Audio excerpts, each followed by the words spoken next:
In the world of pirates, within the Grand Hall of Justice at the Marine headquarters, Marine Ford, the presiding judge, bearing 3 heads, sat at the apex of the courtroom, his 6 eyes glinting ominously as they fixated on the defendant's seat.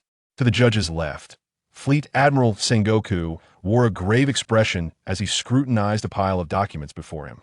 The jury comprised senior officers from the Marine headquarters, with 2 of the 3 mightiest admirals, Akiji and Kizaru, occupying the front row. Flanking them were Vice Admirals Guion and Kachi, along with a host of other Vice Admirals, including Mole, Spider, Doberman, and Fire Mountain, all present and seated behind the 2 admirals and their successors. Much like Sengoku, the 2 admirals and the majority of the Vice Admirals bore somber expressions, all eyes directed toward the vacant defendant's seat. Along the sides of the hall, dozens of Marine officers gathered, engaged in hushed conversations as the trial had yet to commence. Silence. Suddenly, the head judge raised his gavel and struck it down forcefully. The trial begins. After a brief pause, the 3-headed judge turned toward the entrance, speaking in unison, "Bring him forth." Meanwhile, outside the Grand Hall, Xiaoyu, donned in the uniform of a Vice Admiral, found himself momentarily lost in thought as he gazed at the closed doors before him.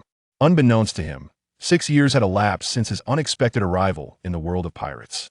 Over these years, through relentless effort, he had mastered the Marine 6 styles, the armament hockey and the observation hockey, honing his swordsmanship to the level of a Grandmaster, and even awakened the Conqueror's hockey a year prior.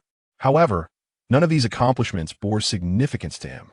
What truly mattered was that when he first joined the Marines, it was not for any lofty sense of justice, but rather a simple desire to prolong his existence in this tumultuous world.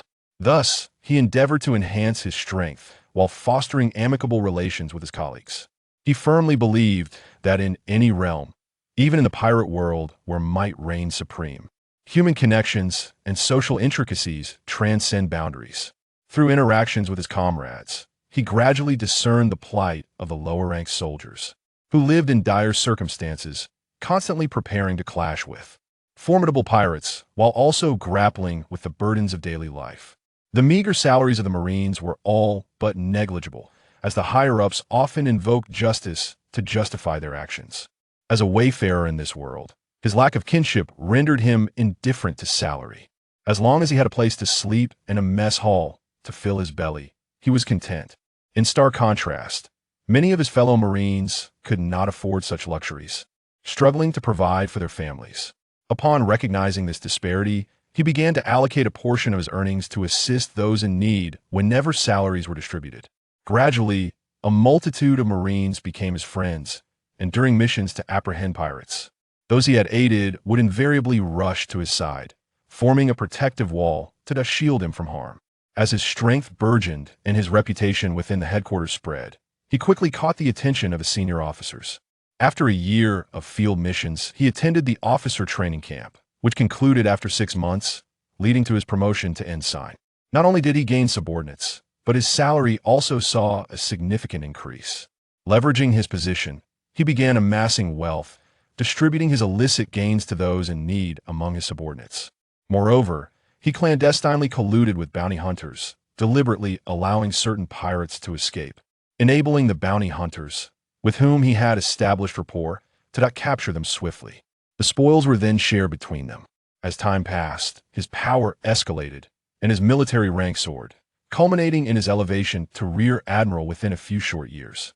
During this ascent, he had assisted tens of thousands of Marines, many of whom, having received his help, devoted themselves wholeheartedly to the cause of justice, standing side by side with him. Some became his subordinates, while others revered him as a figure of faith due to his unwavering support. Yet the tide would soon turn. While misappropriating a substantial sum of public funds to aid certain officers in need, he drew the attention of the Marine Headquarters Internal Investigation Unit, ultimately leading to his arrest and imprisonment. As Xiaoyu stood lost in thought before the closed doors of the courtroom, they suddenly swung open. 2 bailiffs promptly approached, saluting him with respect, their eyes filled with admiration, undeterred by his current status as a defendant. Lord Xiaoyu, before he could respond, Dozens of officers, who had been lined up behind him, stepped forward in unison. Upon hearing their call, Xiaoyu turned, his gentle gaze sweeping over the throng of fervent officers, and a smile graced his lips. Without a moment's hesitation, he squared his shoulders and strode into the courtroom. As Xiaoyu entered, the officers seated on either side of the hall rose simultaneously, turning to face him. Some wore expressions of fervor, others clenched their fists, while many looked on with anticipation, though a few were visibly anxious, perspiration dotting their foreheads. The officers filled with fervor had benefited from Xiaoyu's generosity, while those trembling with anxiety were individuals who had maintained cooperative relationships with him over the years. Should Xiaoyu divulge their transgressions during the trial, they would find themselves facing the same dire fate as him. Xiaoyu paid no heed to the standing officers, making his way directly to the defendant's seat, where he lifted his gaze to meet the judge, who bore 3 heads. Upon this sight, all standing officers turned their attention to the judge as well. Rear Admiral Xiaoyu. Feeling the sudden influx of unspoken pressure, the judge swallowed hard, then struck his gavel down, declaring in a somber tone, "The evidence of your embezzlement is irrefutable. According to the findings of the Internal Investigation Unit, you have misappropriated a total of 200 billion berries since joining the Marines. Do you acknowledge this?" "Yes," Xiaoyu nodded. "Very well." The judge exhaled inwardly, continuing, "However, despite an exhaustive 3-month investigation, only 120,000 berries were found in your possession. Where then have the 200 billion berries gone? Is there any indication that others conspired with you and participated in the embezzlement?" At this pronouncement, the courtroom fell into a hushed silence. Some were moved upon hearing of Xiaoyu's embezzlement, yet astonished that he retained a mere 120,000 berries after such vast misappropriation. They knew well how much he had aided them over the years, yet could hardly fathom that he had virtually kept nothing for himself. While some were moved, others were gripped by anxiety at the judge's inquiry about accomplices, nearly suffocating with trepidation. No one participated in the embezzlement. At that moment, Xiaoyu's voice rang out like a clarion call, resonating clearly in the ears of all present. "I alone am responsible for my expenditures." "You lie?" The judge raised his voice sharply. "The investigation unit has revealed that you possess no assets, residing in a Marine-issued apartment, with furniture that has gone unchanged for 6 years. How could a single individual possibly spend 200 billion berries?" Xiaoyu remained unperturbed, replying, "I simply enjoy using berries to light my cigarettes." Chapter 002. The Mutiny and the Seizure of the Marshal's Position. To the astonishment of the presiding judge, he found himself nearly choking on his own anger at Xiaoyu's audacity to fabricate such an excuse. Beside him, Marshal Zhonghua silently shook his head, his gaze filled with complex emotions as he regarded Xiaoyu, who stood in the defendant's seat. The officers implicated in Xiaoyu's corruption exhaled in relief, casting grateful glances in his direction. Suppressing the fury bubbling within, the judge spoke in a grave tone. "This amount is sufficient to send you through the gates of justice to Judicial Island. Think carefully before you respond. If you cooperate and reveal all the officers involved in the corruption, we may consider leniency in your punishment." Without a moment's hesitation, Xiaoyu replied resolutely, "No one was involved." "Good, good, good," the judge repeated thrice, picking up another document, his voice icy. "Last year, you authorized your subordinates to collect 3,000 tons of steak from the supply officer. Don't tell me you consumed it all by yourself." "Indeed." Xiaoyu nodded again. "I have quite an appetite." The judge was taken aback by Xiaoyu's bold claim. He sprang to his feet, his eyes bulging with rage. "Xiaoyu, are you truly willing to shoulder all the blame alone? If this is the conclusion you desire, then I shall oblige. Guards, take Xiaoyu to prison and prepare him for transfer to Judicial Island tomorrow morning." "Your Honor." Hearing the judge's decree, Marshal Zhonghua, who had been quietly observing, suddenly turned his head, his voice low and firm. "This matter requires further investigation. Do not rush to a final judgment." "Marshal Zhonghua, the case is already abundantly clear." The judge waved dismissively. "If you weren't napping just now, you would have heard Xiaoyu openly confessing to his crimes. The evidence is crystal clear. There is no need for further inquiry." After a brief pause, the judge raised his gavel forcefully. "Admiral Xiaoyu of the Navy headquarters is hereby convicted of embezzling 200 billion berries and bribing numerous officers. On behalf of the Judicial Department of the World Government, I announce the sentence of death by execution on Judicial Island tomorrow. As the judge's words echoed through the courtroom, chaos erupted. Officers seated on either side of the hall stood in unison, disbelief etched on their faces. Your Honor, you lack the authority to sentence Admiral Xiaoyu to death. One officer cried out, stepping forward. I confess, since I followed Admiral Xiaoyu, I have received 70 million berries from him. Whoever dares to take him away must step over my dead body. Admiral Xiaoyu is a good man. If it weren't for his generosity in providing us with double salaries each year, we wouldn't have endured this far. He embezzled for our sake. As more officers rallied to Xiaoyu's defense, the courtroom descended into pandemonium. Two officers even rushed to the defendant's stand, attempting to rescue him. Good. The judge's eyes narrowed at the uproar around him. Admiral Xiaoyu, do you see this? These are the evidences of your corruption and collusion. Even if the Grand Commander were to arrive, he could not save you now. Suddenly, from the front row of the jury, Admiral Palyasolino rose. A formidable presence that silenced the tumultuous hall. Without raising his gaze, he casually checked his watch and declared, "Time's up. It's time to clock out." Without hesitation, Palyasolino turned and left. Following suit, Admiral Sakazuki stood, his piercing gaze sweeping the room. This is a courtroom. Cease the noise. The facts of Xiaoyu's embezzlement are undeniable, and the evidence is substantial. This matter ends here. Anyone who dares to act recklessly will face my wrath. With that, Sakazuki swiftly followed Palyasolino out of the courtroom. Meanwhile, the candidate admiral, Jiyuan, glanced at Xiaoyu, who was surrounded by protective officers, then silently exited. As the two admirals and the candidate departed, the remaining mid-ranking officers also rose in an orderly fashion to leave. Soon, only Jiyuan remained in the jury box. Noticing the attention on him, Jiyuan slowly stood up and spoke.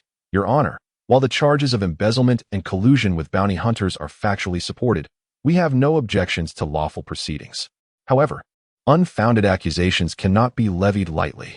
If Admiral Xiaoyu is found guilty of collusion, then I too must be considered his accomplice, for he has cared for my family during my missions.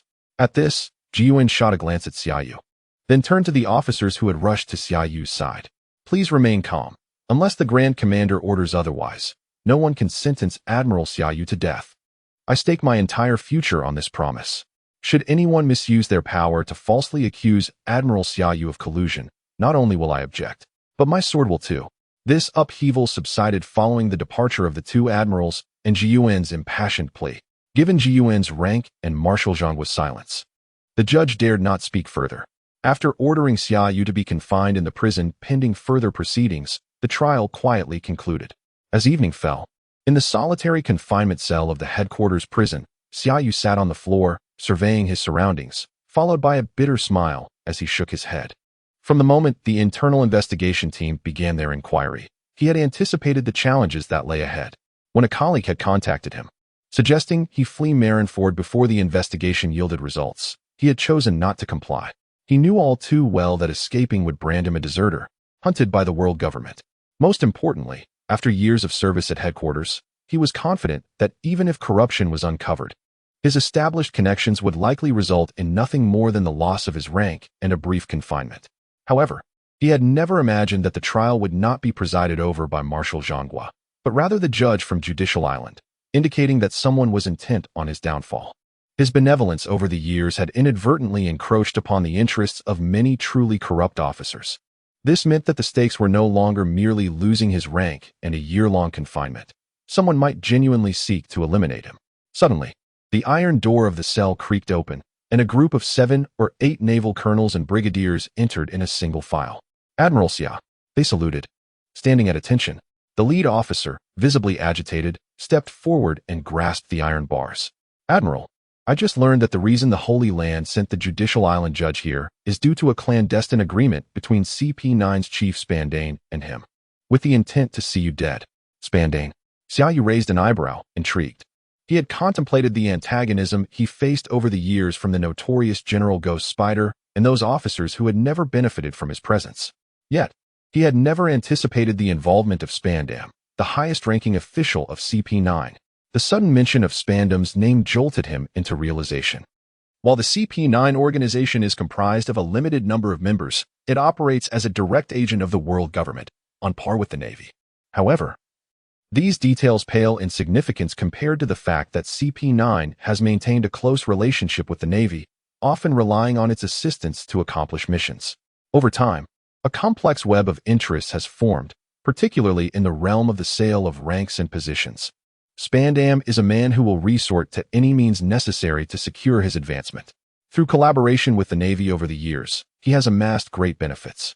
However, as he ascended the ranks and began to consolidate his influence, many officers within the Navy ceased their cooperation with him, instead aligning themselves under his command.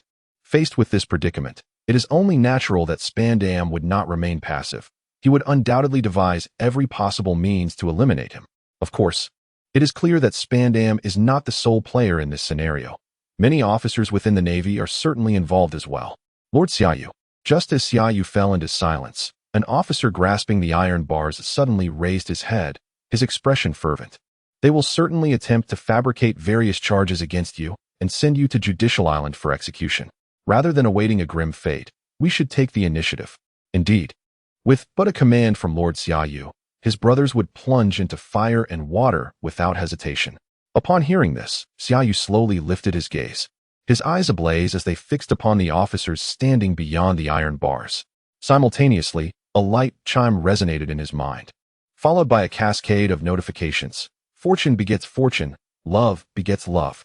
Congratulations, host, for your years of dedication have finally borne fruit, successfully activating the selection system. It has been detected that all Navy soldiers and officers who have benefited from your kindness are sharpening their blades, preparing to rescue you from prison. You now have two choices. 1. Await your subordinates to stage a prison break. If successful, you shall be rewarded with a warship for your escape. 2. Initiate a coup to seize the position of Marshal. If successful, all abilities you possess will be elevated to their highest potential. Chapter 003. I care not to stand against the world. Xiaoyu, of course, would not sit idly by, even in the absence of a system. And despite the collusion between the presiding judge and the highest officer of CP9, he would not resign himself to death. Most importantly, after years of diligent effort, he was no longer the fledgling who merely sought survival. He had already begun to lay plans within the naval headquarters, aspiring to rise to the rank of Rear Admiral. As a time traveler, how could he remain beneath others for long? With the timely emergence of the system, he felt no hesitation and decisively made up his mind. After a brief silence, Xiaoyu slowly rose and approached the iron bars, gazing at the 7 or 8 officers standing outside, eagerly awaiting his words. Calmly, he stated, I have a plan that requires your immediate execution. Upon hearing this, the officers present beamed with enthusiasm, stepping closer to the bars. Neither Spandam nor the 3 judges masquerading as monstrous beings on Judicial Island were his targets. Scanning the officers around him, a spark of ambition ignited in Xiaoyu's eyes. Since he was to act, he would do so grandly. His ambition was to usurp the position of Fleet Admiral Sengoku. The officers paused momentarily, then fervently raised their hands in salute, declaring in unison, loyalty.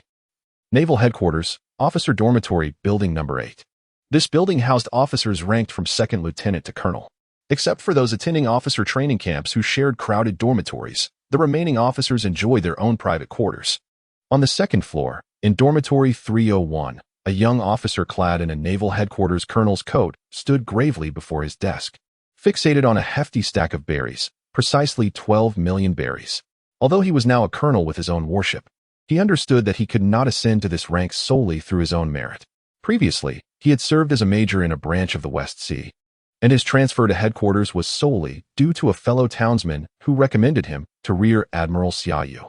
During that time, he learned much about Rear Admiral Xiao's deeds and was aware of his benevolence towards those in genuine need, regardless of rank.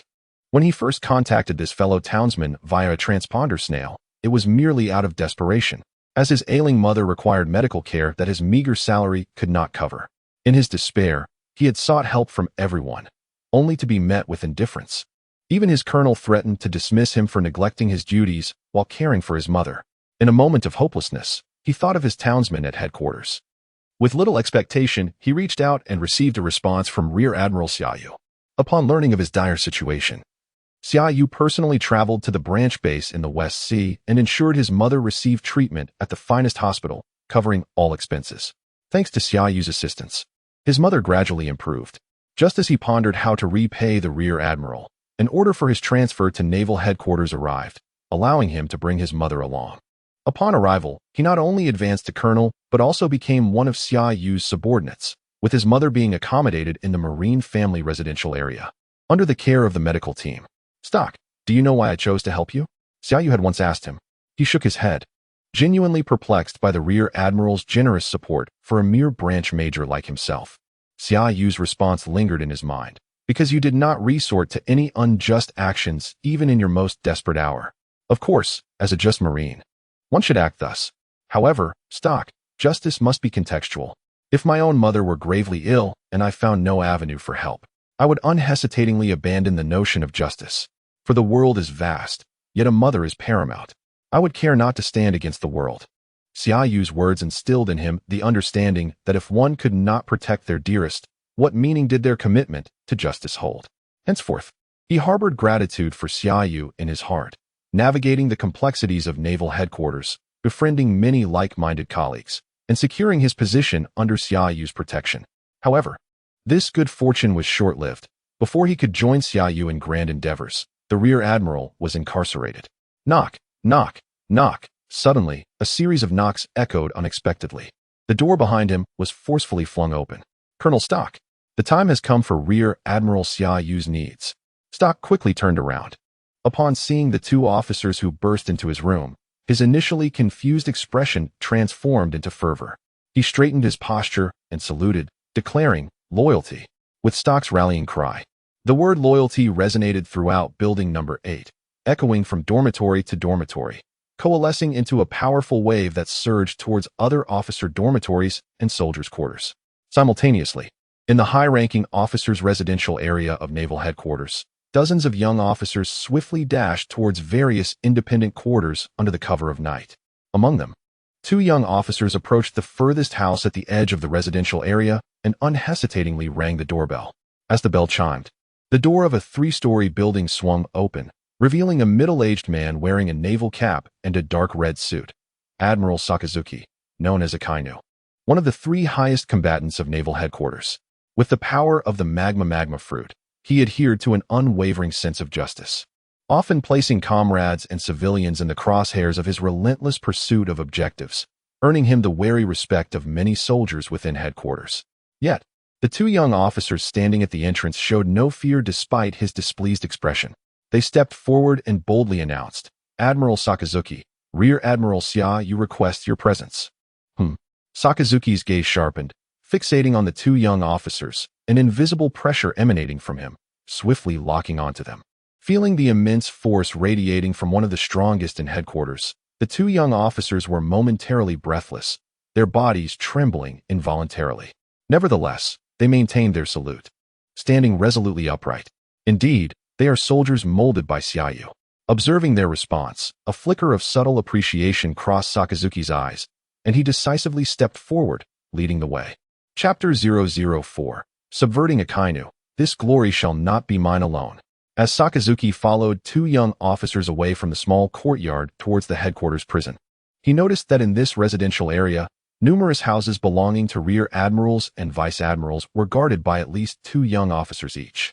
Some even blatantly ignored his presence as a vice admiral, hurrying past as if a significant incident had occurred. What is Xia Yu planning? Witnessing this scene, Sakazuki's expression darkened. His trial was not yet fully concluded, and if he were to cause a major incident, not only would Fleet Admiral Sengoku be unable to assist him, but I would also show him no mercy. The 2 young officers in front remained silent, seemingly oblivious to their surroundings as they quickened their pace. This irked Sakazuki, but he restrained his displeasure. After all, Xia Yu was not only a vice admiral under his command, but also his junior, as he had been trained by his own teacher, Admiral Zephyr, known as Black Arm, during his officer training. Initially, when Xia Yu was promoted to vice admiral and assigned to his command, Sakazuki had reservations about him. Xia Yu's approach, particularly his adeptness at navigating the intricate politics of the Navy headquarters, was perplexing to him. As a commander of the righteous Navy, it was perplexing that he would not focus solely on apprehending pirates and eradicating evil, but instead engage in such interpersonal dealings. However, while Sakazuki found this behavior difficult to comprehend, even somewhat distasteful, He soon recognized that Xia Yu exhibited a ruthlessness in confronting the heinous pirates on the open seas that was strikingly similar to his own, if not surpassing it in certain aspects. This was because Xia Yu, during his missions to capture pirates, rarely opted for mere apprehension, often choosing to execute them on the spot. His rationale was that the funds allocated by the world government should not be squandered on detaining these criminals, but rather used to enhance the salaries and benefits of the Navy personnel involved in apprehending them. This unconventional approach led Sakazuki to overlook some seemingly trivial mistakes committed by Xia Yu, even opting to remain unavailable during investigations. Soon, Sakazuki exited the residential area and arrived at Marineford Square. Upon stepping into the square, he abruptly halted, incredulity washing over him as he beheld the multitude of figures gathered under the cloak of night. A foreboding sense gripped him as he recognized that the majority of those assembled were officers and soldiers who had once served under Xia Yu. From the moment Xia Yu had been investigated and imprisoned, Sakazuki had anticipated trouble brewing. Over the years, Xia Yu's influence within the headquarters had grown immensely, to the point where many officers regarded him as a figure of faith. During significant events, as long as Xia Yu did not give his approval, even the orders of Fleet Admiral Sengoku could be selectively ignored by them. Sakazuki was uncertain why these officers and soldiers held Xia Yu in such high esteem. He only knew that whenever Xia Yu led naval vessels on missions, he was always at the forefront during encounters with criminals. This boded ill.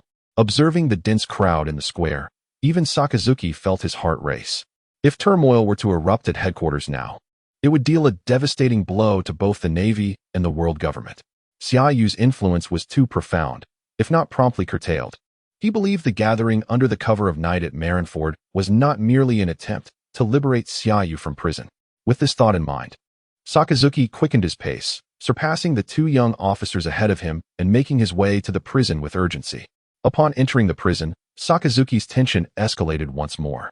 The facility was now filled with dozens of officers from various ranks, including one vice admiral. Most alarmingly, the guards who had previously been in charge of the prison were now dressed in naval uniforms, standing orderly outside the cells. Admiral Sakazuki. Before he could react, the officers inside the prison almost simultaneously turned to face him and saluted. "What are you all planning?" With a piercing gaze sweeping over the assembled officers, Sakazuki stepped forward to the cell where Xia Yu was held, commanding, "Get out, all of you." At his words, the prison fell into an eerie silence, with all officers remaining frozen in place. "Are you contemplating rebellion?" Sakazuki's fists clenched tightly as he continued, "I will give you one more chance. Leave the prison at once, or it will be considered an act of treason." No sooner had Sakazuki's words left his lips than the heavy door of the cell swung open with a loud clang.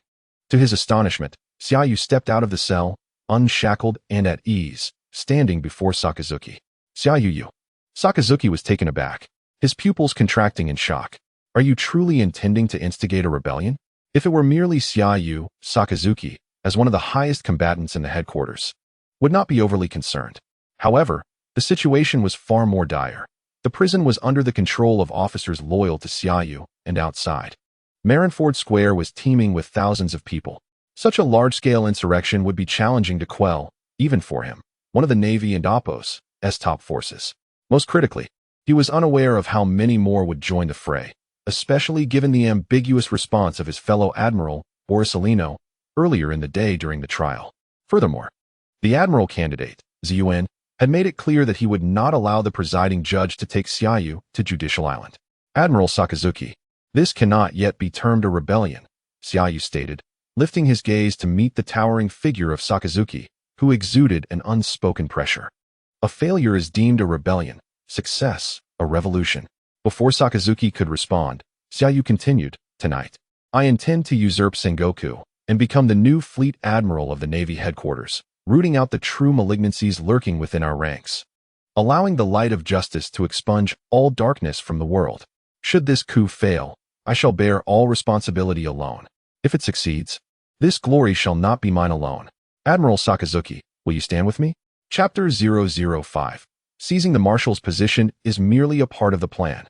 As soon as Xia Yu's words fell, the naval officers surrounding him promptly retrieved red silk scarves from their pockets, wrapping them around their left arms. They gazed at Sakazuki with fervent expressions, as if ready to pounce should he exhibit any signs of abnormality. However, Sakazuki dismissed their fervor with indifference. Though all present were officers of lieutenant rank or higher, including a vice admiral, he alone could obliterate them all in combat. Yet, he chose not to act. For he was intrigued by the audacity Xiaoyu displayed in daring to utter such treasonous words in the presence of one of the highest combat powers of the Navy headquarters. Xiaoyu was acutely aware that a mere declaration would neither persuade Sakazuki to stand beside him nor avert the vice admiral's wrath. Noting Sakazuki's lack of reaction, he turned and sat down on a nearby chair. Two guards, now donned in officer uniforms, hastily brought a chair for Sakazuki to sit behind him. Without hesitation, Sakazuki faced Xiaoyu and took his seat. Xiaoyu wasted no time and delved directly into the matter at hand. Under normal circumstances, investigations into corruption among senior officers would be spearheaded by the chief inspector of the Navy headquarters. However, the investigation against me is not led by the chief inspector, but rather executed by Judicial Island. From the moment the presiding judge of Judicial Island appeared in the Navy headquarters courtroom, I knew I was destined for death, regardless of the outcome of this investigation. Initially, I naively believed that Vice Admiral Ghost Spider was orchestrating this in the shadows, thinking his petty tricks could not stir significant turmoil, hence I paid it little mind. However, based on the intelligence I currently possess, it is not Ghost Spider who seeks my demise, but rather the highest official of CP9, Spandam.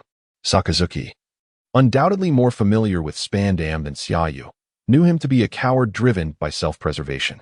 His ascension to the position of chief of CP9 was marked by unsavory methods, stepping upon the corpses of his peers to rise. In his eyes, there existed only ambition and power. Any obstacle in his path would be ruthlessly eliminated. Now that they had set their sights on me, I could not allow them to achieve their aims. To me, Spandam's ilk are but petty jesters.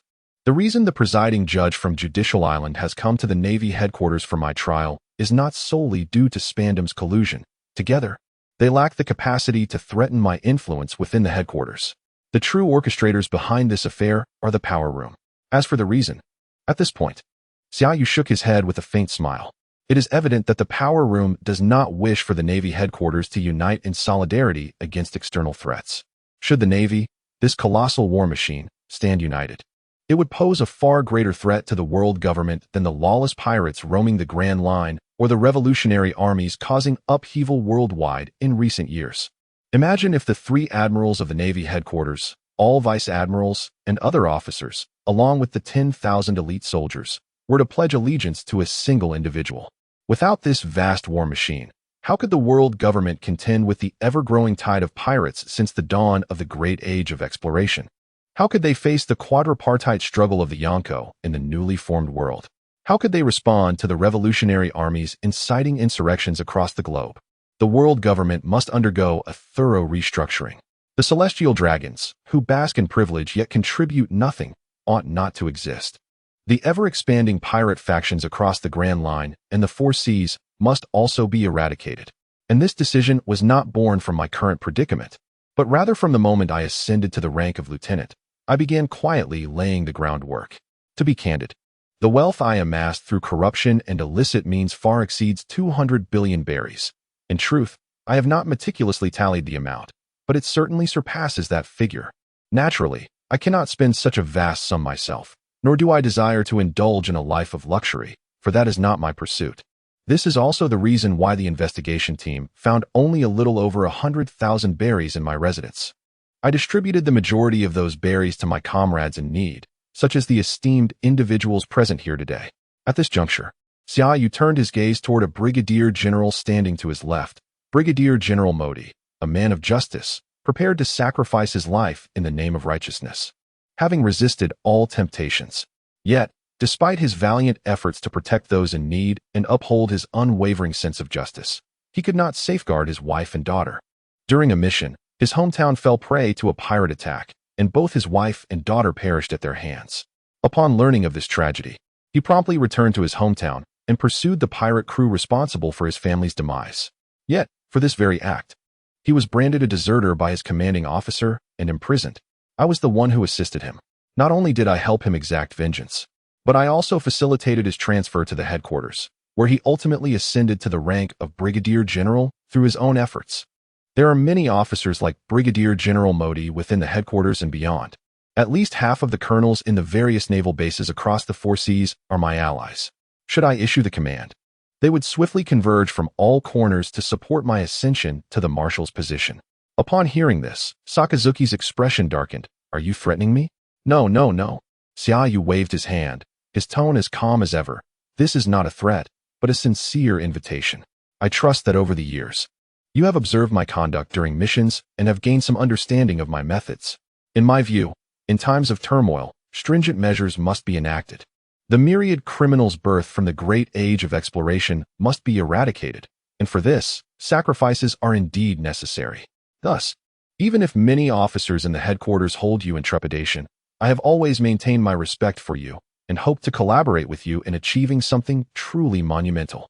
For the sake of justice. At this, Sakazuki slowly raised his head, his gaze piercing as he scrutinized Xiaoyu, and intoned solemnly. Your notion of justice is to incite rebellion and seize the marshal's position? Xiaoyu smiled and shook his head. I have stated before that I will not hoard this glory for myself.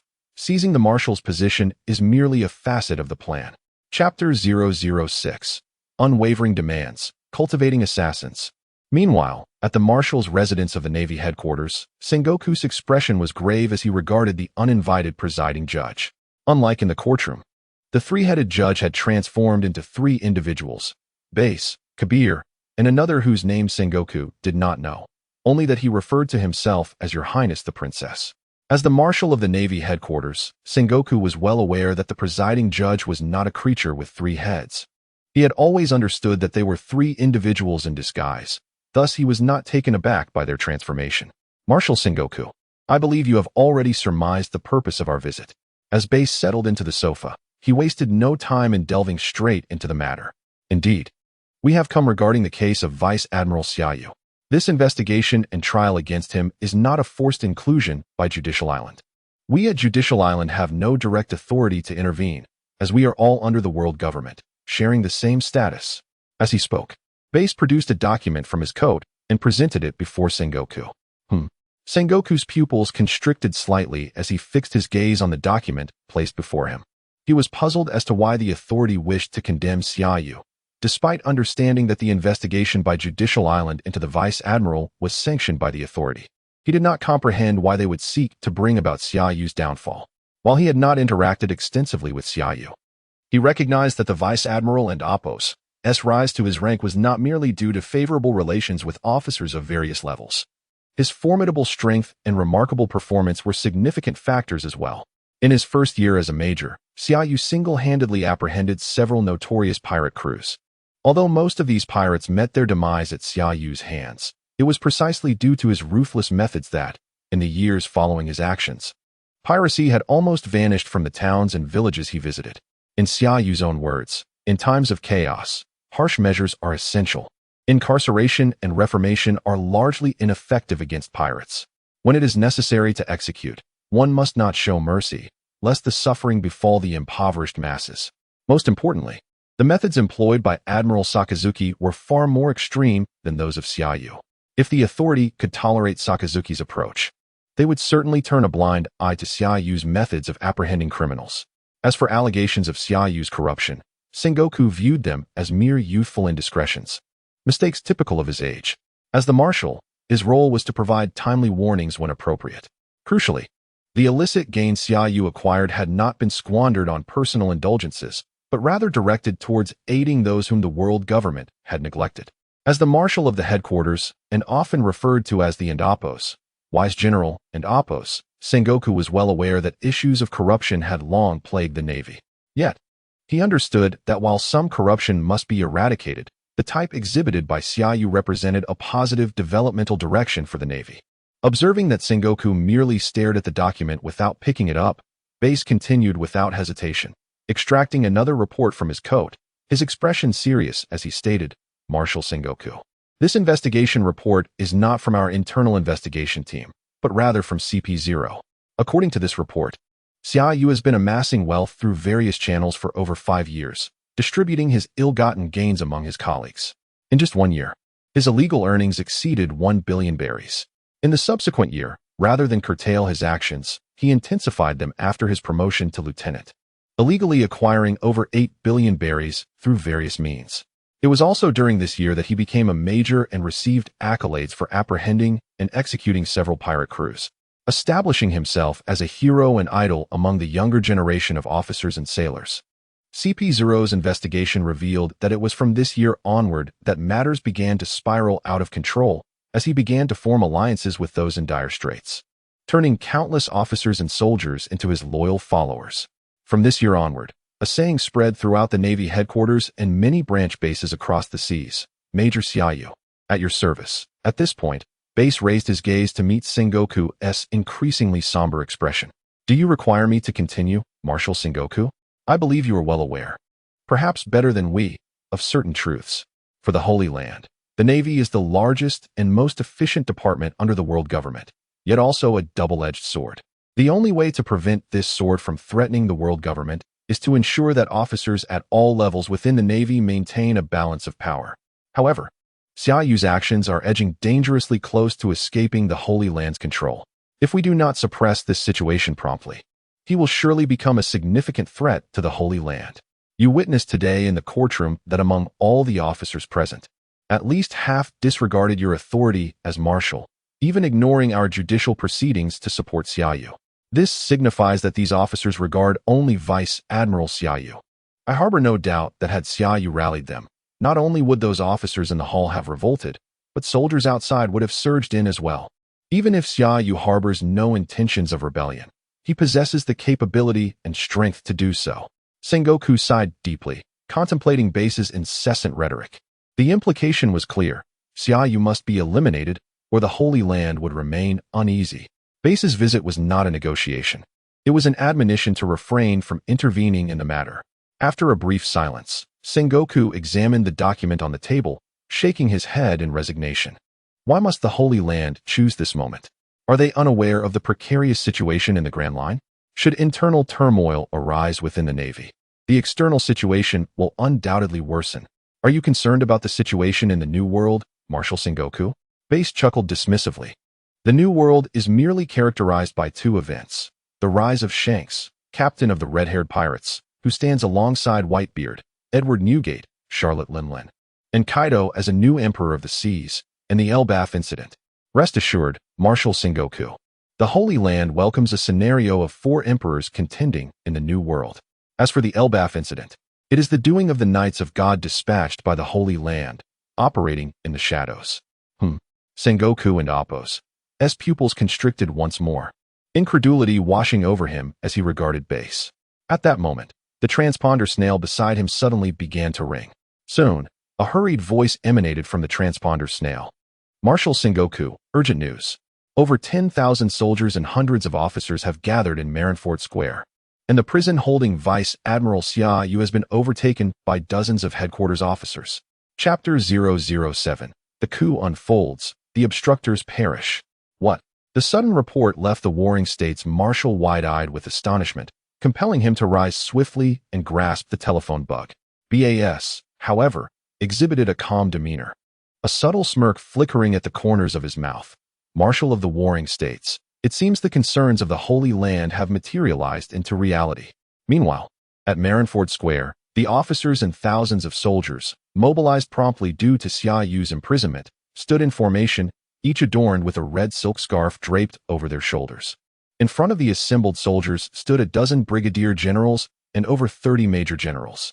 Facing these generals and the soldiers were 3 lieutenant generals: General Mongoose, General Stolberry, and General Bastille. General Mongoose? How splendid!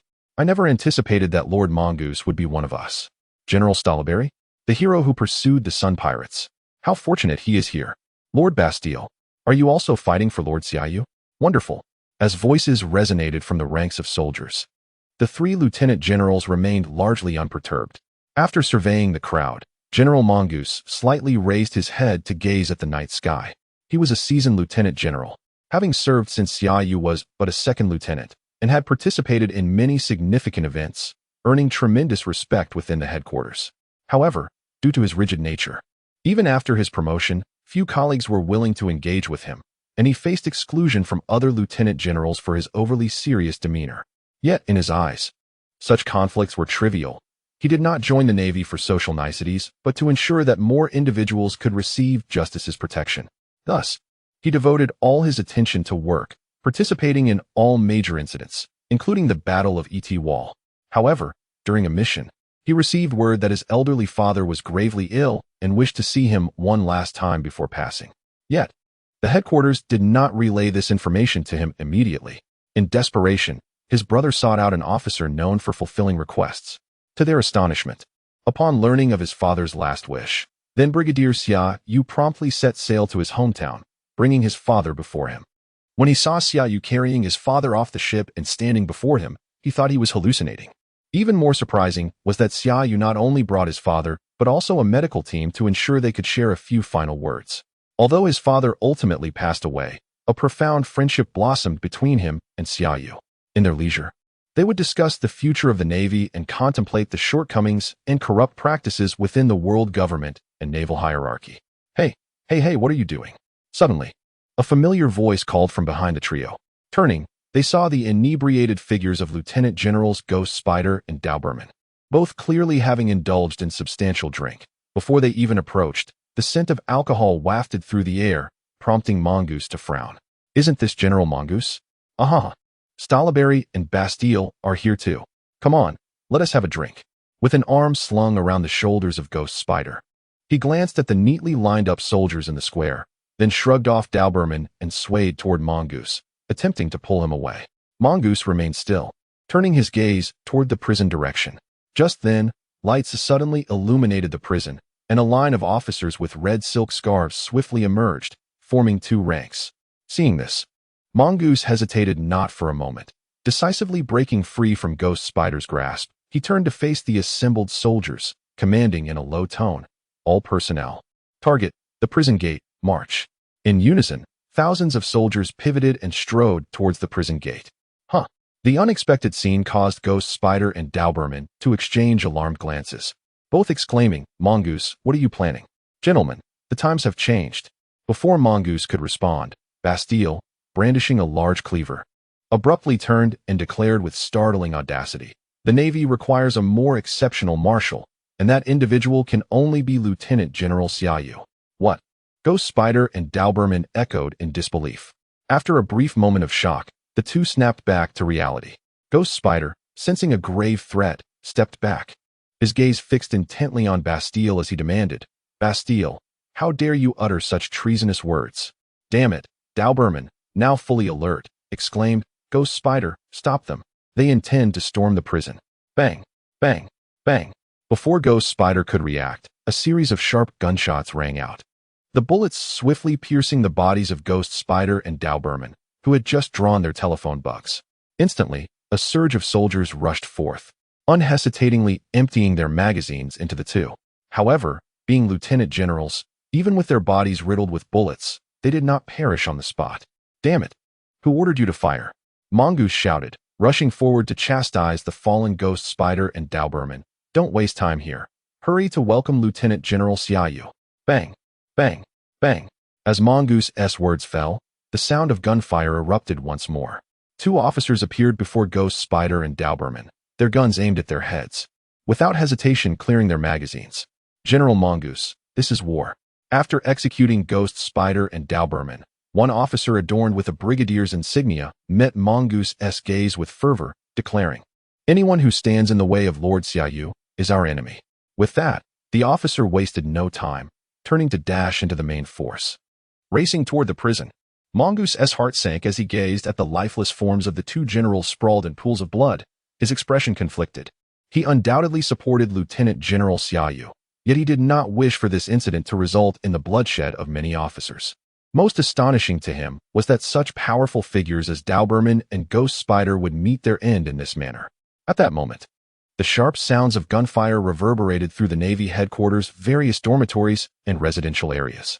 Clearly, loyal officers and soldiers to Xia Yu were eliminating dissenters, initiating actions to aid Xia Yu in seizing the position of Marshal.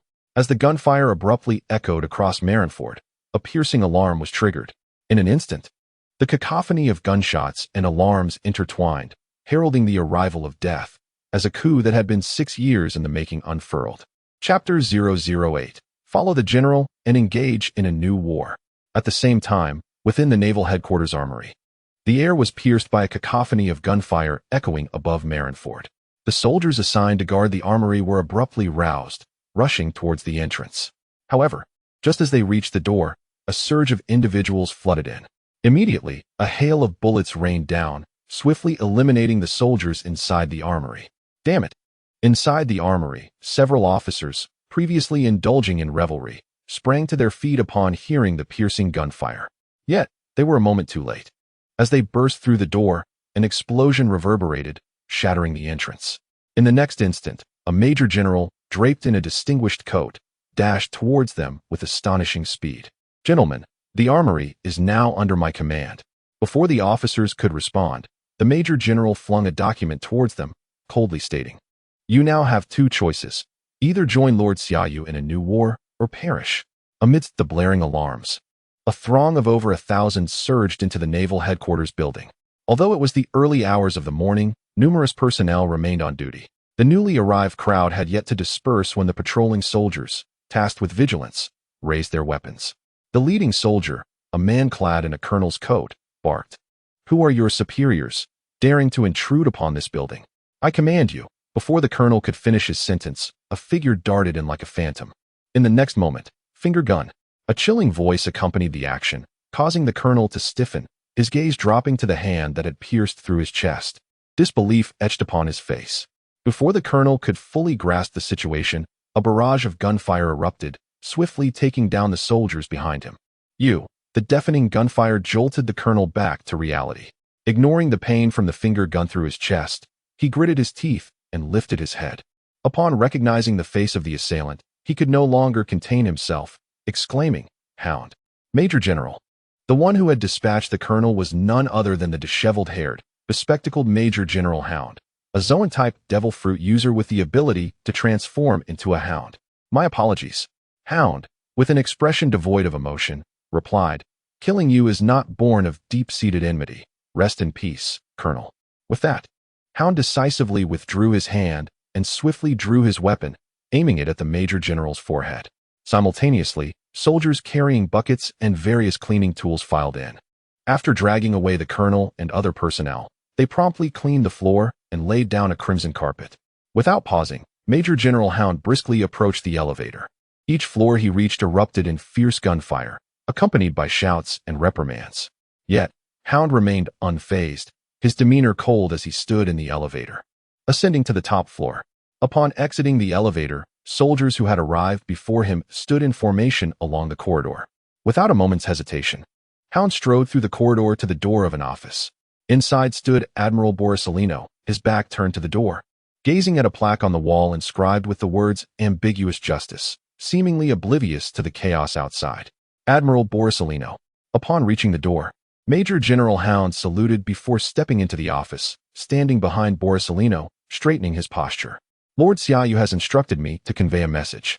"How terrifying," Borisellino remarked lazily. Adjusting his glasses, he turned to face the upright Hound and the soldiers on high alert outside, saying, "I knew Xiaoyu would not remain idle, but I did not expect him to create such a commotion." After a brief pause, Borisellino glanced at the transponder snail on his wrist and nonchalantly stated, "Speak. Let me hear how he plans to persuade me to abstain from intervening in this matter." "Lord Xiaoyu says that should he fail, he will bear all the blame. But if he succeeds, he will not claim the glory for himself alone. Lord Xiaoyu also mentioned that he has always been one to repay favors. And should Admiral Borisellino refrain from intervening, it would be a significant help to him." "Not sufficient," Borisellino shook his head. "To expect an admiral to remain passive based solely on such verbal assurances is naive. Even if you ultimately fail, I, as an admiral, would still bear the consequences." Major General Hound seemed to anticipate Borisellino's response. He promptly produced a document from his pocket and presented it to Borisellino. Upon seeing this, Borisellino was momentarily taken aback, but his expression shifted dramatically as he perused the contents of the document. "This is intriguing," he finally said, his tone unusually serious. "It appears Xiaoyu did not act impulsively. He has meticulously planned everything in advance, even digging up my background with such precision." After a brief pause, Borisellino lowered his gaze to Hound, his voice laced with menace. How many people are aware of the contents of this document? Hound shook his head. Lord Xiaoyu stated that if Admiral Borisellino discovers that this document has been tampered with, he is free to eliminate both me and all soldiers present. At this, the murderous intent in Borisellino's eyes gradually dissipated. As expected of Xiaoyu. As he wishes, I will not intervene in this matter. Just as Borisellino finished speaking, two young officers burst into the office, dousing him with buckets of seawater. Forgive us, Admiral Borisellino. Hound wasted no time, producing sea prism stone handcuffs and securing them on Borisellino's wrists. This is for your convenience when we inevitably fail. Furthermore, if we do fail, the contents of this document will vanish along with our execution. Saying this, Hound casually snatched the document from Borisellino and set it ablaze before his eyes. Soaked and rendered powerless by the sea prism stone handcuffs, Borisellino collapsed to the floor, his expression comically bewildered. However, Hound dared not laugh. Their ability to compel Borisellino's cooperation stemmed not from sheer strength, but from the document Xiaoyu had entrusted to him, which swayed Borisellino to comply. Otherwise, neither they nor the officers and soldiers involved in this coup would stand a chance against Borisellino. It must be noted that Borisellino was one of the highest combat powers in the headquarters, a top-tier powerhouse who had honed the abilities of the natural-type glint-glint fruit to their utmost potential. Chapter 009. No justice remains in my heart. Only Admiral Borisellino. Casting a glance at Borisellino, who was slumped against his desk on the floor, the hunting dog stepped back, raised his hand in salute, and promptly turned to command. Leave 2 men to accompany Admiral Borisellino. Should the coup fail, you know what to do. Loyalty. The 2 soldiers left behind raised their hands in fervent agreement. As they watched the hunting dog exit the office, the 2 soldiers swiftly turned to Borisellino, lifting their rifles to their own heads. Borisellino's eyes flickered with surprise at this turn of events. Upon hearing the hunting dog utter, "If the coup fails, you know what to do," he had anticipated that these soldiers would choose to perish alongside him. However, their reactions suggested otherwise. "What are you 2 doing?" Borisellino blinked in confusion. "Are you preparing to take your own lives, should the coup fail?" Indeed. One soldier raised his head, his expression resolute. "From the moment we chose to follow Lord Xiaoyu, we have been prepared to give our lives for him. If the coup fails, we shall not survive." Borisellino shook his head, bewildered. "What has Xiaoyu done for you that incites such fervent loyalty?" At this, the other soldier stepped forward. "Admiral Borisellino, I was once your subordinate. 2 years ago, I followed your fleet to the New World to battle pirates. Yet, I believe you do not remember me. Or perhaps you were unaware of my presence, for I was merely a petty soldier back then. However, Lord Xiaoyu not only knew my name, but also rescued me from the depths of despair." "Oh."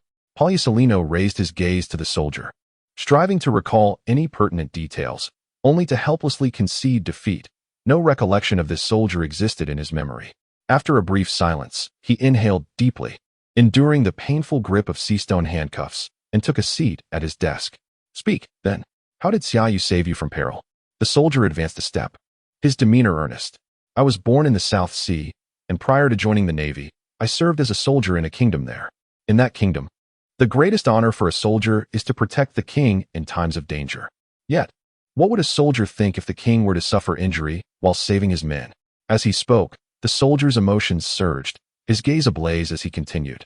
2 years ago, I followed your fleet to the New World to eradicate pirates, alongside Lord Xiaoyu's ship. The battles were brutal. We braved a hail of cannon fire to engage the pirates in close combat. I witnessed my comrades falling, either struck down or cast into the sea by those wretched pirates. In my thirst for vengeance, I recklessly charged at the pirate captain. Yet, I was too weak. I was disregarded, and a mere shockwave sent me tumbling into the sea. It was at that moment that you intervened, defeating the pirate captain with your powers, causing their ship to disintegrate under the strain of your might.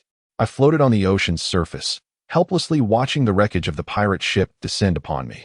I bore no resentment towards you, for war is always accompanied by death. As a naval force of justice, one must be prepared for sacrifice in the name of righteousness. But just as I resigned myself to death, Lord Xiaoyu's ship arrived, rescuing me from the debris and personally tending to my wounds. From that moment on, justice ceased to exist in my heart. Only Lord Xiaoyu remained.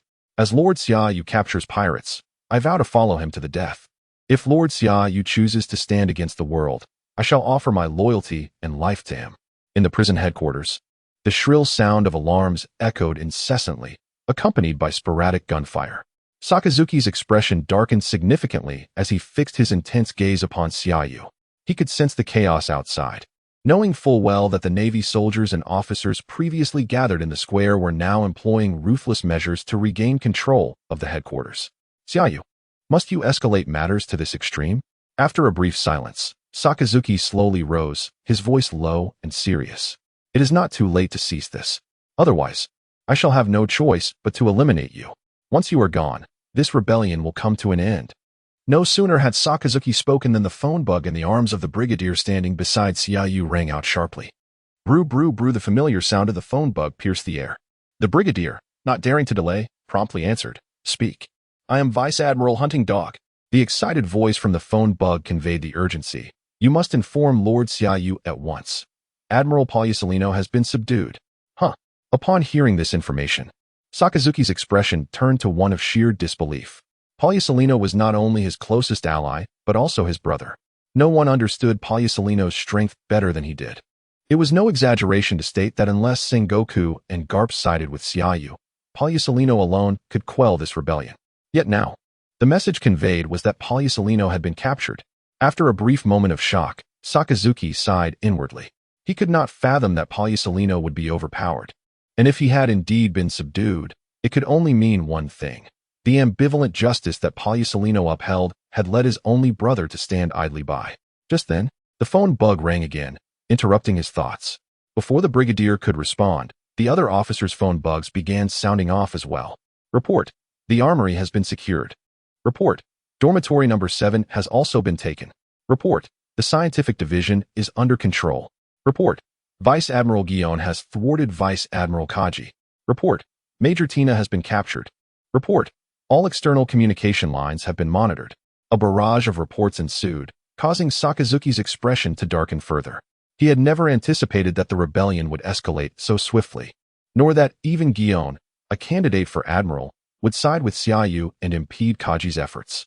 While he had yet to receive any reports from Fleet Admiral Sengoku, he was acutely aware that if this uprising were not contained promptly, the headquarters would soon witness an unprecedented bloodbath. For not everyone within the headquarters remained loyal to Xiaoyu. At least half of the officers and soldiers would inevitably rise to thwart the rebellion's expansion. Should that occur, the stability of the Navy headquarters would be irrevocably shattered. Regardless of who emerged victorious, the Navy would suffer an unparalleled blow, potentially crippling its efficacy and disrupting the balance and order of the entire world. Most critically, officers from various bases along the Grand Line and the Four Seas would likely be racing towards the headquarters. If those ships participating in the rebellion were to coordinate with the rebellious soldiers within the headquarters, even if Xiaoyu failed to seize the position of Fleet Admiral, he could orchestrate a coup that would render the Navy headquarters a mere shell of its former self. Chapter 010. Do you hold me in such contempt, Admiral Sakazuki? Time is running out, Admiral Sakazuki. After attentively listening to the incessant reports relayed through the phone bug, Xiaoyu gradually lifted his gaze towards the imposing figure of Sakazuki and spoke with a calm demeanor. You have 30 seconds to ponder. Will you share this glory by my side? Or will you persist in serving the decaying world government with your so-called absolute justice? To me, your notion of absolute justice is nothing more than a grand jest. For you fail to grasp the true essence of what absolute justice entails. True absolute justice demands that even the celestial dragons be treated equally, yet you cannot achieve this. Not only can you not, but you also endure the suppression and reprimands from the power room. Deep down, you harbor a profound disdain for the celestial dragons and a discontent towards the 5 elders of the Holy Land, yet you dare not resist. Or perhaps you simply have not found the opportunity to do so. Now, this opportunity lies before you. As he spoke, Xiaoyu glanced at his watch and shifted his tone. You have 10 seconds remaining. No sooner had Xiaoyu's words fallen than all the officers surrounding them took a synchronized step forward. To Sakazuki's astonishment, each officer brandished a bucket filled with seawater.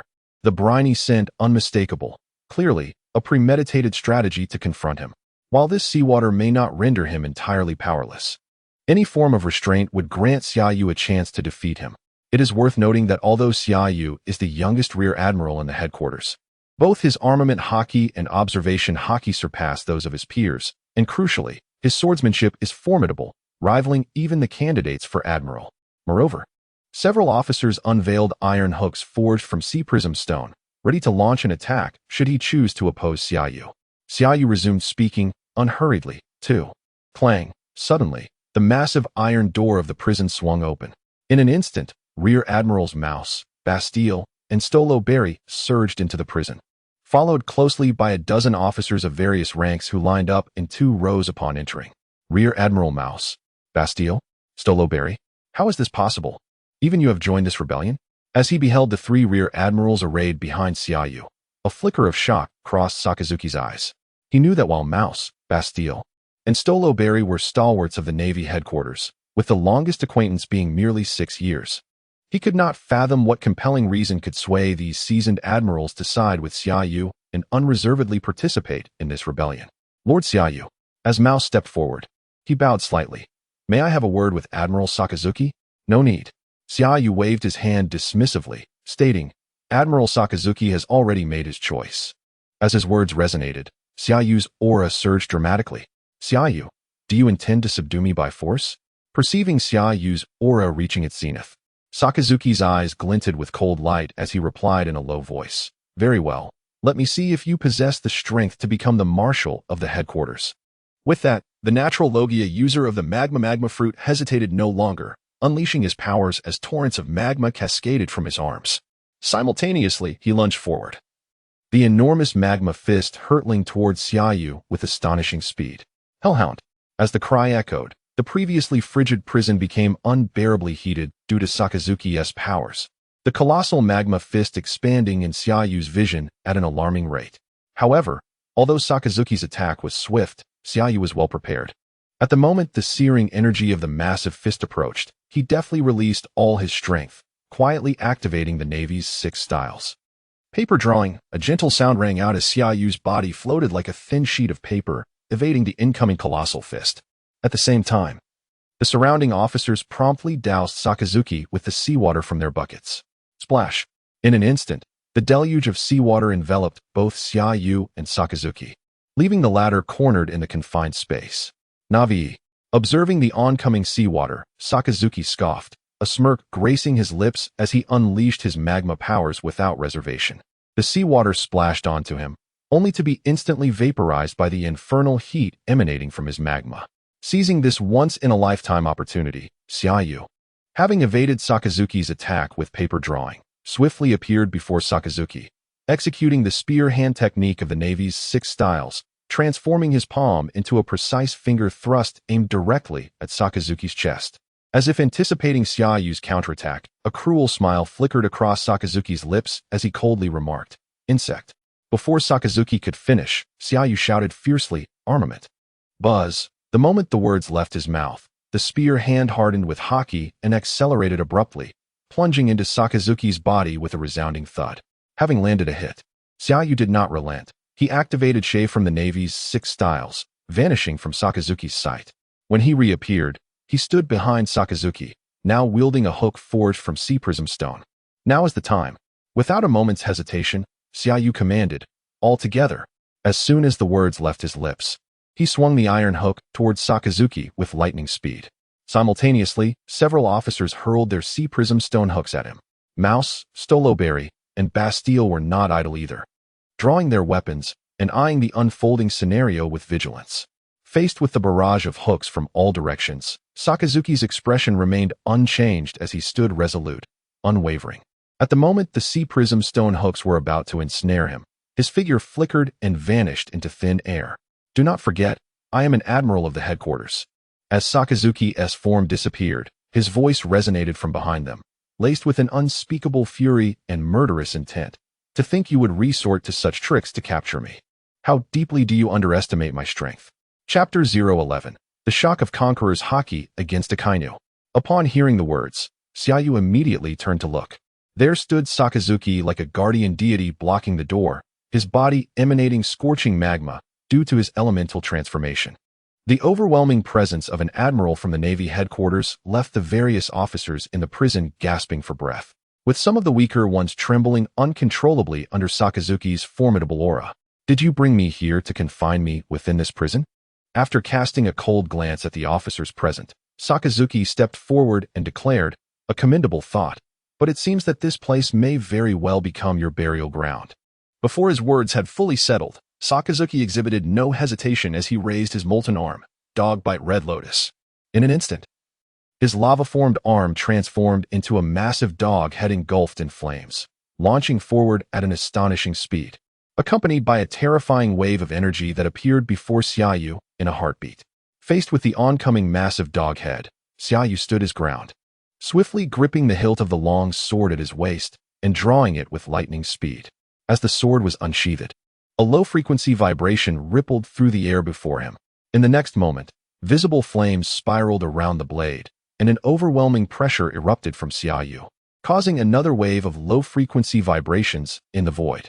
With a thunderous roar, the colossal dog head collided violently with the long sword.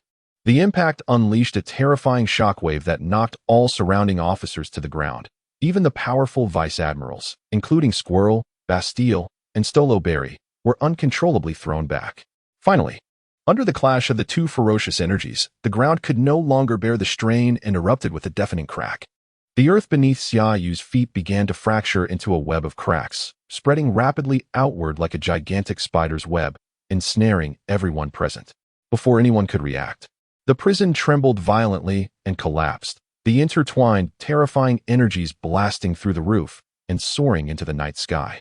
Sakazuki, astonished that Xiaoyu could withstand his attack head-on and cause the entire prison to collapse, gazed in disbelief at Xiaoyu, who held his sword aloft, his aura peaking, and his clothes billowing from the shockwave, embodying the image of a conqueror. After a few seconds of stunned silence, Sakazuki regained his composure and exclaimed, "Conqueror's haki." He fixated on the long sword in Xiaoyu's grip. Unlike an ordinary sword, it was now enveloped in a swirling cloud of flames infused with terrifying energy. As an admiral, although he was no stranger to such flame clouds, he found it hard to accept. For Xiaoyu had not only awakened Conqueror's haki, but had also entwined it around his sword, and as Sakazuki's direct superior, he was completely unaware.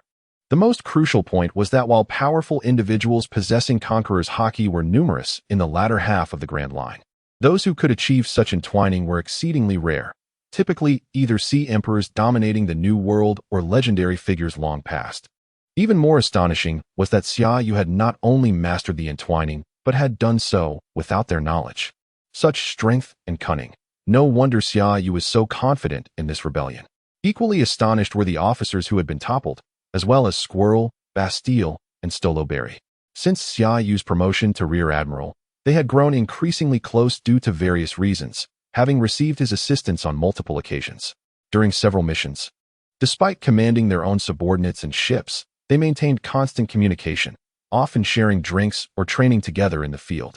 They believed they had seen the extent of Xiaoyu's capabilities, knowing he had cultivated both armament haki and observation haki to heights they could scarcely comprehend, alongside swordsmanship rivaling that of skilled masters, with his mastery of the 6 forms of the Navy described as nothing short of impeccable. They had no idea that Xiaoyu had long since awakened Conqueror's haki. "Do you question my strength to become a fleet admiral?" Xiaoyu stepped forward, releasing his Conqueror's haki to counter Sakazuki's Dogbite Red Lotus, his gaze fixed fiercely on the admiral blocking the prison door. "Sakazuki, you underestimate me. I have stated that becoming fleet admiral is merely a part of my plan." As he spoke, Xiaoyu advanced, raising his long sword high. Lord Xiaoyu, observing the imminent clash between Xiaoyu and Sakazuki, Squirrel, having regained his senses from the shock of Xiaoyu's Conqueror's haki, quickly called out, "May I have a word with Admiral Sakazuki?" Xiaoyu turned to Squirrel, seeming to anticipate his intention, and replied solemnly, "Squirrel, this is not the time for such discussions." "No, it is precisely the time." Squirrel stubbornly stepped forward to stand before Xiaoyu, then lifted his head to face Sakazuki directly, proclaiming loudly, "Admiral Sakazuki, a portion of the funds Xiaoyu has maneuvered over the years belongs to you." "Squirrel, do not spout nonsense here." Sakazuki advanced slowly, his voice low and stern. "Look outside. Do you see the chaos in Marineford caused by your rebellion? As an admiral, I must prevent the situation from escalating any further." Squirrel appeared to ignore him, raising his voice further, "Admiral Sakazuki, your mother is still alive." Before Sakazuki could respond, Squirrel pulled out a document from his bosom and waved it. 3 years ago, when then Rear Admiral Xiaoyu engaged in battle with a pirate ship during a mission, he discovered many civilians imprisoned by the pirates. Although most were returned to their homes, one elderly woman had lost her memory and was brought back to headquarters. Hearing this, Sakazuki's pupils constricted slightly. However, his expression quickly darkened as he retorted sharply, "Squirrel, my mother was killed by pirates when I was young. I buried her with my own hands. That elderly woman cannot possibly be my mother." Squirrel offered no explanation, simply casting the document at Sakazuki's feet. "This is the result of the investigation Lord Xiaoyu ordered us to conduct." Chapter 012. Marshal, times have changed. As he gazed at the documents thrown at his feet, Sakazuki found himself at a loss, uncertain whether to pick them up or leave them be. Memories of his childhood flooded his mind. Though many had faded with the passage of time, some even entirely forgotten. Yet the image of his mother closing her eyes in his arms remained vividly etched in the depths of his memory. At that time, he was merely a child of 7 or 8, with both parents alive and his life relatively stable. However, that tranquility was abruptly shattered one fateful day when a pirate ship docked at his hometown's pier. The pirates swiftly disembarked, unleashing chaos, fire, and slaughter. His father was brutally slain in an attempt to protect him and his mother, who also fell victim while trying to shield him. Despite her grievous injuries, she shielded him with her body, leading the pirates to believe he too had perished. Overwhelmed by shock, he lay hidden beneath her, scarcely daring to breathe. It was only after the marauders had departed, leaving devastation in their wake, that he emerged from his mother's embrace. Decades have passed, yet he can still recall the moment when his mother, with the remnants of her strength, caressed his cheek. The villagers of his hometown had suffered mercilessly at the hands of the pirates, leaving no survivors. He buried his mother in the backyard of their home, and, fueled by a deep-seated hatred for pirates, embarked on an adventurous journey to the naval base, vowing to eradicate every pirate from existence. Time has flown, and countless pirates have met their end at his hands, with many more imprisoned under his authority. Despite this, he has never forgotten the promise made at his mother's grave. After a brief silence, although he knew deep down that Xiaoyu must have erred, he felt an uncontrollable urge to bend down and retrieve the document. Upon opening it, a photograph suddenly caught him off guard. In the image was a stooped, wrinkled elderly man, seemingly nearing 70, seated on a sofa with a gentle smile upon his face. Beside him stood Xiaoyu, clad in a major general's coat. Sakazuki had heard of Xiaoyu's mission to rescue an elderly man, but never inquired further. Even after Xiaoyu's promotion to vice admiral under his command, he had never visited Xiaoyu's home, only knowing that he had been caring for this elderly gentleman for the past 3 years. The moment he laid eyes on the man in the photograph, he felt as though he had been struck by lightning, paralyzed in disbelief. He hastily scanned the investigative report, and with each line, his hands trembled uncontrollably. After finishing the report, he could no longer contain himself. He lifted his gaze towards Weasel and Xiaoyu, his voice hoarse and incoherent. "You know, this cannot be. I personally buried my mother. She cannot still be alive." As he uttered these words, he picked up the photograph again. Although the image did not match his childhood memories, a profound familiarity washed over him, causing his heart to race uncontrollably, nearly leaping into his throat, stripping him of the composure and stern demeanor he had maintained for decades. His emotions spiraled out of control as he demanded, "Xiaoyu, where is the elderly man now?" In response, Xiaoyu sheathed his sword unhurriedly, not sparing a glance at Sakazuki, and simply stated, "We must go." "No, you cannot leave." Sakazuki took a decisive step forward, his voice low and firm. "Take me to see her." At this, Xiaoyu's brow furrowed slightly. Weasel quickly stepped forward. Bowing respectfully, "Lord Xiaoyu, let me accompany Admiral Sakazuki."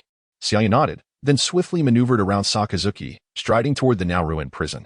As they exited the prison gates, thousands of naval soldiers stood at attention, raising their arms in unison, declaring loyalty. Their synchronized, resounding voices echoed through the night, reverberating across Marineford. Upon hearing the rallying cry, soldiers stationed at various quarters, armories, scientific divisions, and key fortifications halted their activities, facing the Marineford Square. Clearly, an unprecedented rebellion had concluded the moment Xiaoyu stepped out of the prison. Observing the orderly rows of officers and thousands of soldiers, Xiaoyu nodded slightly and marched forward with his head held high. Simultaneously, Sengoku, alerted by the news, rushed from his quarters into the headquarters building, greeted by an overwhelming stench of blood. Before he could react, Vice Admiral Hound surged out with 100 soldiers. "Admiral Sengoku, please hold." Hound called out as he approached Sengoku, saluting before continuing with a chilling proclamation. Marineford is essentially under our control. If you wish to see it spared from destruction, I implore you to remain calm and await Lord Xiaoyu's arrival. What? Sengoku's expression shifted as he quickly scanned his surroundings. Upon realizing the familiar faces of his subordinates were nowhere to be seen, replaced by soldiers aiming their weapons at him, he could no longer contain his outrage. His admiral's coat billowed without wind as he scolded Hound. How dare you turn against your comrades? Speak plainly. Have you slaughtered the soldiers on duty in the headquarters? Before Hound could respond, Buster and his companions leaped forward, pointing fingers at Hound and shouting angrily. Rebellion! You traitors will pay for your actions. Hound's eyes glinted coldly at the sudden interruption. Silence! He commanded. Before he could finish speaking, soldiers behind him surged forward, pulling triggers aimed at Buster and his companions. The sound of gunfire erupted, and before they could even scream, Buster and his allies were mercilessly mowed down, their bodies left lifeless. Damn it, Hound! How dare you! Sengoku nearly succumbed to the urge to vomit blood at the sight. Buster and his companions held positions equivalent to his own. And as long as they lived, he harbored a sliver of hope for salvaging the rebellion. However, with their deaths, the situation had become utterly irretrievable. Admiral, times have changed. Hound gestured for his soldiers to stand down before coolly stating, Lord Xiaoyu has proclaimed that in times of chaos, strict measures must be enforced. The blood and sacrifices must begin with our generation. The Navy must undergo reform, and the corrupt elements of the world government must be eradicated. Chapter 013. Warring States. Have the three generals been controlled? Hound, you have gone too far. Casting a glance at the three individuals sprawled on the ground, Sengoku disregarded the surrounding guns aimed at him and hurriedly approached Hound, gritting his teeth and stating, the executioner of the Chief Justice of Judicial Island. There is no turning back for you in this rebellion. However, I can assure you that if you cease hostilities promptly, I will negotiate this matter with the Holy Land. Before Sengoku could finish his sentence, Hound immediately interjected, Fleet Admiral Sengoku, this is war, not a drill. Lord Xiaoyu has stated that only failure constitutes a rebellion. We are not only far from failure, but have also effectively seized control of the situation with minimal casualties. By the way, Admiral Borisellino has already been subdued by us. If Fleet Admiral Sengoku intends to delay for the three admirals to intervene, the outcome may disappoint you. What did you say? Upon hearing that Admiral Borisellino had been captured, Sengoku's pupils slightly contracted. He had indeed intended to buy some time, hoping to afford the remaining admirals and other officers yet untainted by Xiaoyu's influence an opportunity to turn the tide. To him, the ease with which the participating officers had acted was entirely due to the swift and decisive actions of the loyal officers and soldiers to Xiaoyu, who had launched the rebellion at this unanticipated hour. Once the main admirals or others reacted, the uprising would be swiftly quashed. After a brief silence, Sengoku let out a soft sigh, then turned to gaze at the Marineford Square, shrouded in darkness and echoing with alarm bells, his expression grave. Borisellino, even now, do you still cling to your ambiguous sense of justice? As the fleet admiral, he could not possibly believe that Hound and a few hundred Navy soldiers could have subdued Borisellino. After all, Borisellino was a user of the natural type Pika Pika no Mi. If he were to take the situation seriously, Hound and the hundreds of rebels entering the headquarters would be dispatched in a single encounter. Borisellino's choice to remain subdued was evidently a matter of passive observation or awaiting the outcome of this rebellion. For at that moment, the conflict unfolding in Marineford was not merely a contest of good versus evil, but rather a power reshuffle within the Navy. What about Sakazuki? Suddenly, Sengoku, unwilling to resign, turned back to Hound, his voice low. Hound shook his head, replying, I am only responsible for subduing Admiral Kazuru and remaining here to await your orders, Fleet Admiral. However, given the current circumstances, Admiral Sakazuki should also have been captured. All right. Sengoku waved his hand, somewhat speechless. You think you can control two admirals at once? Such childish claims need not be repeated. Hound smiled slightly, neither confirming nor denying. It was undeniable that if both admirals were to act simultaneously, their rebellion would surely end in failure. For whether it was he or the other vice admirals, even if they all joined forces, they would stand no chance against the two admirals. However, the situation was not as simple as it appeared. If sheer strength were sufficient to accomplish all one desired, then Fleet Admiral Sengoku would not be esteemed as a strategist, and the world would not necessitate schemes and cunning. Brute force alone would suffice. After a brief pause, Sengoku spoke solemnly. Xiaoyu does not intend for me, this old superior, to simply wait here for him, does he? Hound stepped aside, stating plainly, the fleet admiral may proceed to your office. Humph. Sengoku scoffed, flicking his sleeve as he strode past Hound. Hound did not dare to lag behind and promptly followed him into the elevator. As the two entered the lift, the soldiers stationed in the lobby rushed forward to drag away the bodies of BAS and the others. Subsequently, the soldiers responsible for cleaning swiftly tidied the bloodstains on the ground and rapidly rolled out a red carpet. Fleet Admiral Sengoku. Fleet Admiral Sengoku. At that moment, an officer rushed into the hall, calling out loudly to Sengoku, who had just entered the elevator. There's a grave situation. Strangely, the soldiers participating in the rebellion did not stop him, allowing him to reach the elevator door. Sengoku, glancing at the aide who had arrived at the elevator door, shook his head with a wry smile. Is there a situation worse than what we currently face? The soldier looked at Hound, trembling as he spoke. All communications from headquarters have been severed. Marineford is now completely cut off from the outside world. At this news, Sengoku did not exhibit surprise, replying calmly. It seems this day has been in preparation for many years by Xiaoyu. Even without this trial, he would have initiated the rebellion at an opportune moment. Meanwhile, at the Navy headquarters, in the female officer dormitory building, the entire building was surrounded by a throng of Navy soldiers, led by the Rear Admiral Guion, who bore the famed sword, Kenpira. Tall and imposing, Guion stood at the forefront of the group, her cloak billowing in the wind as she gazed with a complex expression at the entrance of the dormitory. Though she was involved in this uprising, she did not wish for excessive bloodshed, especially in this building housing female officers. She hoped all the women would remain inside. Guion, what is the meaning of this? At that moment, a voice tinged with despair reached her ears. Turning to the source, she saw a middle-aged man clad in a Rear Admiral's coat, handcuffed and being pushed forward by two soldiers. The man was none other than Vice Admiral Kaki, a fellow candidate for admiral alongside Guion. Kaki's influence within the headquarters was rivaled only by Xiaoyu, for it was common knowledge that he harbored feelings for Guion, never giving up even after being rejected numerous times, always finding opportunities to present her with flowers in his attempts to declare his affection. This evening marked his 99th failed confession. Little did he expect that his failed declaration would coincide with Guion's involvement in the rebellion. To prevent Guion from continuing down this path, he had acted to obstruct her. However, faced with Guion and the officers surrounding her, despite his formidable strength, he was quickly subdued and personally handcuffed by Guion. Now standing before her, Kaki appeared utterly dejected, his eyes hollow as he stared at Guion, as though the most vital aspect of his existence had been stripped away. Simultaneously, within room 201 of the female officer dormitory on the third floor, a female officer clad in a Navy Major's coat, a cigarette delicately held between her fingers, stood by the window, her beautiful eyes fixed intently on Guion, who was leading hundreds of soldiers to control the entire dormitory. Behind her, 7 or 8 panicked female officers stood in the room, clearly startled by the sudden turn of events. Tina, what is happening? One officer, dressed in a nightgown, approached the major, her voice trembling. Why is Rear Admiral Guion surrounding the dormitory? Could it be that she? Before the officer could finish her sentence, the major named Tina suddenly moved, inhaling from her cigarette before shaking her head. I cannot fathom it either. However, the alarm ringing throughout the headquarters indicates that something grave has transpired.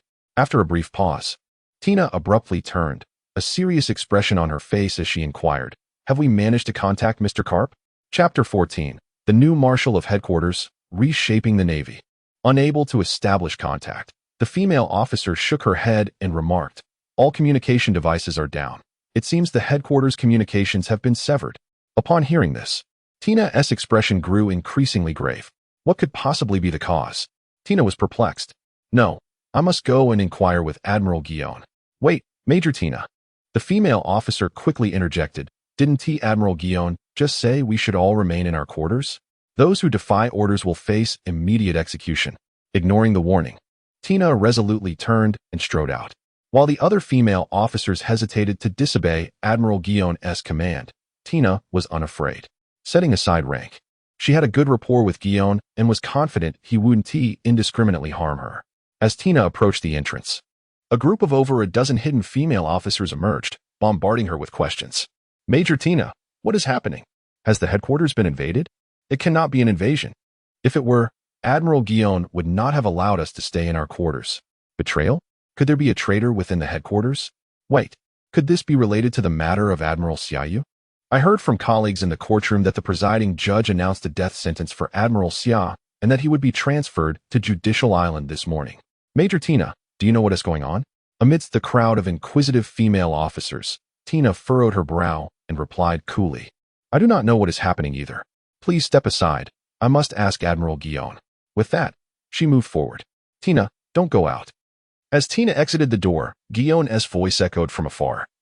What you need to do now is stay out of this and remain in your quarters until the matter is resolved. Admiral, am I not allowed to leave my quarters? Tina continued forward, disregarding Guillaume's admonition. If the headquarters is under attack, why are we not permitted to join the fight? I do not understand. The headquarters is not under attack.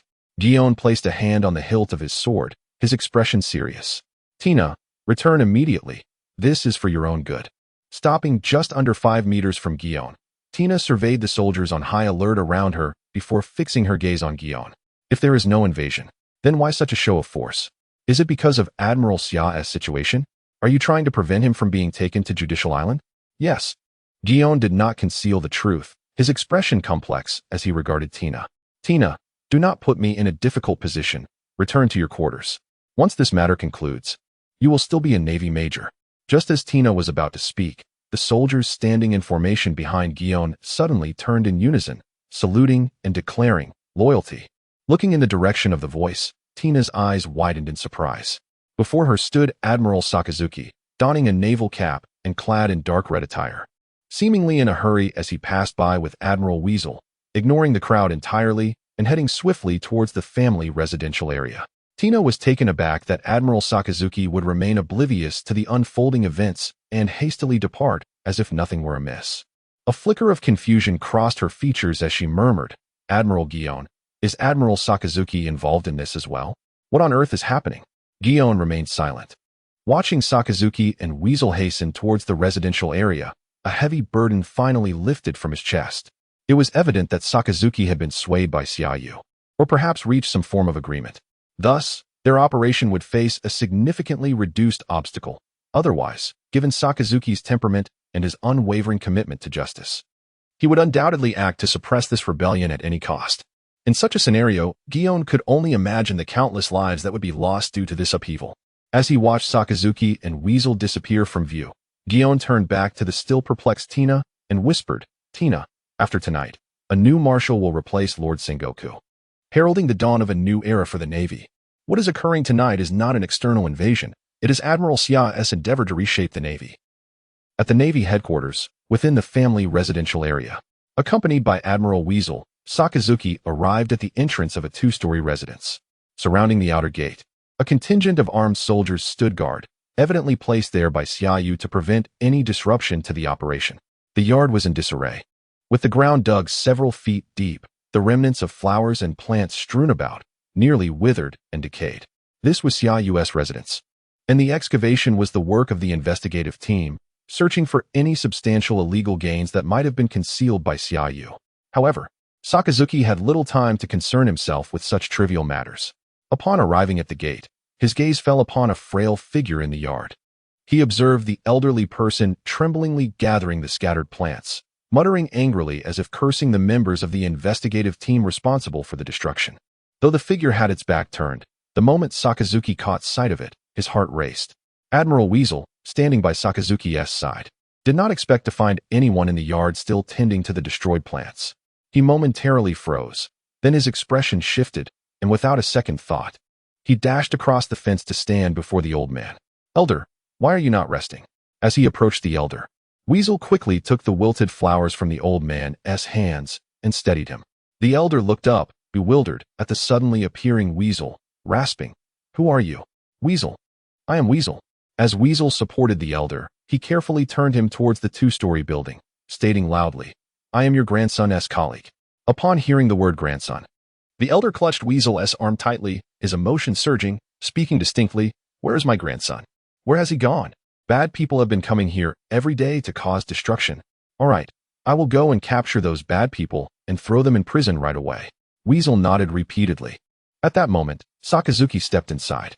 Gazing at the elderly figure so close before him, he hesitated to speak, but ultimately remained silent, his eyes fixated on the old man. I'm hungry. The elder seemed oblivious to Sakazuki's presence, as if he had forgotten his previous words, gazing up at Weasel like a child. Please, come inside and sit for a moment. Weasel assisted the elder into the house, then began, I will go and... Before Weasel could finish, Sakazuki had already turned and entered the kitchen. Chapter 015. Sakazuki's mother. Upon entering the kitchen, Sakazuki took a deep breath, then turned to glance at the figure seated in the living room. The sharp gaze beneath the military cap, which had never displayed an emotional fluctuation over the years, gradually softened. Although he could not yet be entirely certain that the elderly woman before him was indeed his mother, who had perished in his arms all those years ago, the profound sense of maternal connection grew increasingly potent. Nevertheless, he refrained from recklessly revealing his identity. Drawing upon his fading memories, he resolved to prepare a bowl of his mother's favorite dish, more accurately, a dish he had cherished since childhood. Hailing from the frigid North Sea, he had developed a penchant for white rice accompanied by chili peppers, a preference shaped by the harsh conditions of his homeland. This habit had remained with him, and over time, his subordinates and even colleagues who rarely interacted with him had come to know of his fondness for rice and chili. However, considering the elderly woman's apparent hunger, he abandoned the idea of probing her memory and skillfully prepared a bowl of ramen instead. In a short while, he presented the steaming bowl of ramen before her. He swiftly returned to the kitchen, bringing a bowl of rice and a few fresh chili peppers, and took a seat opposite her, vigorously devouring his meal as if he had not eaten in days, leaving the squirrel accompanying the elderly woman perplexed. Sakazuki's actions soon captured the elderly woman's attention. After observing him for a moment, she seemed to forget her own hunger and cautiously inquired, Are you also a colleague of my grandson? Sakazuki nodded. Instantly, the elderly woman perked up, leaning closer to him as she tentatively asked, Could you share some of your rice and chili with me? Taken aback, Sakazuki promptly placed the bowl of rice before her. In a flurry of motion, she seemed concerned that he might change his mind, quickly taking the bowl and the chili peppers and hiding them beneath the table. She then spoke in a conspiratorial tone. My son adored rice and chili. However, her voice faltered as she suddenly slumped, her spirit visibly dampened. But I cannot find my son. Without missing a beat, she turned to the squirrel beside her, asking, Could you help me find my son? Of course, the squirrel replied eagerly. We have been searching for him all these years. All right, what is my son's name? The elderly woman pondered for a moment, then stood up in a fluster, exclaiming anxiously, I forgot who my son is. Who is my son? Yes, rice and chili. After pacing back and forth, she retrieved the rice and chili from beneath the table and handed them to the squirrel. My son loves rice and chili. Could you help me find him? The squirrel accepted the bowl and peppers, placing them in front of Sakazuki, and tentatively remarked, Elderly lady, does he resemble your son? His name is Sakazuki, a general of the Navy headquarters. Who is Sakazuki? The elderly woman gazed at him and shook her head. How could he be my son? My son is not this old, he is only 8. The squirrel shrugged helplessly, explaining to Sakazuki, I apologize, General Sakazuki. The elderly lady's dementia is worsening. She often forgets even Master Xiaoyu, only remembering that Xiaoyu is her grandson, but not who he is. Just then, a flicker of surprise crossed the squirrel's eyes as he looked at Sakazuki in disbelief. At that moment, Sakazuki had pulled his cap low, obscuring his eyes from view. Yet tears silently streamed down his face. Sakazuki's emotions were a tumultuous blend of excitement and complexity. He was certain that this elderly woman was indeed his long-lost mother.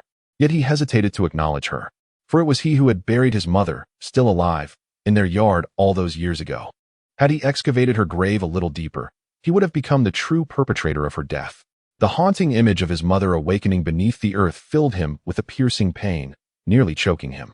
Most poignantly, after all these years, although she had forgotten him, she had never forgotten her fondness for rice and chili. After a brief silence, Sakazuki suddenly rose, disregarding his usual stoic demeanor.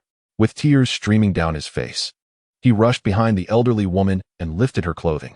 As he did so, a deep scar across her back came into view, still vividly etched despite the passage of decades.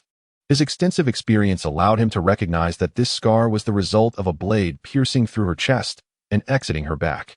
Gazing at the scar, memories flooded back of the moment when pirates had pierced his mother and Apos' body with a sharp weapon.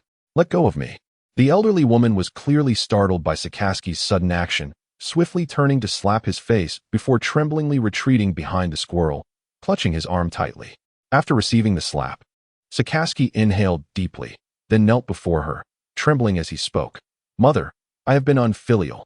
I have caused you suffering." As he bowed deeply, his shoulders shook violently as he struggled to contain his emotions, fighting back tears. The Marine headquarters at Marine Ford was rife with the acrid scent of gunpowder. Although the situation had largely been brought under control, a small faction of officers still sought to resist. In stark contrast to the sounds of gunfire and explosions echoing through the various fortifications of Marine Ford, the courtyard where Xiaoyu resided remained eerily silent. Sakaski managed to regain his composure and, drawing from the remnants of his memory and an innate sense of familiarity, no longer doubted the elderly woman's identity. Choosing to quietly stay by her side, the elderly woman's memory was severely fragmented. Just moments ago, she had been fiercely guarding the rice and chili, but now, upon seeing the tears on Sakaski's face, she returned the food to him. Sakaski remained silent, engrossed in his meal. Although it was merely plain rice and chili, it was the most delectable meal he had savored in decades. "You enjoy rice and chili as well," the elderly woman observed, her gaze fixed on him. "Just like my son. If you find him, please do not bully him. He has always aspired to be a sailor. By the way, what is your name?"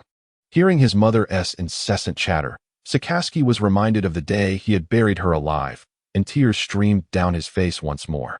Nevertheless, he promptly replied, "Sakaski." "Sakaski?" The elderly woman blinked, deep in thought. "My son. Do you know what my son's name is?" "His name is Sakaski."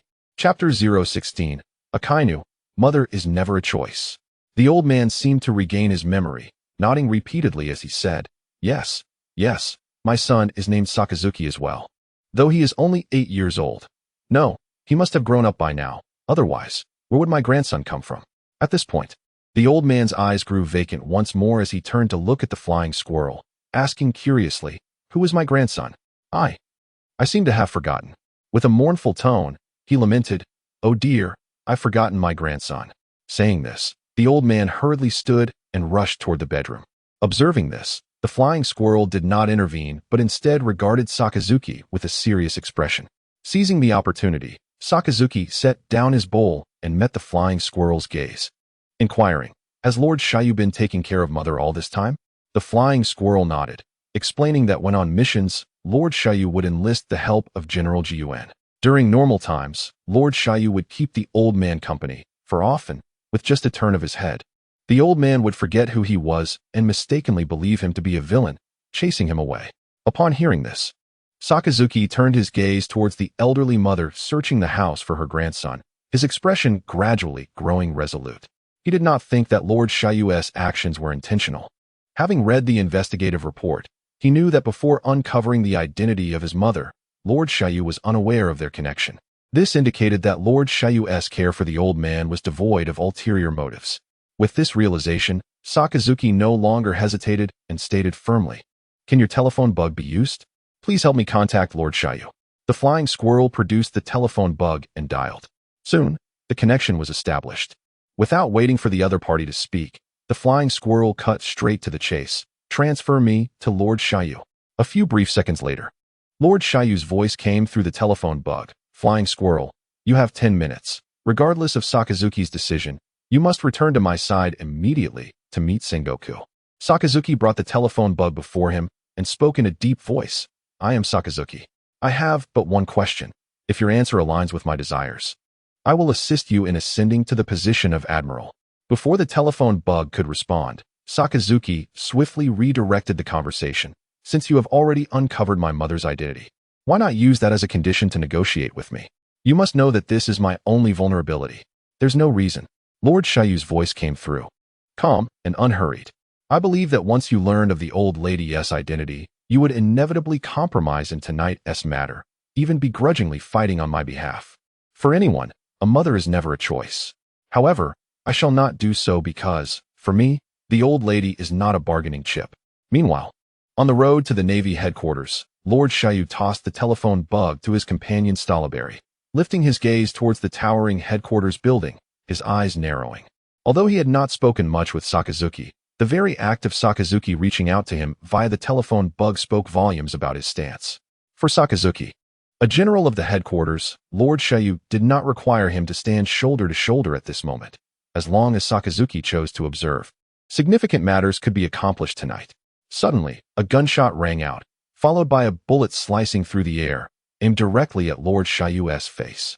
Before Lord Xiaoyu could respond, the silent Bastille, who had been following closely, unsheathed his sword. The massive shark cutter swept through the air, severing the incoming bullet with precision. Subsequently, Bastille took a step forward, unleashing a terrifying aura as he decisively slashed towards the direction of the bullet. With a flash, a wave of destructive energy surged forth, instantly cleaving the rooftop of a building hundreds of meters away in two, accompanied by a piercing scream from the rooftop. The neatly severed structure tilted and collapsed with a thunderous crash, kicking up a cloud of dust. Lord Xiaoyu did not pause due to this minor interruption. As Bastille executed his strike, he continued forward, flanked by Stalaberry and a multitude of rear admirals, major generals, various officers, and hundreds of soldiers, striding directly towards the headquarters. Lord Xiaoyu, you traitor of the Navy. As Lord Xiaoyu stepped through the door into the hall, a furious roar erupted. Instantly, a figure from the guarding soldiers charged forward like lightning, aiming to strike at Xiaoyu. Finger gun. As the assailant bore down on Xiaoyu, Stalaberry swiftly moved in front of him, executing one of the Navy's 6 styles with pinpoint accuracy, piercing the intruder's chest. Damn it! The officer, thwarted by Stalaberry, narrowed his pupils and then glared at Stalaberry with unbridled rage, demanding, Stalaberry, what is the meaning of this? You are the hero who once pursued the Sun Pirates, the most trusted subordinate of Admiral Kizaru. Why have you chosen to betray alongside this traitor, Xiaoyu? Stalaberry seized the officer by the neck, his expression emotionless as he replied. Discussing right and wrong at this moment is utterly meaningless. Anyone who stands in front of Lord Xiaoyu is our enemy. Therefore, you can die. Before the words had fully left his lips, Stalaberry efficiently snapped the officer's neck and quickly followed after Lord Xiaoyu, who was already heading towards the elevator. This was Stalaberry, cold-hearted and decisive. In many respects, he and General Sakazuki were kindred spirits, yet he had chosen to serve under Admiral Kizaru. Although Kizaru trusted him immensely, Stalaberry could not agree with the ambiguous sense of justice espoused by Kizaru, nor could he integrate into the ranks of other rear admirals under his command, which troubled him greatly but left him without an outlet, burying his feelings deep within. It was only during a mission to the New World with the newly promoted Rear Admiral Xiaoyu that he witnessed Xiaoyu's methods against pirates and felt an uncanny connection. After the mission concluded, he took the unprecedented step of approaching Xiaoyu. Following several interactions, he found himself completely captivated by the charisma of the youngest Rear Admiral in the Navy and regarded him as a confidant, becoming a friend with whom he shared everything. Most importantly, he discovered that Xiaoyu possessed not only formidable strength, but also ambitions that left him in awe. Upon fully grasping what Xiaoyu desired, he silently resolved to become one of Xiaoyu's most formidable assistants. However, he had underestimated Xiaoyu's ambition. Xiaoyu sought not merely to become the youngest admiral in Navy history. Yet, none of that mattered now. What was important was that regardless of Xiaoyu's actions, he would choose to stand by his side, for a soldier dies for his confidant. Chapter 017, The 5 Elders. Meanwhile, in the Round Table Conference Hall of the Navy headquarters, Sengoku remained seated in the Marshal's chair, flanked by the hunting dog and various naval officers loyal to Xiaoyu. The atmosphere in the hall was one of palpable tension, punctuated only by the heavy breathing of a few soldiers whose adrenaline surged. These officers and soldiers were devoted to Xiaoyu. Had it not been for him, they would not have dared to bring the esteemed Marshal Sengoku into this hall, a place typically reserved for officers of Rear Admiral rank and above. Yet here they were, having entered this sacred space and brought the venerable Marshal himself before them. Amidst the anxiety, an unprecedented pride ignited within them. Suddenly, the heavy doors of the conference hall were thrust open with a crash. Rear Admiral Maynard stormed in, followed closely by the equally rankled Rear Admiral Fire Mountain. Upon entering, Maynard's eyes widened in disbelief as he stared at Sengoku, who occupied the Marshal's seat. It took several seconds for him to regain his composure. He then turned sharply to the hunting dog, demanding, "Hunting dog, what is the meaning of this? Are you part of this betrayal as well?" The hunting dog shrugged slightly, and replied coolly, "Maynard, please calm yourself. If you continue to make a scene, I assure you, I will not show any leniency simply because we are colleagues. Many have already perished tonight. If you wish to join them, I can accommodate that." At these words, Maynard lunged forward. "Maynard!" Sengoku's deep voice cut through the tension as he commanded, "Sit down." Just then, Fire Mountain approached, placing a hand on Maynard's shoulder before taking a seat to Sengoku's right. Maynard did not immediately comply, his eyes locked in a furious glare at the hunting dog. Sensing Maynard's intentions, the hunting dog stepped forward, his voice low and threatening. "Maynard, I command you to sit down. Otherwise, this will be your final resting place." As the words left his mouth, soldiers on either side of the hall raised their rifles, their cold barrels trained on Maynard. "Marshal Sengoku, this is rebellion. Xiaoyu has turned against us." A voice, urgent and frantic, erupted from outside the hall. Before anyone could react, several figures rushed in. Leading them was another Rear Admiral, Steel Reyes, followed by the long-haired and fanged Rear Admiral Urban and the stout Major Red King. As they entered, the trio froze, taken aback by the tense atmosphere. Sensing the palpable danger in the room, they exchanged glances and quietly took their seats to Sengoku's left. With this, Maynard ceased his confrontation with the hunting dog and decisively sat beside Fire Mountain. It was not an act of submission, rather. The increasing number of allies in the room compelled him to bide his time and observe the unfolding situation. No sooner had Steel Reyes and his companions settled in than the sound of rapid footsteps echoed from outside. Moments later, the dashing figure of Rear Admiral Jin entered the hall, drawing the astonished gazes of the attendees as she took a seat directly across from Sengoku. Following her were 2 majors and a dozen soldiers, who promptly lined up behind her. "What is the meaning of this, Ji-Yuen?" Maynard's expression shifted as he noticed her occupying a seat that was typically not hers. "Have you also joined the rebellion?" Ji-Yuen did not respond to Maynard. Instead, she inclined her head apologetically towards Sengoku, stating, "Marshal Sengoku, I must express my regret for the events of this evening. In pursuit of true justice, I have chosen to follow Lord Xiaoyu." At her declaration, Maynard, Fire Mountain, and Steel Reyes stared in astonishment. Initially, they had assumed Ji-Yuen had been coerced into joining the rebels, only to learn she had willingly defected, referring to Xiaoyu with honorifics. This indicated that she had not merely aligned herself with Xiaoyu, but had pledged her loyalty. This revelation was significant. Ji-Yuen was a candidate for admiral, a formidable swordswoman with the potential to become one of the next 3 admirals. The fact that such a promising individual had chosen to ally herself with the rising young Rear Admiral was astonishing. True justice? Sengoku's gaze flickered with intrigue. He was more curious about Ji-Yuen's choice than Maynard and the others. "Indeed, true justice," Ji-Yuen affirmed, her demeanor steady. "Lord Xiaoyu revealed certain truths about the world government. Initially, I was skeptical, believing he was merely exaggerating. Even when I sought verification from Dr. Vegapunk, I remained unconvinced. It was only when I served at the Holy Land that I recognized the veracity of his claims." Sengoku's expression darkened. "Vegapunk? The Holy Land? What exactly did he tell you?" Rather than answering directly, Ji-Yuen posed a question of her own. "Have you ever visited the royal palace of the Holy Land? It was built by the 20 kings who established the world government 800 years ago. Within its grand hall stands the empty throne. We all know that the empty throne is never to be occupied, for it symbolizes the equality among the 20 nations that founded the world government, a testament that none shall sit upon it as a dictator. Yet, according to my findings, there have been persistent attempts to claim the empty throne over the years. That is impossible." Sengoku sprang to his feet, fixing his intense gaze upon the composed Ji-Yuen. "Tao Rabbit, this is a fabrication concocted by Xiaoyu, intended to incite you to assist in this insurrection.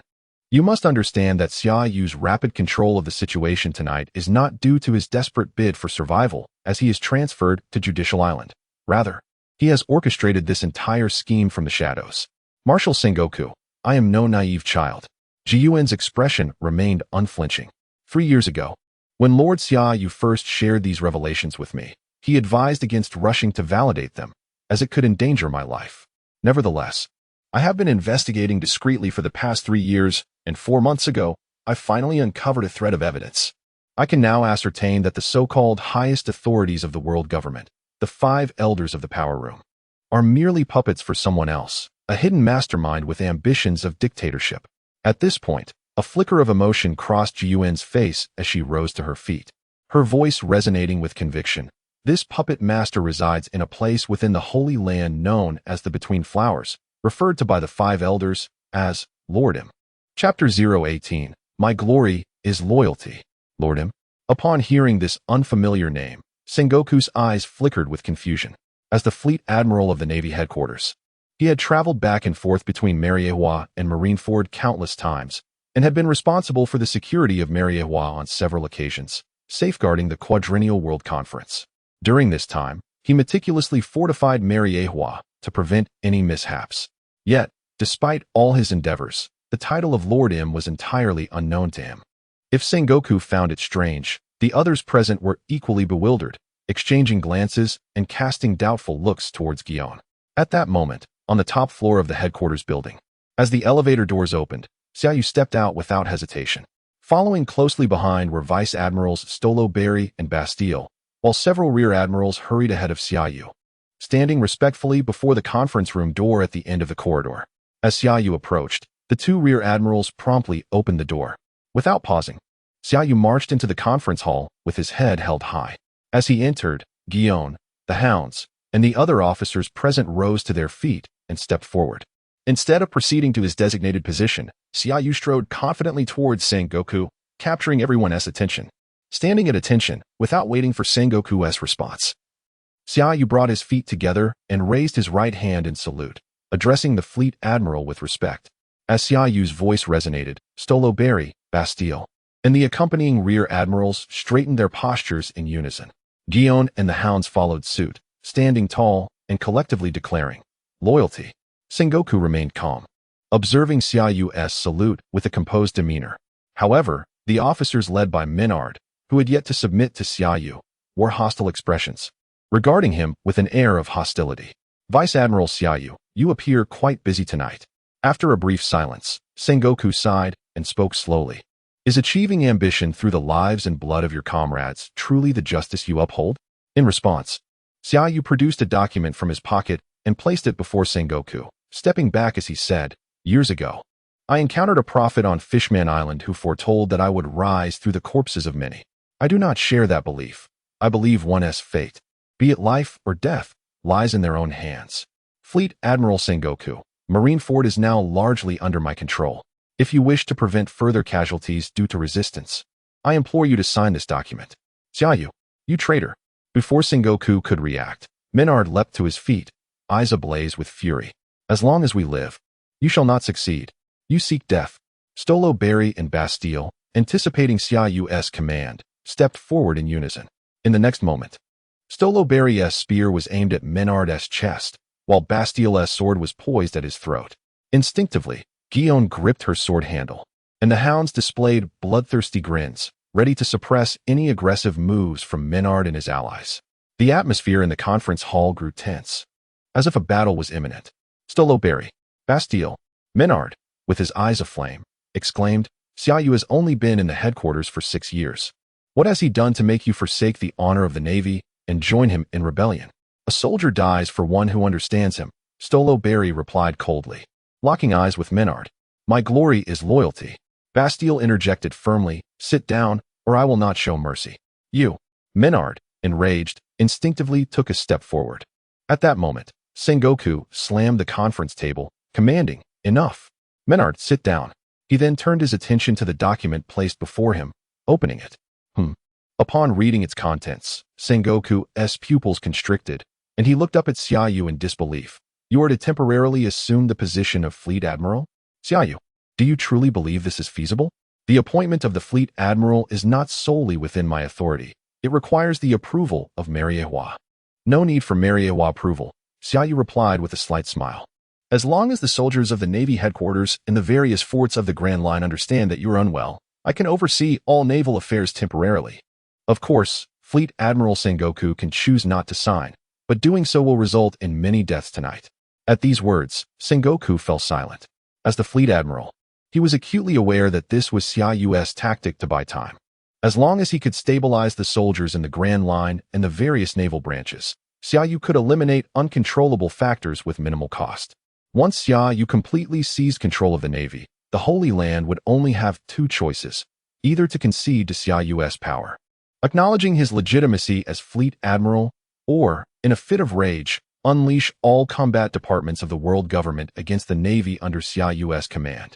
Noticing Sengoku's silence, Xiaoyu ceased standing and walked directly to the empty seat opposite Sengoku at the conference table. As he approached, Gion promptly moved the chair forward for him. Once Xiaoyu was seated, she stepped back, hand resting on her sword at his left side. Stoloberry and Bastille also quickly positioned themselves at Xiaoyu's right, their gazes fixed on the solemn-faced Sengoku. Fleet Admiral, you cannot sign this. Menard suddenly stood again, his emotions running high. We are not without the strength to fight. If we risk it all, we can hold out until Vice Admiral Garp returns, and victory will be ours. Furthermore, the three admirals have not fully declared their stance. Bang! Before Menard could finish, the tightly closed doors of the conference hall were flung open once more. Entering swiftly, now draped in the greatcoat of a Marine Admiral and wearing a naval cap, was Sakazuki, accompanied by Vice Admiral Groundhog. He walked straight to Xiaoyu's side, under the incredulous gazes of Menard, Fire Mountain, and Steelus. Admiral Sakazuki. The sight of Sakazuki disregarding Fleet Admiral Sengoku and standing beside Xiaoyu caused Menard's pupils to constrict as he exclaimed, "What are you doing? Could it be that you too? No, this is impossible. You, who cannot tolerate the slightest grain of sand, what of the absolute justice you uphold?" At this moment, Sengoku also turned to Sakazuki, speaking gravely. "Sakazuki, is this your choice?" Sakazuki slowly raised his gaze, a fleeting hesitation crossing his features. Yet, in an instant, he cast aside all distractions and nodded resolutely, "Yes." Chapter 019. Akainu submits his loyalty. Before the words had fully escaped his lips, Sakazuki abruptly materialized before Maynard. In the next instant, Maynard found himself seized by the throat, lifted high.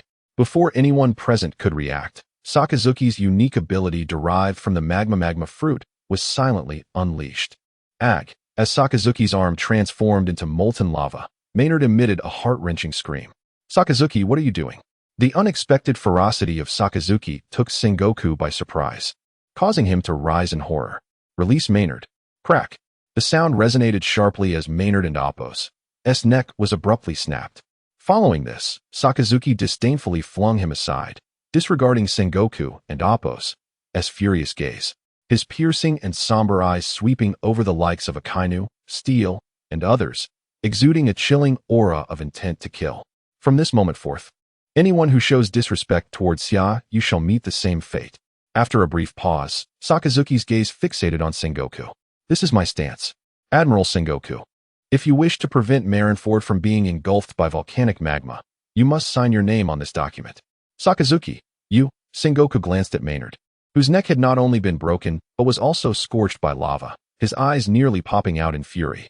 "Your actions will plunge the Navy into irreparable ruin. If the Holy Land learns of this, they will never recognize Xiaoyu's legitimacy. Countless Navy soldiers will spill their blood and perish because of you. Admiral Sengoku." Discussing this now is futile. Sakazuki's gaze was intense as he regarded Sengoku. "Since the moment I was reunited with my mother, right and wrong have ceased to matter to me." With that, Sakazuki ceased his rhetoric and returned to Xiaoyu's side, his resolve more unwavering than ever. His previous adherence to absolute justice stemmed from witnessing his parents' tragic demise at the hands of pirates, a seed of hatred that had taken root within him from a young age. However, upon learning that his mother had been resurrected and cared for by Xiaoyu for 3 years, his conviction began to waver. This was not due to disappointment in the Navy or the world government, but rather a sense of guilt. The thought of his mother being buried alive, when she had not truly died, filled him with self-loathing. He could not fathom how his mother had survived after emerging from the earth, nor could he imagine the trials she had endured during his years in the Navy. Given that even in her senility, she remembered his favorite food, rice and chili, he could conclude that she had been searching for him all along. Otherwise, she would not have retained such memories despite her deteriorating condition. He was grateful to Xiaoyu for reuniting him with his mother, for providing him with the chance to rectify the tremendous mistake of his youth, and for the meticulous care he had received over the past 3 years. It was crucial to note that his mother, afflicted with dementia, could forget Xiaoyu at any moment. Under such circumstances, Xiaoyu could have easily placed her in a nursing home or hired a caretaker. Most importantly, according to the Weasel, Xiaoyu's original plan was that if this mission succeeded, it would be splendid. If it failed and he perished, The weasel was to deliver the investigation report to him, as Xiaoyu feared that his demise would leave his elderly mother without care. It seemed all was lost. After observing Sakazuki standing resolutely beside Xiaoyu for a moment, Sengoku internally sighed. The absence of Borsellino had already made his stance abundantly clear. With Sakazuki, the embodiment of absolute justice, steadfastly allied with Xiaoyu, even risking it all would not alter the current situation. Though Sengoku still had the ace up his sleeve in the form of the Navy hero Garp and another admiral, Kazan, Garp was likely on holiday. Probably off in the East Blue. By the time Garp returned, even his strength would be insufficient to counterbalance Sakazuki, Xiaoyu, and all the officers who had defected. As for Admiral Kazan, he had not been seen for 3 days, off wandering some distant sea, and based on his character, it was unlikely that he would return anytime soon. Even if Kazan were to return, the current circumstances would favor Xiaoyu, who had Sakazuki on his side. Of course, now was not the time to dwell on the worst outcomes. Once Xiaoyu fully controlled the Navy, it was likely the Holy Land would compromise, possibly even appointing Xiaoyu as the new admiral of the Navy headquarters. After all, a new emperor of the sea had emerged in the New World, and the Revolutionary Army had grown formidable over the years, posing a significant threat to the world government's dominion. Engaging in conflict with Xiaoyu at this juncture would clearly be unwise. Furthermore, should the Revolutionary Army join forces with the Navy under Xiaoyu's command, the Holy Land would find itself besieged from all sides. All of this seemed to be part of Xiaoyu's grand design. Undoubtedly, whether he signed or not would not significantly impact Xiaoyu. If he refused, Xiaoyu could simply eliminate all soldiers and officers who had not pledged allegiance to him. After all, more than half of the officers and soldiers had already chosen to swear loyalty to Xiaoyu. After a brief silence, Sengoku slowly lifted his gaze to Xiaoyu, his expression grave. Xiaoyu, since your arrival at the headquarters, how have I, Garp, and Zephyr treated you? Xiaoyu nodded.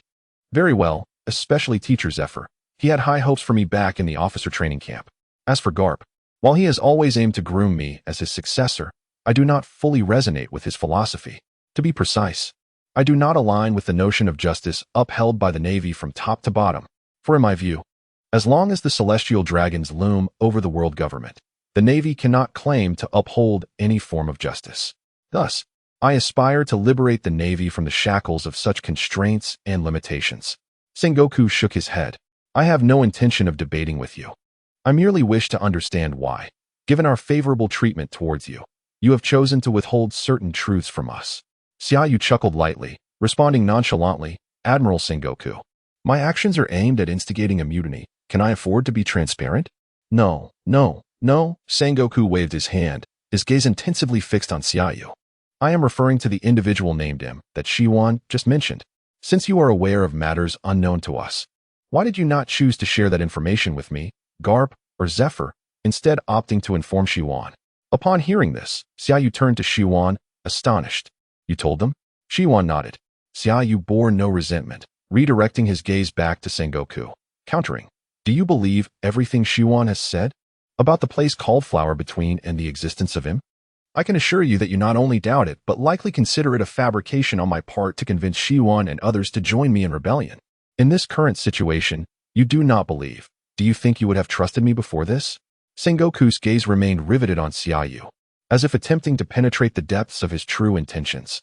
So, there truly exists a place called Flower Between and an individual named him who seeks to ascend to the empty throne? Xiaoyu waved his hand dismissively. Admiral Sengoku, rather than lingering in uncertainty here, it would be far more prudent to question the 5 elders directly at the Holy Land, or even visit the Holy Land yourself. Although I am aware that Im resides among the flowers, I am uncertain of Im's gender.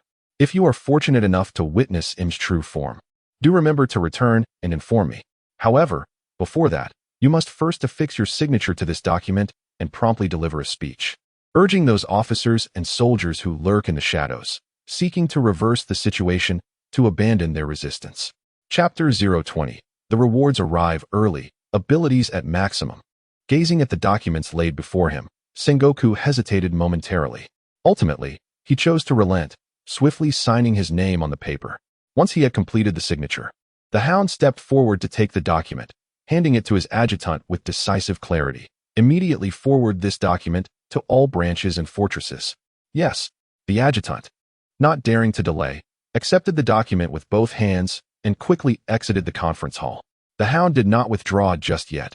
Instead, he held a communication device before Sengoku and bowed slightly, saying, "Lord Sengoku, next you will need to make a broadcast announcement, calling upon all officers and soldiers who have not yet surrendered to gather at Marin Vondo Square within 10 minutes, and to announce that Lord Xia Yu will temporarily assume the position of Marshal."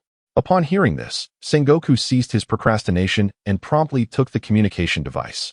After a brief silence, he took a deep breath and spoke with measured calm. "This is Sengoku. All officers and soldiers who hear this broadcast, please cease fighting and lay down your weapons to proceed to Marin Vondo Square. This farce must come to an end." As Sengoku's voice resonated through the communication device, speakers strategically placed throughout Marin Vondo echoed his words, reaching every corner. In the Marin Vondo female officer dormitory, Major Tina and her fellow female officers stood upright upon hearing the broadcast, eagerly looking towards the main building. "Major, it's Lord Sengoku's voice. Wonderful, the rebellion is over. Have we won?" Hearing the excited chatter around her, Tina furrowed her brow. "Did none of you comprehend Marshal Sengoku's words? He has instructed us to cease fighting and proceed to the square. What does that mean?" One officer blinked in confusion. Without further explanation, Tina turned and exited the dormitory. Upon stepping outside, she found over 100 female officers gathered, many of whom were orderly making their way towards Marin Vondo Square. Not only in her dormitory building, but figures were also emerging from the nearby male officer dormitory. In no time, the path leading to Marin Vondo Square was crowded with people, some bearing anxious expressions while others chatted jovially, as if the events unfolding at Marin Vondo had no bearing on them. Though greeted by acquaintances along the way, Tina maintained an aloof demeanor, avoiding eye contact and following the throng towards the square. Minutes later, Tina arrived at the entrance of the square, which was ablaze with light, able to accommodate up to 100,000 people. The previously bustling crowd fell silent as they entered Marin Vondo Square, not out of self-discipline, but because soldiers bearing firearms surrounded the perimeter, each adorned with a red scarf, marking them distinct from the soldiers entering the square. "What is happening?" A female officer beside Tina, upon spotting the armed soldiers and the general stationed at intervals, instinctively retreated behind Tina, her voice trembling. "Tina, could the rebels have won? Will they kill us?" Before Tina could respond, Sengoku's voice echoed once more over the broadcast. "I apologize for the events of tonight. From this moment onward, Major General Xia Yu will temporarily assume the authority of Marshal." At these words, the previously tranquil square erupted in chaos. The officers who had been confined in the dormitory began emerging, raising their voices in protest. "Marshal Sengoku, how can you compromise with the rebels? What qualifications does Xia Yu have to replace you as Marshal? Marshal Sengoku must be held captive by Xia Yu." Witnessing the sudden upheaval, the surrounding soldiers raised their weapons in response. A brigadier general then led a 100-man squad rushing into the square, shouting, "Silence! Everyone be quiet! Traitors! We will never allow Xia Yu to command the navy." In the face of the advancing brigadier general, another officer clad in a similar coat raised his arm and shouted, "Who dares to fight alongside me into the headquarters?" Bang! Bang! Bang! Before others could join in, a series of sharp gunshots rang out unexpectedly. The shouting brigadier general was immediately enveloped in a cloud of blood, seeking death. Following closely behind the brigadier general, two soldiers, having expended their ammunition, approached the wounded officer and decisively struck him with their rifle butts. The sudden scene plunged the chaotic square into an eerie silence. A brigadier general of the headquarters had been taken down by two soldiers. All eyes widened in disbelief as they stared at the fallen officer. Meanwhile, Sengoku, situated in the conference hall on the top floor of the headquarters, hastily approached the window upon hearing the gunfire from the square. Despite the distance and the throng of people, he could not discern the details of the commotion, only noting that the crowd had quieted, akin to the calm before a volcanic eruption, thick with the scent of gunpowder. Xia Yu displayed no reaction, instead observing Sengoku with keen interest. The current situation was well within his grasp. He held no concern for unexpected developments. However, convincing all soldiers and officers to surrender based solely on Sengoku's words would prove challenging. Sensing the mounting tension from the square, Sengoku, without further contemplation, raised his voice. "Do you wish to see Marin Vondo awash in blood? If that is your desire, then fight to your heart's content. I trust those lawless pirates at sea would relish the sight of you both suffering from internal strife." If you wish for this farce to conclude, then obey the orders. I declare that Xiaoyu shall temporarily wield the authority of Marshal. From this moment forward, anyone who resists shall be deemed a traitor.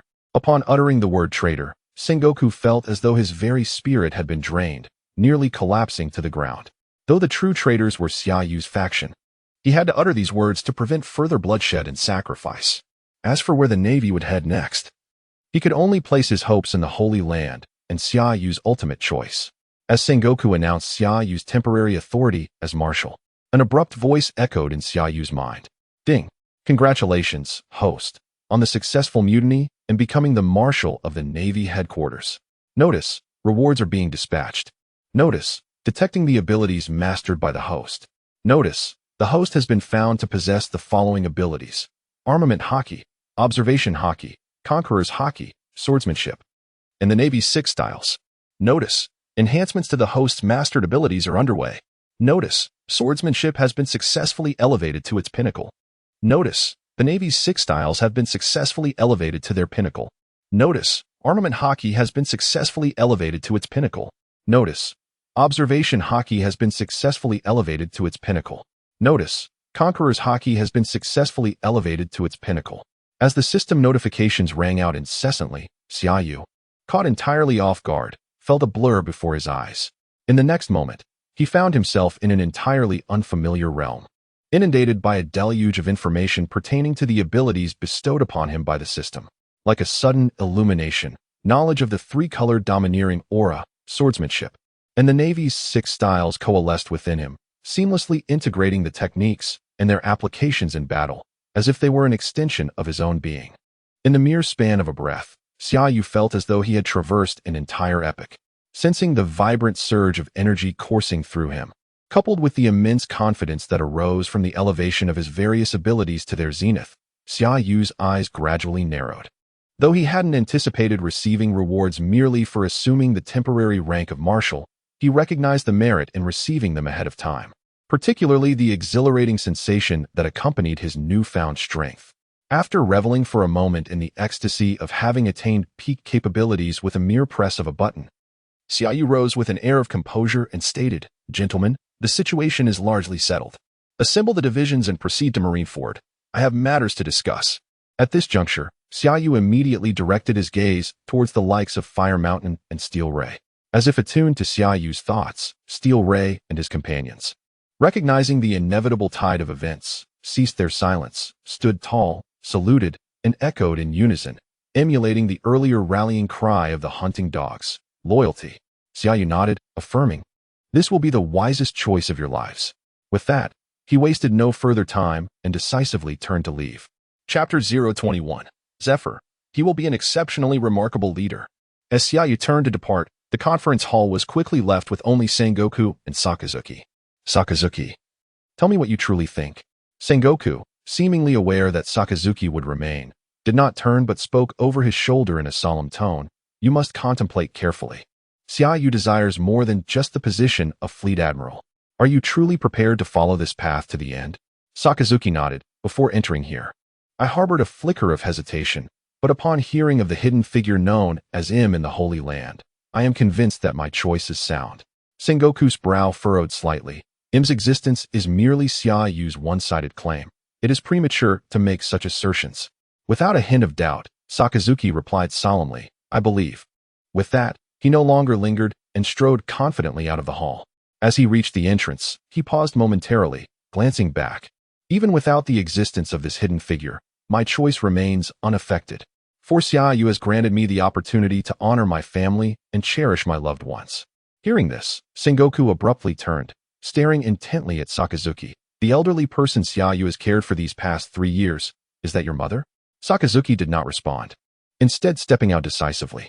After watching Sakazuki vanish beyond the doorway, Sengoku shook his head with a wry smile. "What a clever strategy, Xiaoyu. You have discovered Sakazuki and Appo's sole vulnerability." Pausing briefly, Sengoku surveyed the empty conference hall before leisurely moving to the window, gazing down upon the brightly lit Marineford Square. At that moment, the square had fallen into tranquility, with soldiers and officers standing in orderly lines, awaiting the arrival of their new fleet admiral, Xiaoyu. Just then, Xiaoyu emerged from the headquarters, entering Sengoku's line of sight. Observing the young figure making his way towards Marineford, surrounded by Jiyuan and others, Sengoku felt a sudden surge of anticipation. In that instant, he found himself curious about how far this exceptionally astute young man, skilled in strategy and winning hearts, would ascend. Should the Holy Land choose to compromise and acknowledge Xiaoyu's legitimacy as Fleet Admiral, it is conceivable that Xiaoyu might seize this opportunity to advocate for greater rights for the Navy, liberating its justice from any fetters and constraints. As the Fleet Admiral of the Navy, he surely understood that the current world government was no longer what it once was. The celestial dragons, claiming to be the descendants of gods, had grown increasingly brazen in their enjoyment of their exalted privileges, treating lives with disdain and committing acts of violence without consequence. Even if such incidents erupted, the Marine admirals were compelled to rush to their aid unconditionally, incapable of offering protection to the oppressed common folk. As Xiaoyu articulated, as long as the burden of the celestial dragons loomed over the world government, the Navy, under its command, could never enact true justice. Sengoku comprehended these truths, yet he lacked the courage to shatter the status quo. For, with one small disturbance, a greater chaos would inevitably ensue. Most importantly, the reason the world government had endured atop the red soil continent for 8 centuries must be acknowledged. All he could do was to fulfill his duties and strive to extend the Navy's justice to the whole world. Watching Xiaoyu's party depart the headquarters and disappear into the night, Sengoku withdrew his gaze, murmuring to himself, since ancient times, fame and achievement belonged to the youth. How I too was once so full of vigor. Before he could finish his thought, Sengoku's expression shifted abruptly, and he swiftly turned to face the entrance. 3 figures stood there, having appeared unbeknownst to him.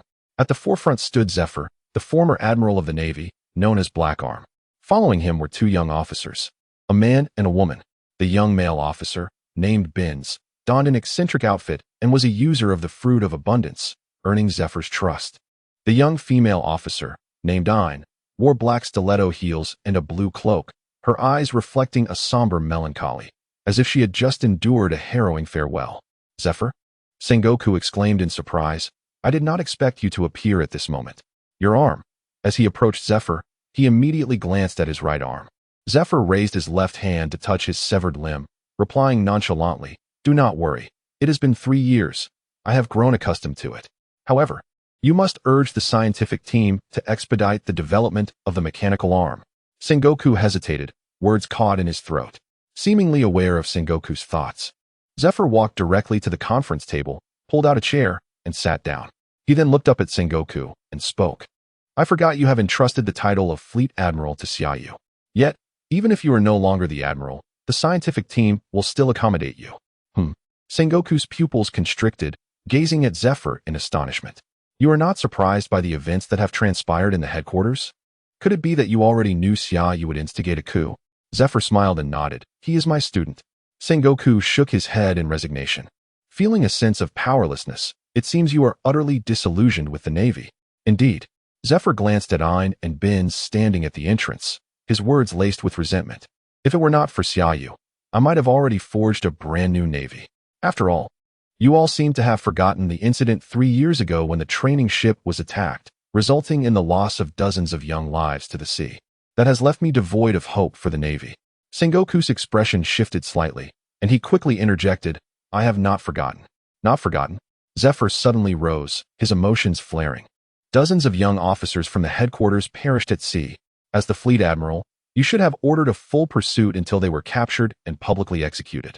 Only in doing so could we instill fear in those pirates who dare to slay Marines, grant peace to the lost young lives, and enable the living to persist in their quest for justice. Yet you did not do this. Over the course of 3 years, you have left me disheartened." As he spoke, Zephyr pointed at Ayn and Binz. "It is them and all the young officers who shoulder the future of the Navy." Recognizing that his emotions were teetering on the edge of chaos, Zephyr paused momentarily, then returned to his chair, lowering his voice. "Sengoku, you have aged. We have all aged." Sengoku remained silent, standing there with a grim expression, his emotions complex. He certainly had not forgotten the incident where the training ship led by Zephyr was attacked, leading to the death of dozens of young officers. He had continuously dispatched people to hunt down the perpetrators responsible for the massacre. However, he refrained from explaining. For as the Fleet Admiral, he faced more than just a single pirate. He had to consider the bigger picture and could not mobilize all 3 admirals for the sake of 1 pirate. Yet, Zephyr's words held merit. The tragic slaying of so many young officers, with the culprits still at large, weighed heavily upon him, a burden he could not escape. I know what you are thinking. Observing Sengoku's silence, Zephyr spoke again. Are you now pondering whether my choice of inaction stems from Xiaoyu's promise that he would bring the pirates who attacked the training ship to justice? To be frank, Xiaoyu has made no such promise to me, but I have faith that he will not disappoint. At this point, Zephyr turned his gaze to his 2 quiet students standing at the door. Ein, Bins, the situation is set this evening. From now on, you shall follow Xiaoyu. He will be an exceptionally remarkable leader. Chapter 022. In the name of the absolute justice of the Navy. Upon departing the conference hall, Sakaski did not immediately follow Xiaoyu out of the headquarters building. Instead, he first made his way to his office. Casting a glance at the plaque hanging on the wall, where the words thorough justice stood out prominently. After a brief moment of silence, he exhaled deeply, as if shedding the last of his burdens, and a smile, one that had not graced his face for decades, emerged. Without further delay, he turned and exited his office. As he passed by Poliusolino's office, 2 soldiers stationed at the door stood at attention and saluted in unison, exclaiming, "Loyalty." Sakaski raised a hand in acknowledgement and inquired, "Is Admiral Kazuru inside?" One of the soldiers nodded affirmatively, "Yes, Admiral Sakaski." Without hesitation, Sakaski commanded, "Open the door." The soldiers, clearly aware of Sakaski's current standing, promptly opened the office door. Inside, Poliusolino sat languidly at his desk, appearing somewhat feeble, perhaps due to the sea stone cuffs he wore. Or perhaps it was simply his demeanor. Oh, upon seeing Sakaski enter, a flicker of surprise crossed Poliusolino's eyes, and he straightened himself, remarking lazily, "How terrifying. I never expected Xiaoyu could persuade you. Did you not choose to remain a bystander?" Sakaski, towering over Poliusolino at the desk, replied solemnly, "Tell me your innermost thoughts." "What thoughts could I possibly have?" Poliusolino raised his cuffed hands, a look of helplessness on his face. Being a fellow devil fruit user, he was unable to touch the sea stone cuffs. Without a moment's pause, Sakaski turned to the 2 soldiers assigned to guard Poliusolino and ordered, "Remove the cuffs. Furthermore, your duty is complete. Proceed to the square immediately." "Yes." The soldiers saluted in unison before swiftly unfastening Poliusolino's restraints. Once the soldiers exited the office, Sakaski, with a serious expression, fixed his gaze upon Poliusolino. "You must understand, here in the Navy headquarters, you are my only brother. If you accept the choice I am making now, can you continue to stand by my side?" Poliusolino did not respond immediately. He merely flexed his wrist and slowly rose to the window, gazing down upon the brightly lit Marineford Square. At that moment, the square was already filled with at least 50,000 people, strangely silent, all standing in unison, eagerly awaiting what was to come. "I wish to know what means Xiaoyu employed to compel you to make such a choice." After a brief silence, Poliusolino did not turn around, but followed the figure leaving the headquarters building toward the square with his gaze. "Don't tell me he discovered some crime of yours. He found my mother." Before Poliusolino could finish, Sakaski interjected, "and has been caring for her for 3 years. Poliusolino turned back, incredulity etched on his face. "Is it the elderly woman that Xiaoyu rescued 3 years ago? I met her once. She seems severely afflicted by dementia, having forgotten everyone around her and wandering away from home in search of her grandson. At that time, I did not know who her grandson was, so I assigned 2 soldiers to accompany her." Having said this, Poliusolino appeared momentarily forgetful, shifting the conversation. "By the way, what was the last thing you said?" Sakaski, puzzled, replied, "Can you continue to stand by my side?" Poliusolino shook his head. "No, the one before that." After pondering for a moment, Sakaski tentatively ventured, "Brother, let us go see our mother." As soon as the words left his lips, a flash of light shot out from the office, instantly landing at Xiaoyu's doorstep in the residential area. Meanwhile, Xiaoyu and his entourage arrived at the entrance of Marineford Square. As Xiaoyu approached, the soldiers standing orderly on either side of the entrance raised their hands in salute. The thousands of soldiers assembled in the square, along with officers of various ranks, turned their gazes toward him. Among the crowd, the female soldiers in Tina's squad looked toward Xiaoyu with anxious hearts. Xiaoyu did not pause. Walking into the square surrounded by several vice admirals, including Jiwen, Weasel, Bastille, Stalaberry, and Hound, making his way toward the elevated platform. As Xiaoyu and his group passed the first row of soldiers, All saluted and stepped forward, straightening their backs, chanting in unison, loyalty. Xiaoyu returned the salute. As he walked past the second row, the soldiers there also stepped forward, fervently shouting the word loyalty. Xiaoyu continued to remain silent, instead responding with a warm smile. Just as he passed the third row, before the soldiers could utter their pledge, a tall figure suddenly charged out from the fourth row, followed by a shout that resonated powerfully, causing many to feel their ears ring. Xiaoyu, the voice, laced with anger, boomed as the imposing figure stood directly opposite Xiaoyu, exuding an overwhelming presence like a moving mountain. John Gianto. Before Xiaoyu could react, Stalaberry, who stood close by, shifted uneasily but did not hesitate to step forward alongside Jiyuan, adopting a combat stance. Weasel, Hound, and Bastille, though not immediately in front of Xiaoyu, remained on high alert, watching the formidable figure that had emerged. What a reckless act, Xiaoyu, faced with 5 vice admirals who could strike at any moment. John Gianter dared not advance rashly, instead towering over Xiaoyu and declaring, "In the name of the Navy's absolute justice, I must stand against you." Before he could finish, John Gianter swiftly unsheathed his enormous sword, a surge of battle intent erupting forth, causing his oversized vice admiral coat to billow wildly. An invisible pressure surged forth like a tidal wave, enveloping Xiaoyu in an instant. John Gianter. Xiaoyu raised his hand, halting the advance of Stalaberry and the others. Maintaining a calm demeanor, he stated, "You should have stood up to fight for justice sooner, for if you strike now, you will bear the label of a traitor." As he spoke, Xiaoyu took a step forward. Thud, the moment his foot touched the ground. A tremor rippled through the earth. Immediately, a wave of terrifying energy erupted beneath him, forming a fiery cloud of red and black, while an overwhelming, silent pressure caused the air to vibrate with a low-frequency hum. In the next moment, John Gianter, who had just drawn his sword, felt as if his body were shackled, unable to move, as if an invisible mountain pressed down upon him, compelling him to kneel before Xiaoyu with a thud. This is John Jando. Kneeling on both knees, supported his body with a colossal sword. With every ounce of strength, he raised his gaze toward Xiaoyu. His expression filled with astonishment as he exclaimed, "Conqueror's Haki. You have actually awakened Conqueror's Haki." Chapter 023. Offering loyalty to the Marshal.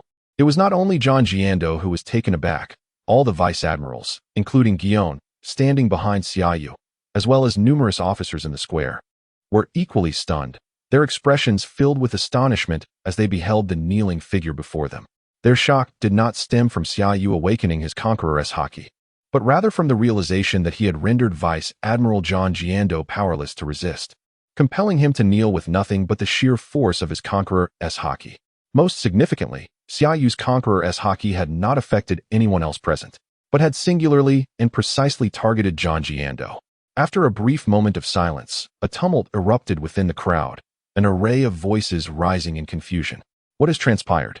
Why has Vice Admiral Giando suddenly knelt? Did you not hear? It is the Conqueror's Haki. Lord Xiaoyu has unleashed the Conqueror's Haki. What is the Conqueror's Haki? It is a king's qualification possessed by 1 in a million, an innate ability. Crucially, the Conqueror's Haki cannot be cultivated. It can only be enhanced through the elevation of one's own strength. Even if the Conqueror's Haki is a rare gift, it should not have been able to incapacitate Vice Admiral Giando so utterly. There is but one truth. Lord Xiaoyu's power is likely approaching that of an admiral, or perhaps even surpassing it. Disregarding the astonishment of all present, Xiaoyu strode towards John Giando with a calm and measured pace. With each step he took, John Giando felt the weight of an immense mountain pressing down upon him, rendering him incapable of resistance. As his massive form sank lower in submission to Xiaoyu's advancing presence. As Xiaoyu approached, Giando could no longer endure the pressure, collapsing flat against the ground with a thud. Yet, even in this prostrate position, the pressure above him showed no signs of relenting. As he lay there, the ground beneath him cracked, fissures radiating outward in all directions. Witnessing the ground fracture beneath John Giando, the vice admirals trailing behind Xiaoyu widened their eyes in disbelief, while the soldiers in the square were compelled to hastily retreat as the cracks spread toward their feet. The Conqueror's Haki had fractured the ground. Guillaume, glancing down at the fissures extending to his feet, then looking up at the figure now standing before John Giando, wore an expression of incredulity. The Conqueror's Haki cannot be cultivated. It can only increase with the enhancement of one's strength. At this moment, Stolo Berry's face reflected fervor. His voice tinged with excitement as he exclaimed that Lord Xiaoyu's ability to crack the ground with his Conqueror's haki indicated that his strength likely exceeded that of an admiral. Upon reaching Zhang Jiando, Xiaoyu did not utter a word. Instead, he calmly regarded the giant vice admiral before him.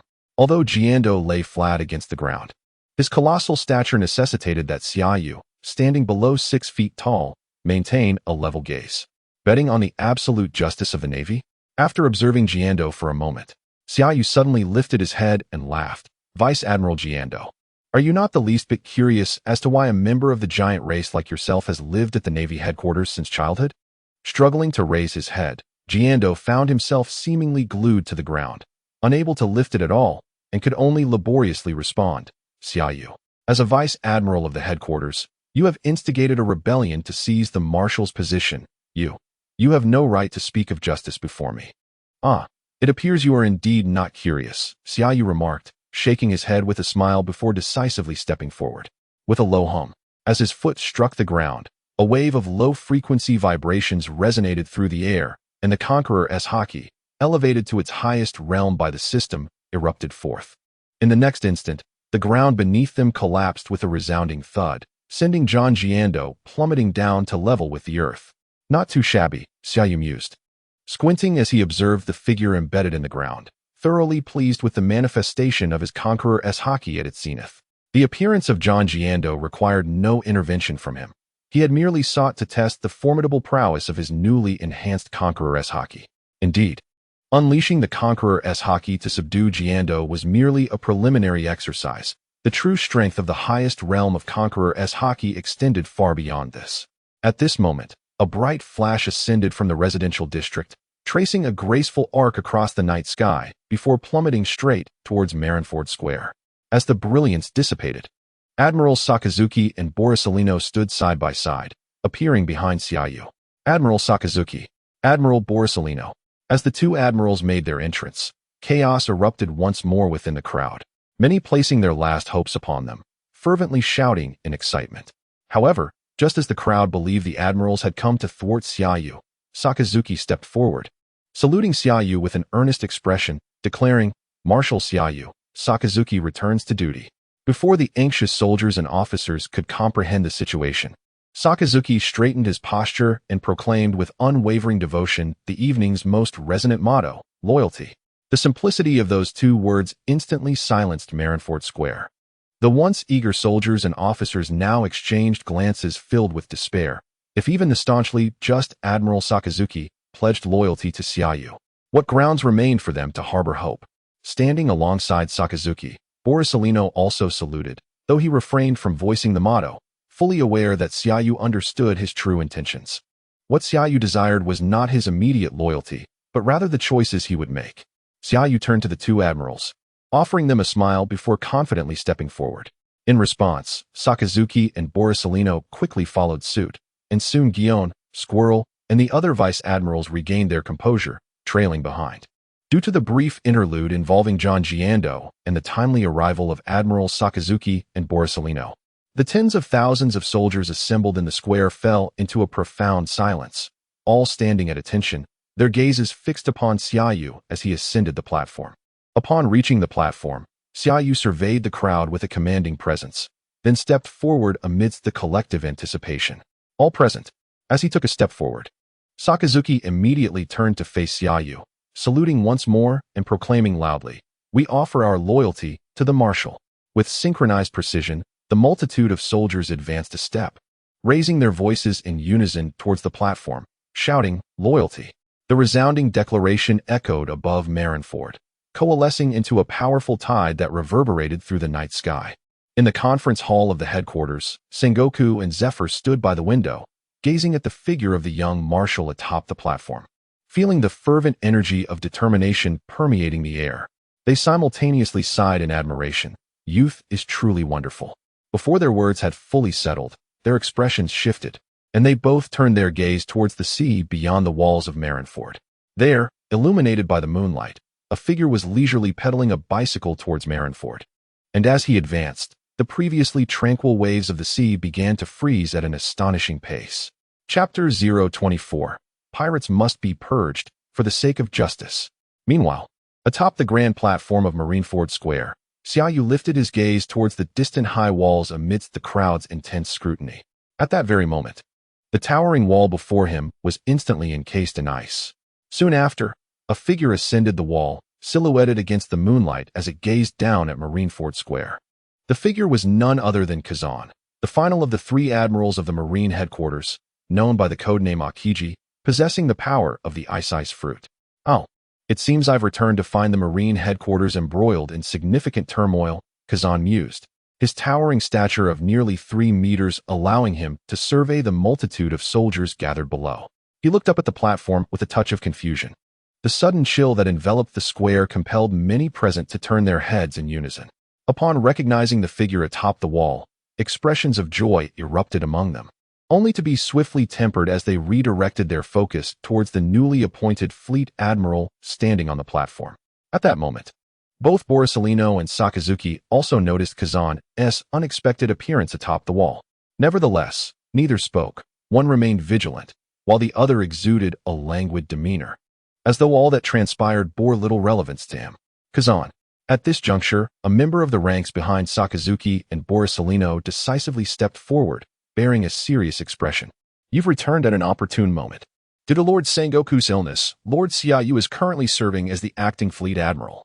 Is that so? Kazan's gaze shifted back to the platform, his demeanor leisurely yet tinged with confusion. But why is it Vice Admiral Xiaoyu?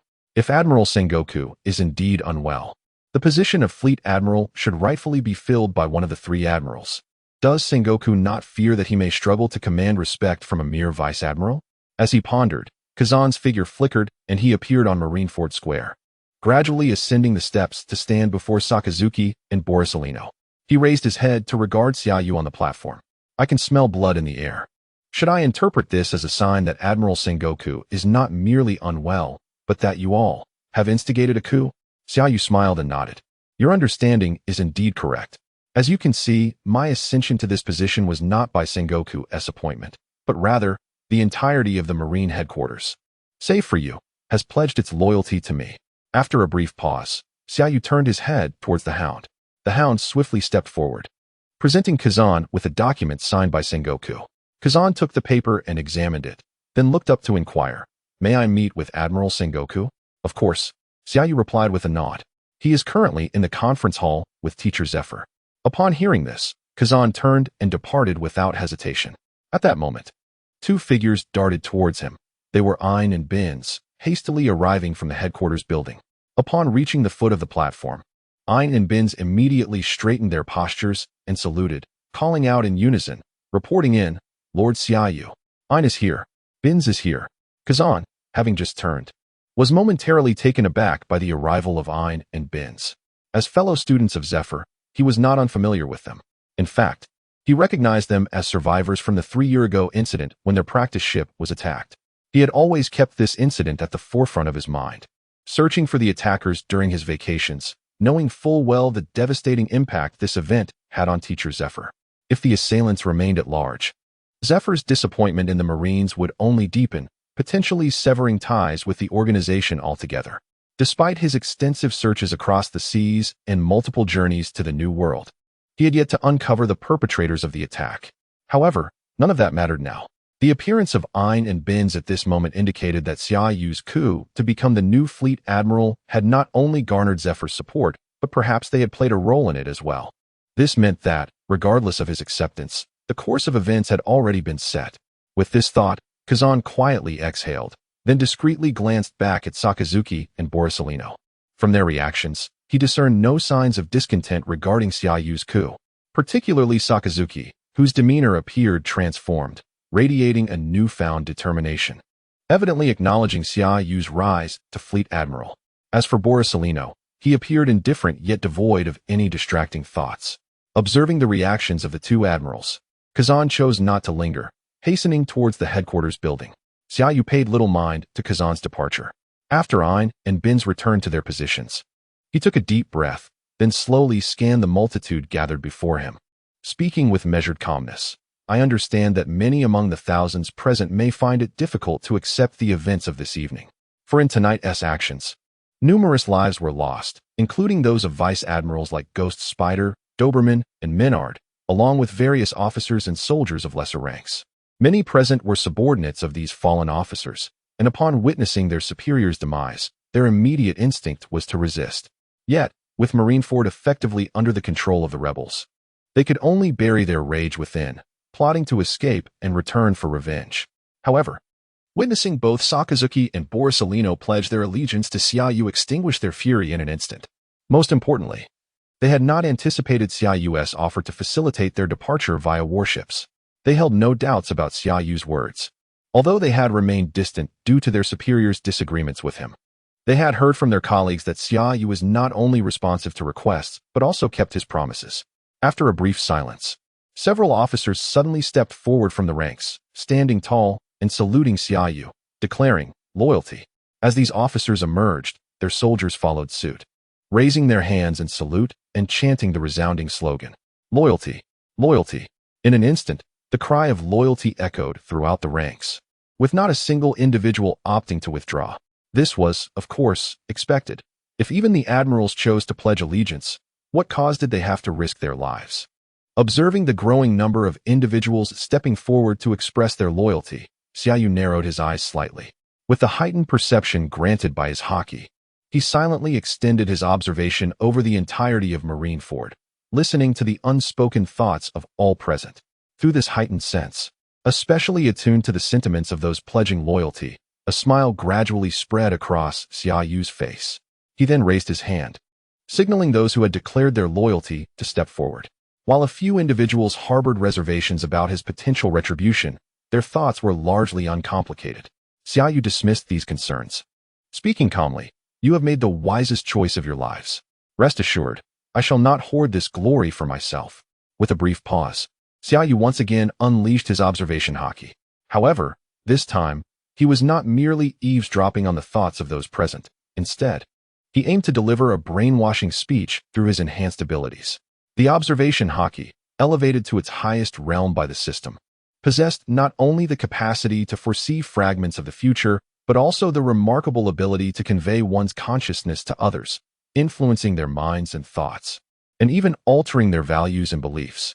After a moment of silence, Xiaoyu stepped forward decisively, raising his voice. "Esteemed audience, the future of the Navy has arrived. I firmly believe that it is our grand mission in this era to eradicate the corrupt practices of the old times and to construct a new world characterized by harmony, freedom, and equality. The era of the celestial dragons, who enjoy all privileges, must come to an end, and the wicked pirates plaguing the seas must be purged, for the sake of justice." Chapter 025, Kazan. Answer me, do you wish to stand by my side? Xiaoyu's oratory was profoundly alluring, and with the influence of his observation haki, the atmosphere in the square was swiftly ignited. The rallying cry of loyalty surged in waves. The most fervent among them were the soldiers and officers who had followed Xiaoyu over the years, each one seemingly invigorated to the point of hoarseness from their relentless shouting. Some even audaciously proclaimed, "Let us storm the Holy Land and sever ties with the world government," elevating the fervor in the square to unprecedented heights. The reaction of the tens of thousands of soldiers astonished the two generals on the platform and the numerous vice admirals led by Ji Yuan. Xiaoyu's speech was indeed passionate, a quality every commander must possess. For instance, in the past, during significant events at headquarters, it was always Vice Admiral John who delivered the speeches, galvanizing the soldiers and officers. Before Xiaoyu, John's addresses were regarded as the most stirring. However, the scene unfolding before them now was even more exaggerated. Nearly every soldier, every officer, and even several vice admirals standing alongside Ji Yuan seemed entranced, continuously raising their arms in fervent loyalty. Not only were the two generals and Ji Yuan incredulous, but Sengoku and Zephyr, present in the conference hall, were equally astounded by the resounding cheers echoing from the square. Yet, they soon recognized the anomaly. The rare observation haki? Sengoku withdrew his gaze, shaking his head in wry amusement. Through his speech, he conveys his thoughts and consciousness, resonating with everyone present. No wonder he has garnered such unwavering loyalty from so many in such a brief span of 6 years. Zephyr offered no response, but suddenly turned to face the door. At this, Sengoku quickly glanced back. He saw Kazan standing outside the conference hall, holding a document signed by Sengoku, his expression complex. Zephyr, do you support everything Xiaoyu is doing now? Kazan entered the conference hall, cutting straight to the point. I believe you all heard Xiaoyu's speech. He said the era of the celestial dragons enjoying privileges must come to an end. If this reaches the Holy Land, the Navy will plunge into an irredeemable abyss. Zephyr and Appo's expression shifted slightly, and he spoke in a low voice. Kazan, do you wish to prevent this? No. Kazan and Appo's expression remained unchanged as he replied softly. I merely wish to understand your true thoughts. Upon hearing this, Zephyr shook his head and smiled. Kazan, my thoughts are inconsequential. You are one of my most esteemed disciples and know me best. In my heart, the former Navy is already dead. Of course, I also know you well. Ever since you returned from O'Hara, you have been troubled by Sakazuki's actions, even privately allowing the sole survivor of O'Hara, Nico Robin, to escape. You have converted your steadfast justice into a more lax one, indicating your profound disappointment with the Navy, have you not?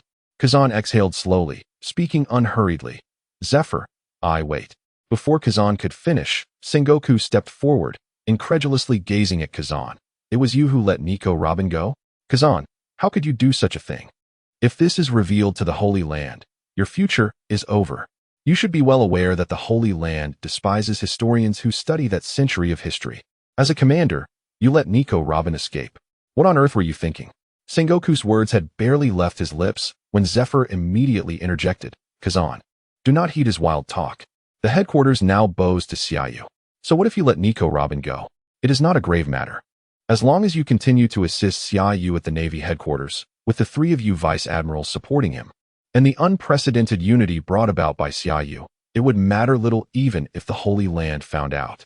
Kazan nodded. I understand Zephyr's choice. Does this mean that regardless of what Xiaoyu does next, even if it leads to war with the world government, Zephyr will fully support him? Zephyr's gaze was resolute. Naturally. After the upheaval within the Navy, calm gradually returned following Xiaoyu's speech. Accompanied by the two generals and a multitude of vice admirals, Xiaoyu made his way back to the top floor of the headquarters building. However, he did not proceed to the conference hall, but instead headed directly to the Marshal's office door.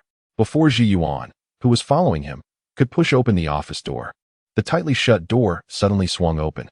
Moments later, the nearly 3-meter-tall figure of Kazan emerged from the office. Vice Admiral Kazan, Ji Yuan exclaimed, taken aback at Kazan's unexpected presence. He stepped forward, his demeanor tense. How did you come to be in the Marshal's office?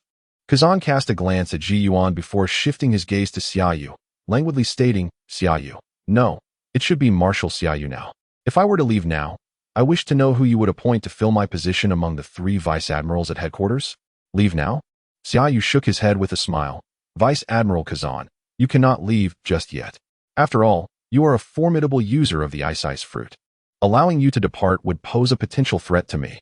Thus, you have 2 choices. First, remain loyal to me and continue serving as a vice admiral at headquarters. Second, face elimination. Kazan's brow furrowed slightly as his gaze swept across Sakazuki, Borisolino, and Ji Yuan. Are you concerned that I might head to the Holy Land to inform the elders about what you have done? You will not have the chance to reach the Holy Land. Xiaoyu waved his hand dismissively, walking past Kazan to stand at the desk, stating coolly, I have already sent word to the Holy Land regarding your letting Nico Robin escape. The moment you step outside this building, the elders will be informed about your actions. After a brief pause, Xiaoyu's tone softened somewhat as he continued. Kazan, times have changed. You chose to wait for me here after meeting with Sengoku and Zephyr, rather than leaving.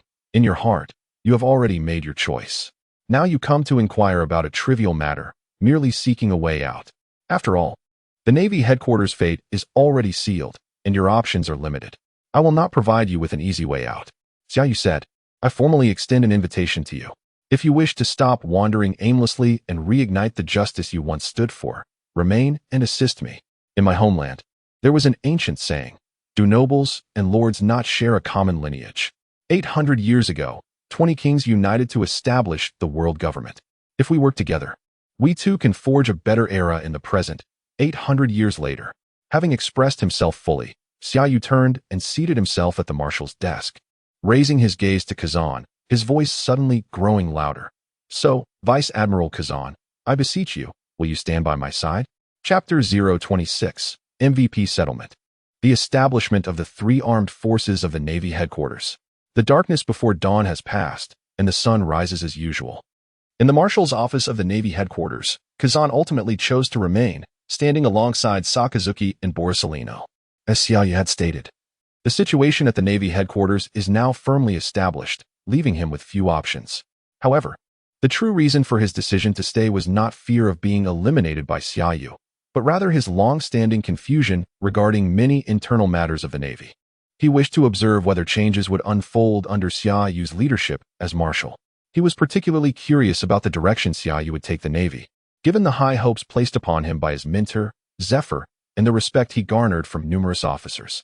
Behind them, Jiyuan, Squirrel, Storyberry, Baschu, and several other vice admirals stood in a line, all gazing at Xiaoyu, who sat calmly at his desk.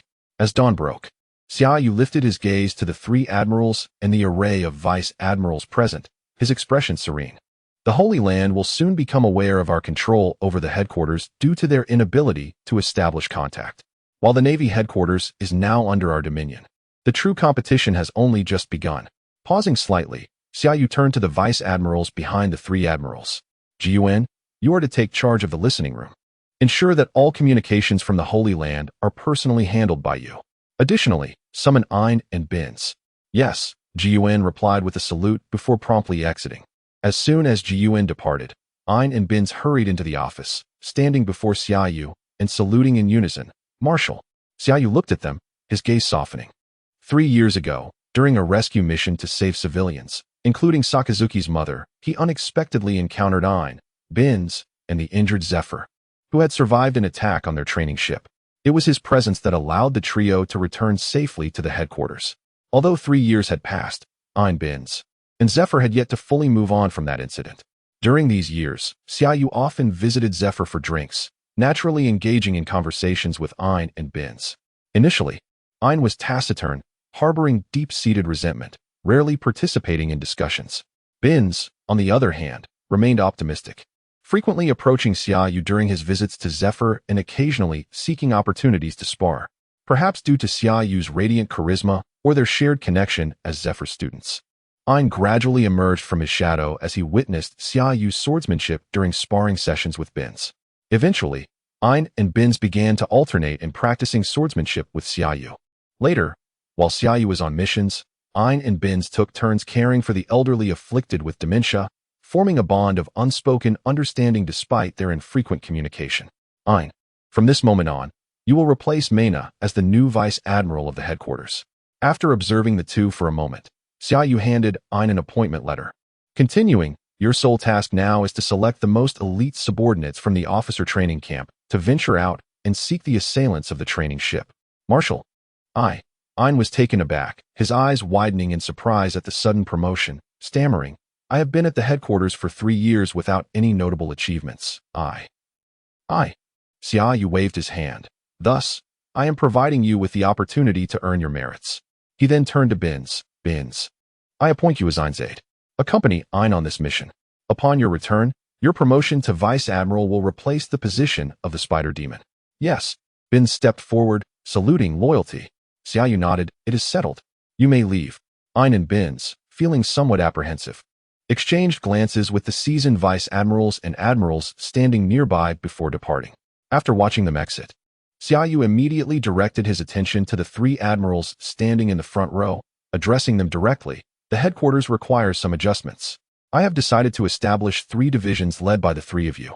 Sakazuki's unit will be renamed the Akainu Corps, Borisolino's unit will be the Kizaru Corps, and Kuzan's unit will be the Akiji Corps. Each division will be assigned 6 vice admirals, and all officers below the rank of vice admiral will follow a triad structure.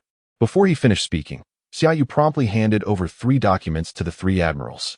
These documents contain the lists of vice admirals and rear admirals under your command, along with names of officers who require promotion. There should be no doubt regarding these promotions. They are all heroes from last night. Meanwhile, in the Holy Land Mariawa, the 5 elders, the apex of power within the world government, began their new day's routine. In the spacious and brightly lit chamber of authority, the scientific defense deity, Jagor Lucius Satan, sat languidly on one side of the sofa, idly gazing at the snail phone on the coffee table before him. Behind him, the financial deity, Izambaron V. Nejuro, donned in a robe and holding a katana, stood by the large window, observing the increasing number of figures in Panga Square, stifling a yawn out of boredom. The agricultural deity, Shepherd X. Peter, wore a serious expression, seemingly deep in thought as he fixated on a newspaper before him. The environmental deity, Marcus Maz, leisurely sipped coffee as he moved to a single armchair, casting occasional glances at the agricultural deity and the distracted scientific defense deity. "It seems I am late." A sudden voice broke the tranquility of the chamber. Then, the legal deity, Topman Vacheli, with a distinctive birthmark on his forehead, entered briskly and seated himself on the central sofa, inquiring of the languid Satan, "Is there anything of importance to address today?" Satan shook his head, a hint of confusion in his expression. "Up till now, this snail phone has not rung once. Not only have we received no intelligence from the major CP organizations, but the Navy headquarters has been remarkably quiet as well. At this hour, we would typically be inundated with documents, and the Navy headquarters would also report via the snail phone." In response, Topman shifted the topic. "Is there no intelligence from the New World either?" His concern was not so much for the Navy headquarters, but because the Navy does not provide daily reports, even when they do. The information first goes to the Commander-in-Chief before reaching the Chamber of Authority. Satan shook his head again. "Recently, there have only been two notable events in the New World: the Elbaf incident and the ascension of red-haired Shanks as one of the new Sea Emperors. However, neither of these matters falls under our jurisdiction. They are managed by the Knights of God." Topman's eyes lit up, realizing Shanks had grown to such heights, not only suppressing Prince Loki of Elbaf, but also becoming a new Sea Emperor. If Fegalan Gringu were to intervene now, might there be a chance for Shanks to be swayed to our side? Didn't T. Shanks once live in the Holy Land? Satan glanced at Topman, expressing a sense of resignation. At that time, his twin brother Shamrock earnestly wished for him to remain, but he ultimately chose to depart. With no pressing matters to attend to, the five elders, the highest authorities in the world, began to engage in light-hearted banter, much like ordinary citizens indulging in gossip. Unbeknownst to them, a few individuals had spent a rather pleasant morning in the Chamber of Power. Just as they were about to rise and proceed to the dining hall, the phone bug, which had remained silent throughout the morning, suddenly sprang to life. A voice emerged, seemingly attempting to disguise its tone, resulting in an ambiguous sound. The abrupt utterance from the phone bug caused the five elders to change their expressions dramatically. In unison, they stood up, facing the phone bug, and respectfully bowed, exclaiming, "Lordum." Chapter 027. Commander-in-Chief Kong. Meanwhile, at the headquarters of the world government, in the office of the Commander-in-Chief, an elderly man nearing a century sat at his desk. His hair styled in a mountain shape, clad in a sleeveless black shirt adorned with a dark green armband. His expression grave as he perused the mountainous pile of documents before him. His codename was Kong, formerly a Marshal of the Navy. He now held the esteemed position of Commander-in-Chief for the world government, overseeing not only the Navy, but also the 8 CP organizations, from CP-1 to CP-8, as well as the Navy's scientific units and secret special forces. The documents Kong was examining were, notably, an investigation report concerning Rear Admiral Xiaoyu, submitted by the Navy's internal investigation team. Though the report spanned over 1,000 pages, most of its contents were trivial. The most serious allegations included corruption, the training of assassins within the Navy headquarters, and forming cliques, 3 charges that weighed heavily. As the Commander-in-Chief, Kong did not involve himself in every matter. Even though Xiaoyu held the rank of Rear Admiral, he would not inquire further, perhaps only glancing at relevant materials upon the promotion of an officer. Thus, he had little impression of Xiaoyu, only vaguely recalling discussions with Garp and Sengoku when they had visited the Holy Land headquarters. After reviewing the document, Kong rubbed his temples in mild frustration. The investigation revealed that this young Rear Admiral, Xiaoyu, had exhibited remarkable growth, rising from a mere recruit to a formidable force within a short span of 6 years, mastering the armament hockey, observation hockey, and the Navy and Oppos S6 styles, with swordsmanship that surpassed even that of candidates for the rank of Admiral. If not for the staggering amount involved in Xiaoyu's case and the formation of cliques, actions the world government most vehemently opposed, Kong would have undoubtedly retained and cultivated such a talent. He understood all too well that the Navy was facing a generational gap. The pool of capable leaders among the younger generation was alarmingly scant. Once Sengoku, Garp, and the 3 admirals retired from active duty, the Navy headquarters would find itself in dire straits. Furthermore, the report indicated that Xiaoyu not only developed rapidly, but also possessed exceptional leadership qualities. Given a little more time, he could be groomed as a successor to the current 3 admirals, potentially even directed towards the position of Marshal. It was a pity that such a promising talent had strayed down this unfortunate path. With a sigh, Kong tossed aside the investigation report related to Xiaoyu and turned his attention to the door, calling out, "Come in, Sir Kong." A messenger officer hurriedly entered the office. Standing before Kong, Kong wasted no time, asking directly, "Have you not yet contacted the Navy headquarters?" Before the officer could respond, the telephone snail on Kong's desk suddenly rang. He quickly gestured for silence and answered, "This is Kong." "Sir Kong, this is Rear Admiral Ji Yuan from the Navy headquarters," came a gentle voice from the telephone snail. "I apologize for the communication issues we faced last night. They have just been resolved. Lord Sengoku instructed me to contact you promptly to alleviate your concerns." Kong paused, surprised. "Communication issues? How could that be?" "Never mind, as long as it's restored. Where is Sengoku? Why hasn't he contacted me directly?" Ji Yuan's voice remained soothing. "Lord Sengoku is unwell and resting at home. Is there something you wish to convey? I can relay your message." Without further ado, Kong stated, "I want to know the status of Rear Admiral Xiaoyu's trial. It's already noon, and there's still no news. Have base report back to me immediately." "Understood. I will see Chief Justice Base right away." With that, Ji Yuan's voice faded into silence. Kong kept his gaze fixed on the now quiet telephone snail, sensing something was amiss. Normally, even if Sengoku were unwell, he would not delegate such a matter to Rear Admiral Ji Yuan. However, given that a Rear Admiral had committed an offense, Sengoku, as the Marshal, bore some responsibility. His absence during such a critical time likely indicated he was feigning illness. As Kong pondered this unsettling scenario, the telephone snail rang again, breaking the silence. Before he could react, the voice of the scientific defense warrior, Satan, emerged. "Kong, why hasn't Sengoku's telephone snail been answered?" The call to the Marshal's office was redirected to Rear Admiral Ji Yuan. "I demand to know what is happening." Additionally, Base's telephone snail is also unanswered. Kong's pupils constricted, a wave of unease washing over him. Meanwhile, at the Navy headquarters, in the Marshal's office, Xiaoyu exhaled a sigh of relief after a frenzied reorganization of the Navy's operations. Leaning back in his chair, he felt fatigue wash over him. Though he had everything under control, he knew the Holy Land would soon discover the irregularities and, through persistent communication, learn of the events unfolding within the headquarters. Once that moment arrived, it would signal the commencement of a clash between the Navy and the world government. However, he remained unhurried. Currently, he commanded the most formidable war machine of the world government. Even if the Holy Land became aware of his coup to seize the Marshal's position, they would hesitate to confront him directly.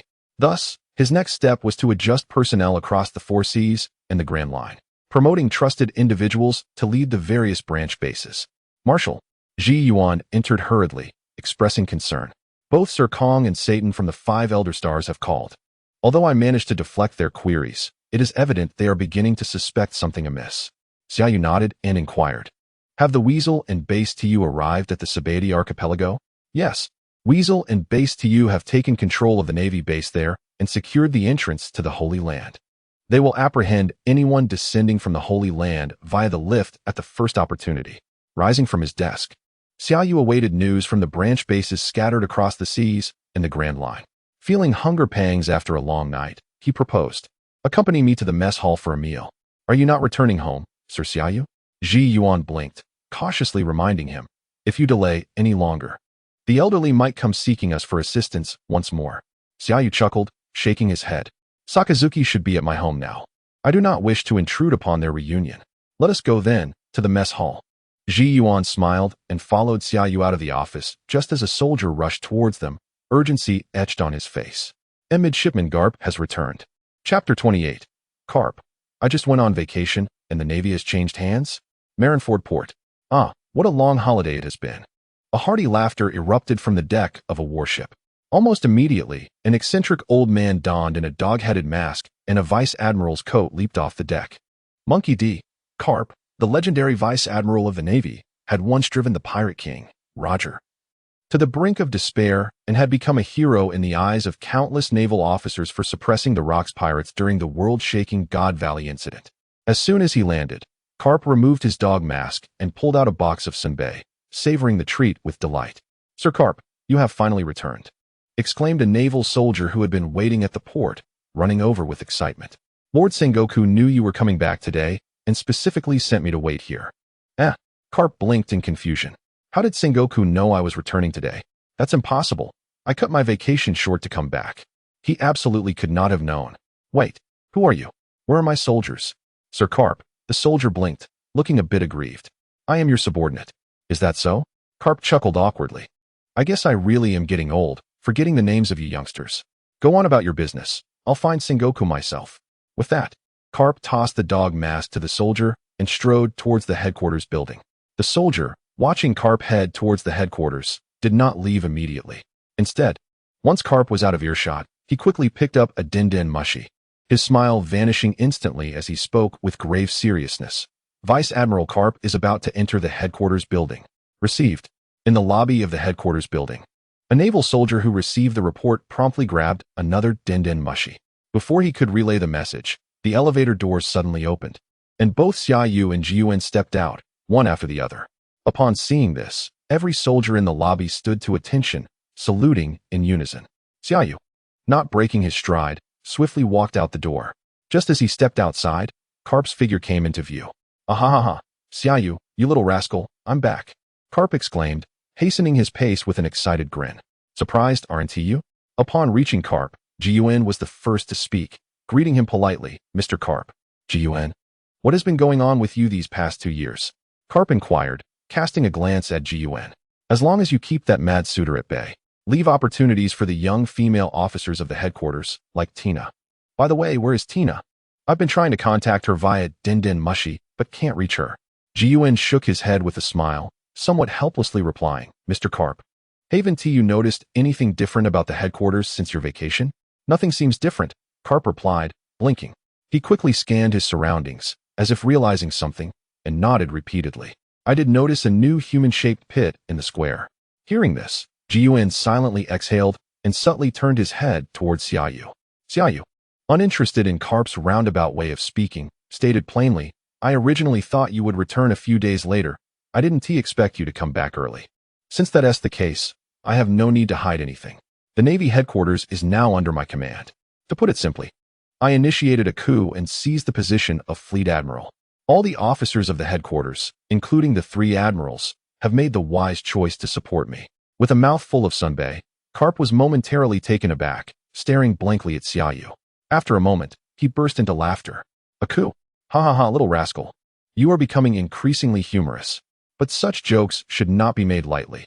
If someone overhears, be careful of the ghost spider reporting you." Xiaoyu remained serious, declaring, "The ghost spider is dead, along with Dauberman and Minard. They were obstacles to my ascension as Fleet Admiral, and they all must die." As soon as Xiaoyu finished speaking, dozens of officers surged out from the headquarters, swiftly surrounding Carp under his incredulous gaze. More naval soldiers rushed in, encircling him in layers. The sudden turn of events caused Carp's smile to fade, becoming increasingly rigid. As he sensed the oppressive atmosphere in the air, Carp finally believed everything Xiaoyu had said. After a brief silence, he placed the box of senbei into his bag and then raised his gaze, fixated on Xiaoyu, stating solemnly, "Xiaoyu, what do you mean by this? Are you planning to eliminate me as well? If so, these people alone cannot take down an old man like me." Xiaoyu waved his hand, signaling the encircling officers and soldiers to withdraw. With a simple gesture, the officers and soldiers retreated in an orderly fashion. Witnessing this, Carp's expression shifted slightly.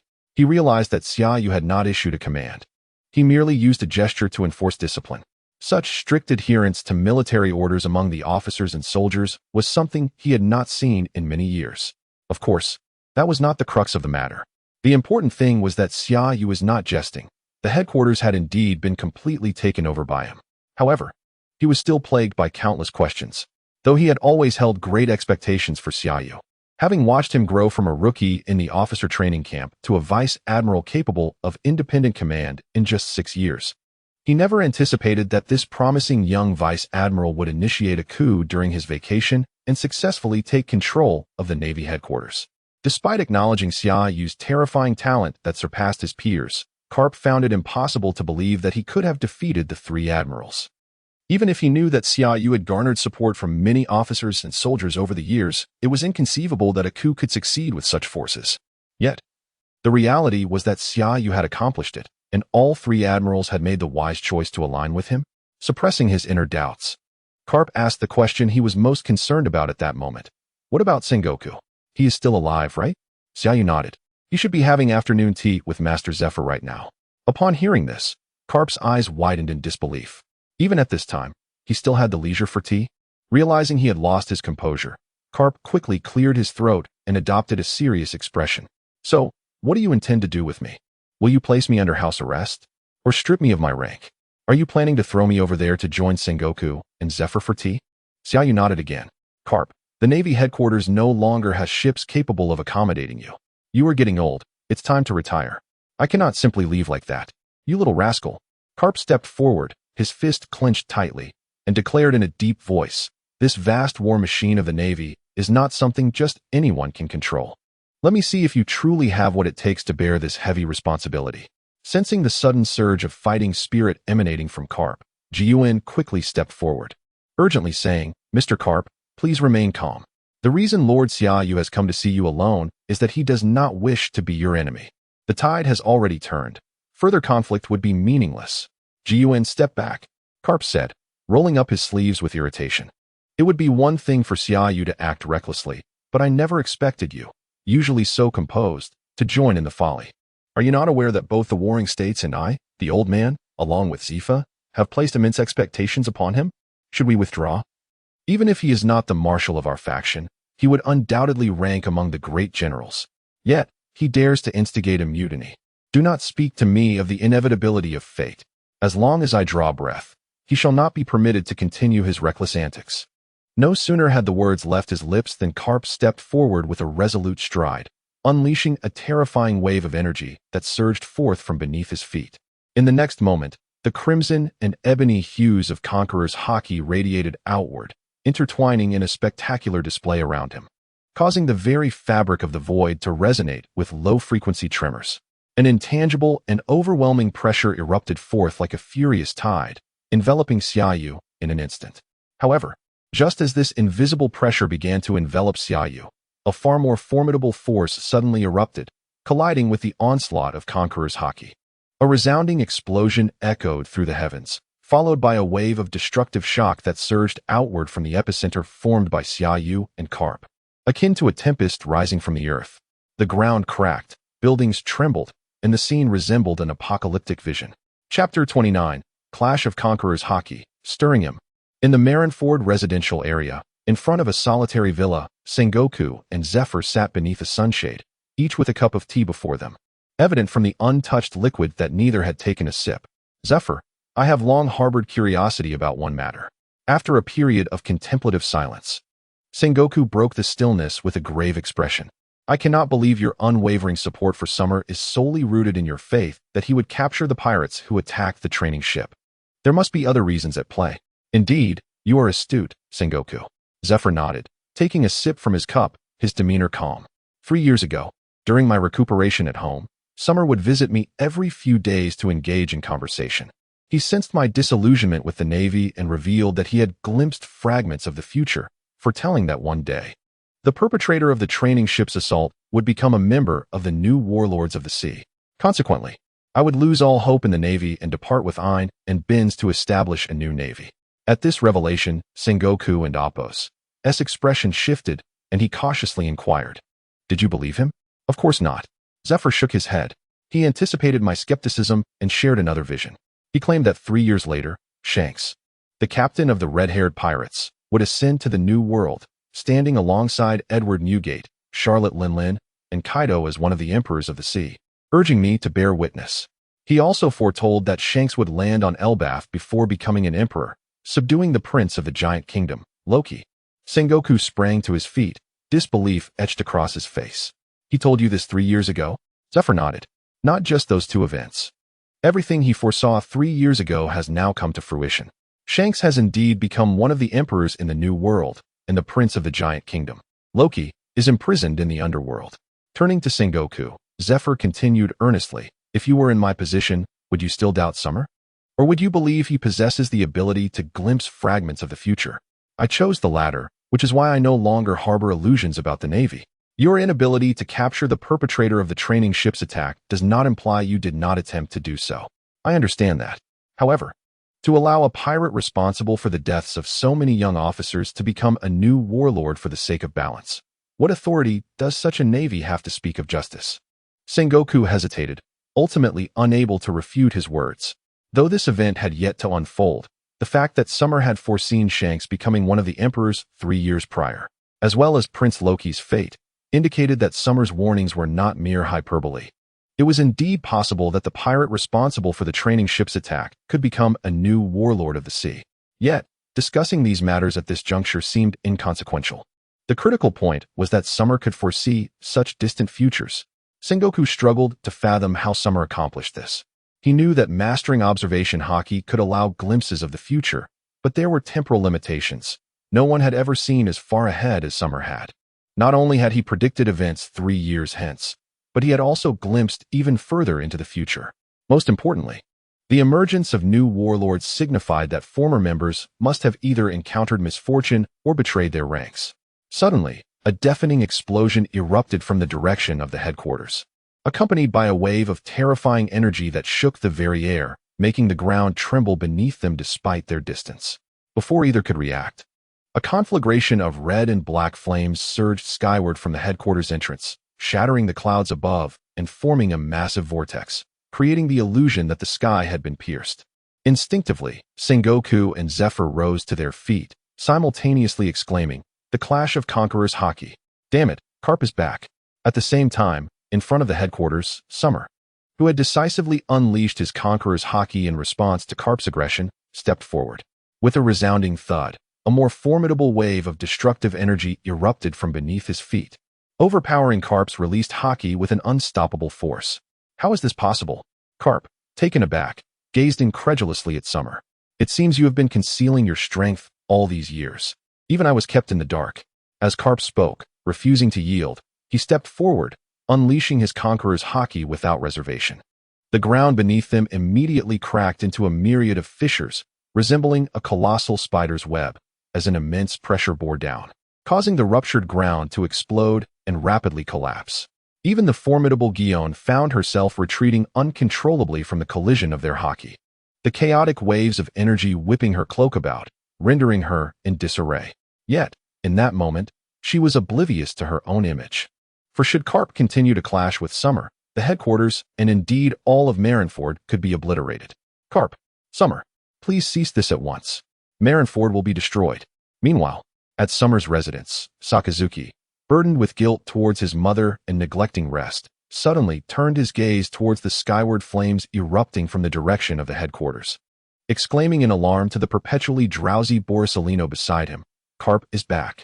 "The clash of conquerors haki is truly terrifying," Borisolino remarked, lifting his gaze to the ominous conflagration connecting heaven and earth. Unhurriedly, he rose. "You stay here with Mother. I shall investigate."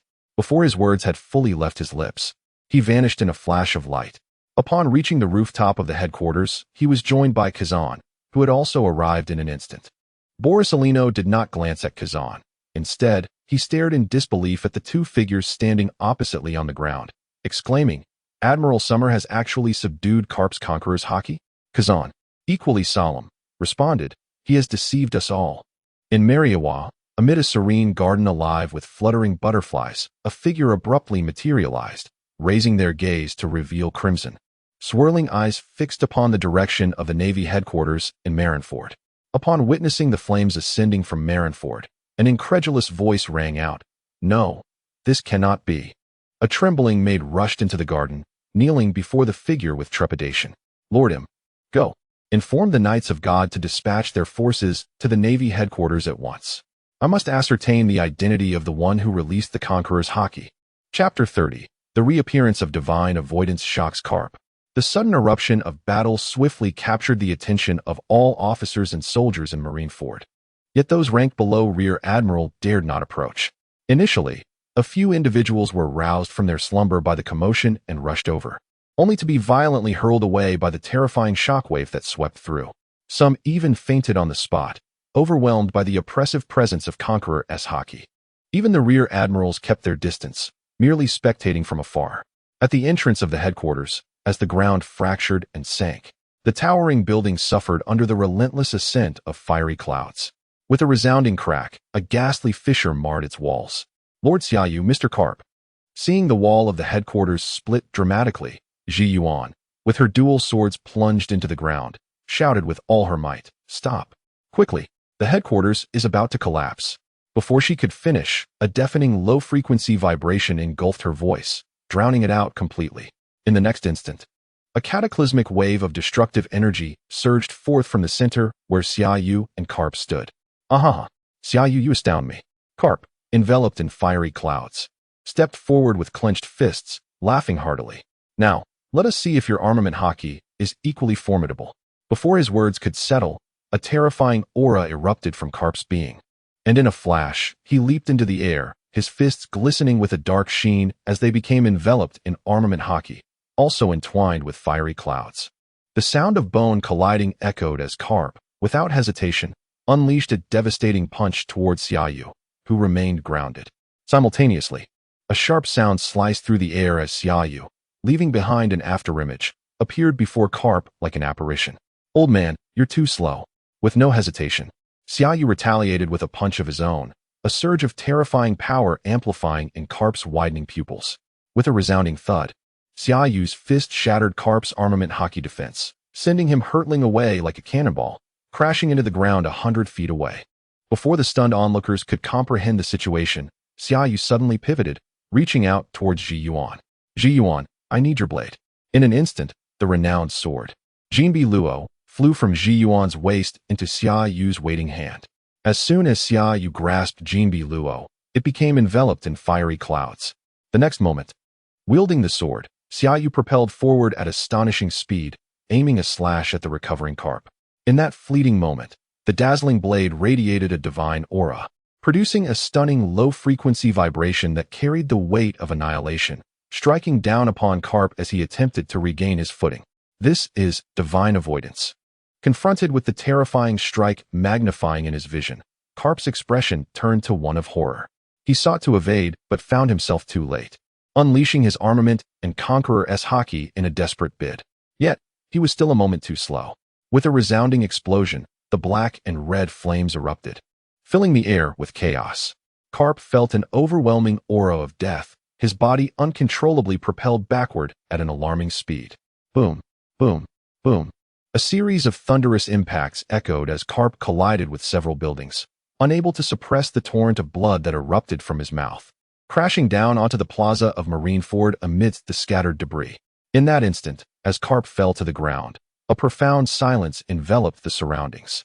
The distant officers stared in disbelief, stunned by the sheer power Xiaoyu had displayed in defeating Carp with a single blow. Not only the onlookers, but even the admirals, Borsalino and Kazan, atop the headquarters, gasped in astonishment at Xiaoyu's prowess. They had suspected that Xiaoyu had been concealing his strength over the years, but they had grossly underestimated his potential. Is this divine avoidance? After a brief moment of shock, Borsalino adjusted his glasses, his expression grave. "I never imagined that after all these years, the technique created by Pirate King Roger would re-emerge at Marine headquarters." "This is not Roger's divine avoidance," Kazan countered, equally serious. "Before the Battle of Eitwall, I accompanied Mr. Carp to the New World. When Roger employed divine avoidance, he stood still, while Xiaoyu executed it in motion. Most importantly, when Roger was executed, Xiaoyu was merely 6 or 7 years old. He could not have witnessed Roger nor learned swordsmanship from him. Although it is hard to fathom, it is clear that this is a technique of Xiaoyu's own creation." The one most astonished was Ji Yuan. Her shock stemmed from the fact that she had initially introduced Xiaoyu to swordsmanship during her time as a temporary instructor in the officer training camp. Recognizing his exceptional talent, she had attempted to teach him for a time. Despite Xiaoyu's rapid progress over the years, she believed herself to be slightly superior in swordsmanship. However, Witnessing Xia Yu's astonishing strike, she realized he had surpassed her to an unfathomable extent. Cough, cough, cough. Suddenly, a series of violent coughs shattered the silence of the plaza. Karp, disregarding the gaping wound on his chest, pushed himself up, eyes wide as he glared at Xia Yu. Sword in hand. We agreed to compete with Conqueror S hockey and armament hockey. Why did you suddenly use a sword? Ouch. Before he could finish, Karp winced in pain, staring incredulously at the grievous wound inflicted by Xia Yu's blade. Cursing in frustration, "You little brat, do you intend to kill me?" Observing Karp's reaction, Xia Yu's lips twitched slightly. He tossed Jinbi Luo back into Ji Yuan's sheath and replied nonchalantly, "If you can still curse, it seems you won't die yet." With that, Xia Yu turned and approached Ji Yuan, saying, "After a fight like that, I'm even hungrier now." Chapter 031. The entire army receives a year's salary? Long live the Marshal. To his surprise, Xia Yu turned and walked away, leaving Karp momentarily stunned. In a fluster, he shouted, "Don't go, Xia Yu. I was careless just now. Come back, I can still fight." Yet, Xia Yu seemed oblivious, hastening towards the cafeteria. Along the way, every officer and soldier he encountered stood at attention, the fervent cries of loyalty echoing until he reached the cafeteria hall. As soon as Xia Yu departed from the square, Zephyr and Sengoku rushed over. Upon seeing the ghastly wound on Karp's chest, Sengoku quickly stepped forward to support him, while Zephyr turned and shouted, "Quick, summon the medical team." "No need, no need," Karp interjected. "It's merely a superficial wound. There's no need for such alarm." "Ouch, Sengoku, why did you touch my injury? That hurts. Now you feel pain?" Sengoku glared at Karp, exasperated. "Why were you so rash? The situation at headquarters is already determined, even if you could defeat Xia Yu. What of it? Don't forget that the three admirals have already made their choices. They won't let you act recklessly. Give me some sunbae." Karp pointed to his pocket, grinning through the pain. Sengoku, without a word, retrieved a box of sunbae from Karp's bag and tossed a couple pieces into his mouth as he handed the box to Karp. Ignoring his wound, Karp exclaimed in frustration, "Return my sunbae." Sengoku paid him no mind, clearly savoring his snack. At that moment, two nurses from the medical team arrived. Zephyr squinted at Karp's alarming injury, then looked up towards the top of the headquarters building. Although Borisolino and Kazan, who had been observing from the rooftop, had mysteriously vanished, Zephyr did not retract his gaze. Previously, when he and Sengoku had witnessed the clash of Conquerors hockey, they had only thought of stopping Karp and Xia Yu from continuing their battle. Now, in a moment of clarity, he began to understand why Xia Yu had refrained from attacking Kazan, who also returned only after the coup, and instead chose to clash with Karp. The reasoning was simple. Although Xia Yu had completely taken control of the Navy headquarters, both the three admirals and other officers who had not participated in the coup held some doubts about his strength. After all, despite Xia Yu's rapid progress over the years, he was still merely a rear admiral. In such circumstances, if Xia Yu wished to gain full control over the Navy headquarters, he needed to overpower the strongest. Kazan would have been a fine test of his mettle, as he was one of the highest combatants in the Navy, but Karp, as the legendary vice admiral who had repeatedly forced the former pirate king, Roger, into dire straits, was undoubtedly the most suitable candidate. Defeating Karp would certainly shock the officers and soldiers who had not participated in the coup last night, dissuading them from harboring any dissent in the days to come. Most importantly, the three admirals, regarded as the highest combat power of the headquarters, would regard Xia Yu with newfound respect, perhaps even acknowledging this young marshal. Lord Xia Yu. In the cafeteria of the Navy headquarters, two officers, who were about to leave, were taken aback by Xia Yu's sudden appearance. Their jovial demeanor shifted to solemnity as they saluted. As their words fell, the cafeteria fell silent, all present officers and soldiers gazing at Xia Yu with fervent admiration. Despite the distance from Marineford, they had witnessed the recent battle, and when they saw Xia Yu send the legendary Vice Admiral Karp flying with a single blow, the cafeteria erupted in excitement. Though a few were compelled to pledge loyalty out of necessity, seeing Xia Yu and Apos' formidable power solidified their resolve to follow him. Xia Yu surveyed the cafeteria with a smile, showing no signs of fatigue from his earlier confrontation. "It's mealtime. There's no need to be so formal." Loyalty. Everyone in the cafeteria raised their hands in salute simultaneously. "Oh," Xia Yu suddenly recalled something and gestured for silence. "Although we have many hard battles ahead, we cannot allow our brothers to fight on empty stomachs." Ji Yuan. Please go to the finance department and arrange for all officers and soldiers to receive a raise in their salaries, dispersing a year's worth at once. Before Ji Yuan could respond, the cafeteria erupted once more. Long live Lord Xiaoyu.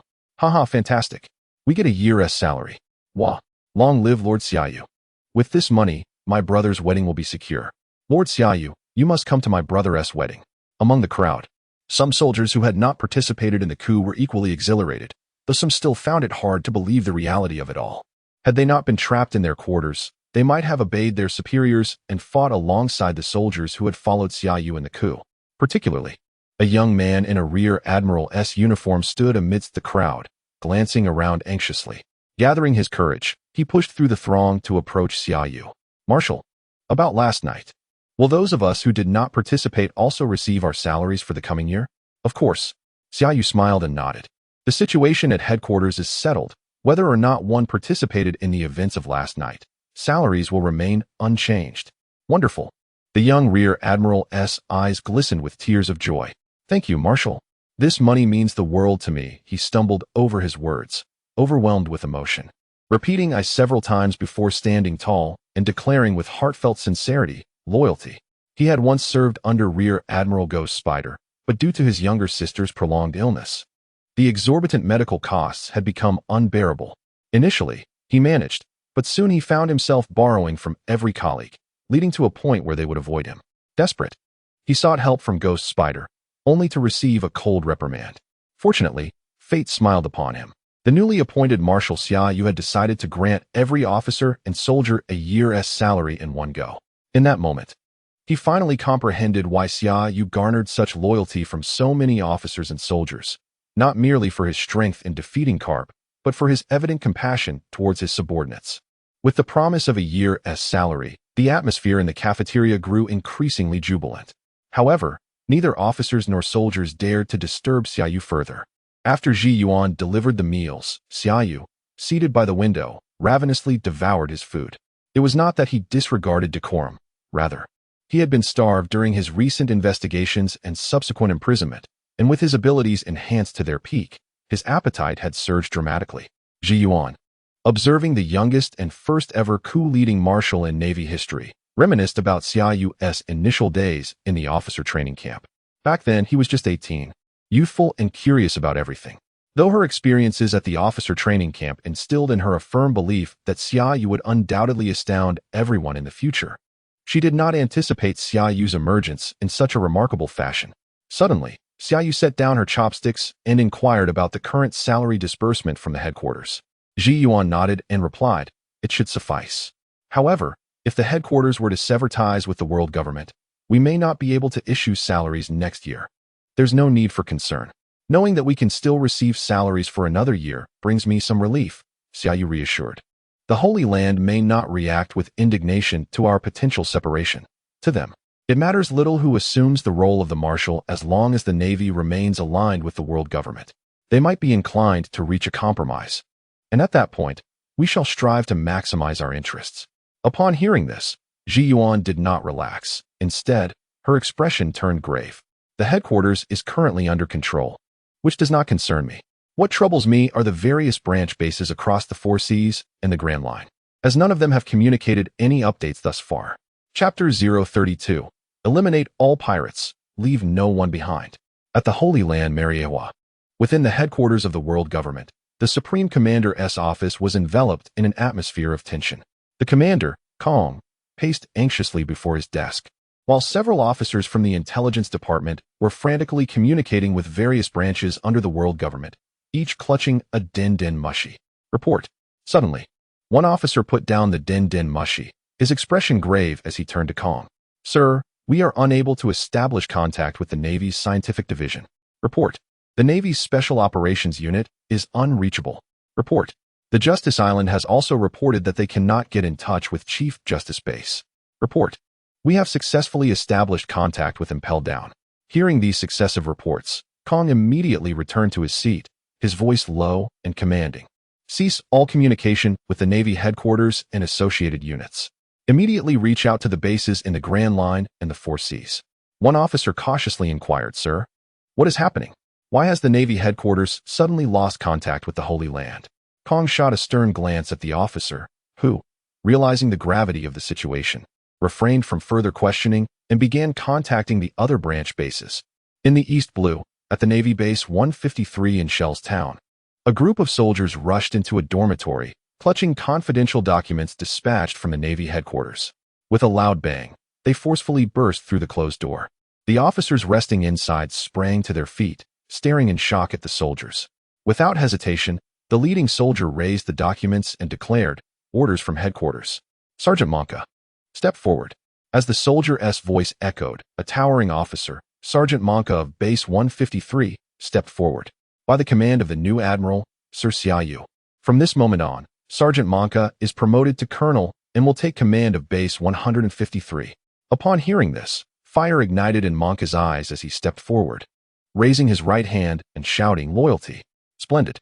Is it finally time for action? Long live Admiral Xiaoyu. As Monka received the appointment letter, his fellow officers erupted in excitement. Simultaneously, another soldier approached, presenting a pristine Colonel's uniform to Monka. Colonel Monka, from now on, you are in command of Base 153. Please give your orders. Monka's eyes glistened with emotion as he took the uniform, his hands trembling slightly. In his youth, when he first joined Base 153, he was filled with fervor, aspiring to eradicate all evil from the seas. Yet, despite his relentless efforts and bravery in capturing pirates, he had always been overshadowed, with his achievements usurped by others, leaving him a mere petty officer in middle age. It was not until 2 years ago that a significant figure arrived at the headquarters. Though he did not know this person, he was inexplicably called upon. Fearing he had erred, he lowered his gaze upon meeting this young, yet exceptionally gentle individual. To his astonishment, this person seemed to know him intimately, as if they had been acquainted for ages. If not for the difference in rank, he would have eagerly shared his grievances over the years with this individual. That figure was none other than Admiral Xiaoyu, who was now appointing him as Colonel of Base 153. Before departing Base 153, Admiral Xia had asked him if he would pledge his loyalty. He had, of course, agreed. With the wisdom that comes with age, he understood that advancement required backing. Over the following 2 years, despite no further contact with Xia, he received substantial amounts of berries, which he was instructed to distribute to those truly in need. In 2 years, he had accumulated over 100 million berries, yet he kept none for himself, choosing instead to aid his fellow soldiers and colleagues, fully aware that this was a test from Admiral Xia. Colonel Monka, at that moment, a soldier rushed in holding a din mushy, stammering, "The Supreme Commander's office is calling. What do you mean by the Supreme Commander's office?" Monka snapped, turning sharply to the soldier. From now on, Base 153 will only heed the commands of Admiral Xiaoyu from the Navy headquarters. We shall disregard anyone else. With that, Monka donned the Colonel's coat and strode out of the dormitory. Relay my orders. All officers and soldiers of Base 153 assemble at the parade ground. Meanwhile, in the East Blue, at the Navy Base 16, a young man clad in a new Colonel's coat stormed toward the Colonel's office, flanked by 7 or 8 soldiers. With a resounding crash, the door to the office was flung open by one of the soldiers. Before the occupants could react, the group rushed in, arms raised and weapons drawn, swiftly subduing the 2 aides standing by the desk. "What are you doing?" The seated officer, also clad in a Colonel's coat, adorned with a scruffy beard, stared incredulously at the intruders.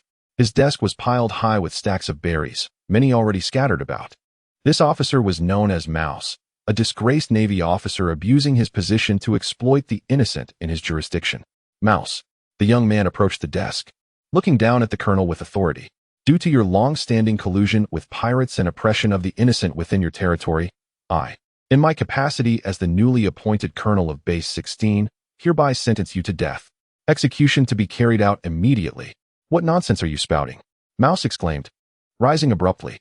"I am the Colonel of Base 16. Guards, seize him." "Enough, Mouse." The young man waved his hand dismissively. "Base 16 is now under my control. You can meet your end." As the young man finished speaking, the soldiers beside him did not hesitate, simultaneously pulling their triggers. The rapid gunfire erupted, and in an instant, the bewildered Mouse was riddled with bullets, slain before he could comprehend his fate. The young man stepped forward to kick the lifeless body aside, then turned to his subordinates, proclaiming loudly, "By the order of Admiral Xiaoyu, our sole mission henceforth is to cleanse the waters of Base 16 of all pirates, leaving not a single one behind." Chapter 33. The internal purge of the Navy commences. In the East Sea, at the Rogtown Navy Base, Colonel Smoker, who had recently assumed the position of the highest commander at Rogtown, gazed at the towering pile of documents before him, his brow furrowed into a deep frown. As a colonel in the Navy headquarters and a user of the smoke fruit, he was discontented to be relegated to a base commander in the East Sea. His frustration escalated as he confronted the chaotic mess left behind by his predecessor. Just then, the office door swung open abruptly, and a girl appearing to be around 17 or 18 years old hurriedly entered, clutching a confidential document. Confidential document? Smoker paused, momentarily taken aback, before hastily tearing open the document. The girl quickly turned her head away. "Dashki, what are you doing?" Smoker exclaimed, looking sternly at her. "You are my aide. Do you expect me to handle all these documents alone?" The girl, named Dashki, blinked in confusion, her expression adorably naive. "This is a confidential document. I cannot look at it. I did not say that about the document in your hands." Smoker sighed in exasperation, gesturing toward the mountain of papers. "You have half an hour to find any useful documents." With that, Smoker ceased further conversation and began to read the confidential document he had just received. After digesting the initial paragraphs, he abruptly stood up, incredulity etched across his face. "The Fleet Admiral Sengoku is unwell, and Vice Admiral Summer has temporarily assumed the powers of the Fleet Admiral? Report." Before he could process this, a voice boomed from outside the door. A messenger rushed into the office, breathless. "I just received news that Colonel Mouse from the 16th Division was executed on the spot by the newly appointed colonel. The reason given was collusion with pirates and oppression of the populace. Moreover, there has also been a change in the 153rd Division, with an officer named Monka now serving as its colonel." Upon hearing this, Smoker turned sharply, fixing an intense gaze on the messenger. "What is the name of the newly appointed colonel of the 16th Division?" I believe it is Stock, sent from headquarters." "Damn it." Smoker cursed involuntarily. "I know this Stock. He is a confidant of Summer. And Monka in the 153rd Division is also one of Summer's people." After a brief pause, he placed the document down and declared solemnly, "The headquarters is in serious trouble. This confidential document was not voluntarily sent by Fleet Admiral Sengoku. It is highly likely that the headquarters has already fallen into Summer's hands. If I am correct, as I obtained this document, numerous branches and bases across the seas, including the Grand Line, have experienced personnel changes, all of whom are staunch supporters of Summer." What does this mean?" Dashki, still slow to comprehend, asked in confusion. "Isn't Vice Admiral Summer a Vice Admiral? How could he temporarily assume the powers of the Fleet Admiral?" Smoker looked at Dashki and stated ominously, "A military coup. Summer must have initiated a coup to forcibly seize the position of Fleet Admiral." Dashki gasped, nearly dropping her glasses in shock. And after hastily adjusting them, she stammered, "How is this possible? Vice Admiral Summer is a good person. I've heard many commendable stories about him. Many officers and soldiers in the headquarters facing difficulties have received his assistance." Smoker slammed his fist on the desk with frustration. That is merely his method of winning people's hearts. Suddenly, the phone bug on the desk began to ring. Before Smoker could react, a robust voice emanated from the device. "Colonel Smoker, are you there? This is the office of the Supreme Commander at the Holy Land. Admiral Kong has orders for you." Smoker, sensing the urgency, stood upright and respectfully replied, "Admiral Kong." Smoker, "Good. This is Kong." The voice on the phone sounded anxious. "To be brief, the headquarters has completely lost contact with the Holy Land and has likely fallen entirely into Summer's hands. Not only the headquarters, but many bases in the East Sea are also unresponsive. It is highly probable that these unresponsive bases have been seized by Summer's loyalists. Your immediate task is to contact any bases that have not yet been compromised and stabilize the situation in the East Sea." Before Smoker could respond, the call ended abruptly. Dashki's head was spinning from the shocking developments. "Sir Smoker, how could this happen? Why would Vice Admiral Summer instigate a coup?" Smoker remained silent, his gaze fixed on the now quiet phone bug. His previous suspicions had transformed into grim reality upon hearing Admiral Kong's direct communication. However, the magnitude of the situation was perplexing.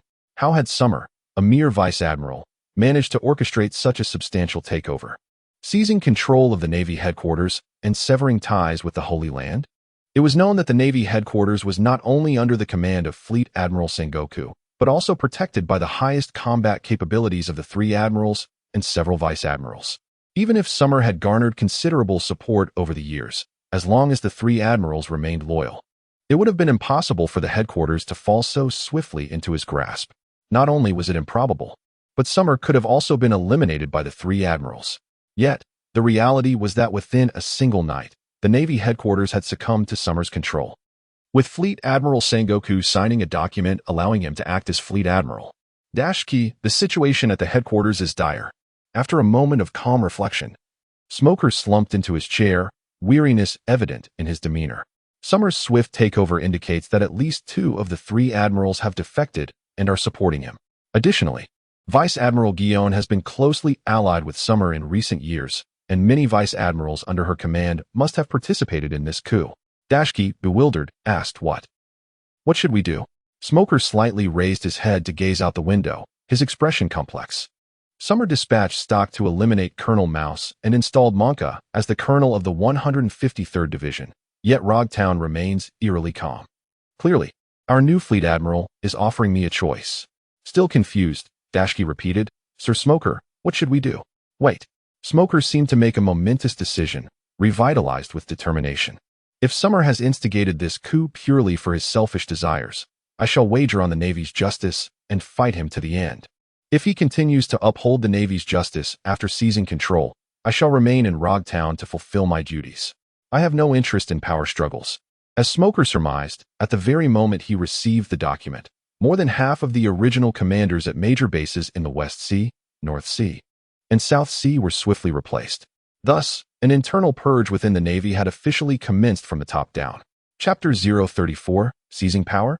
The Revolutionary Army stirs restlessly. Such audacity. The sheer recklessness of Xiaoyu is beyond comprehension, as he has instigated a military coup. In the sanctum of power, the five elders gathered. Their expressions as grave as the dire circumstances they faced. It has just been confirmed that the entire naval headquarters has fallen completely under Xiaoyu's control. This latest intelligence has nearly shattered the resolve of four of the five elders, particularly upon learning that not only the Navy headquarters, but also numerous branch bases across the four seas and the Grand Line have become unreachable. All lingering hope has evaporated. I knew Xiaoyu would pose a problem. The financial warrior Izambaron V. Nejiru scowled ominously at the gathered elders, his murderous aura palpable. When Spandam approached me, I sensed a threat, which is why I commanded Judicial Island to investigate him. I believed we were swift, yet he had already revealed his fangs in the shadows.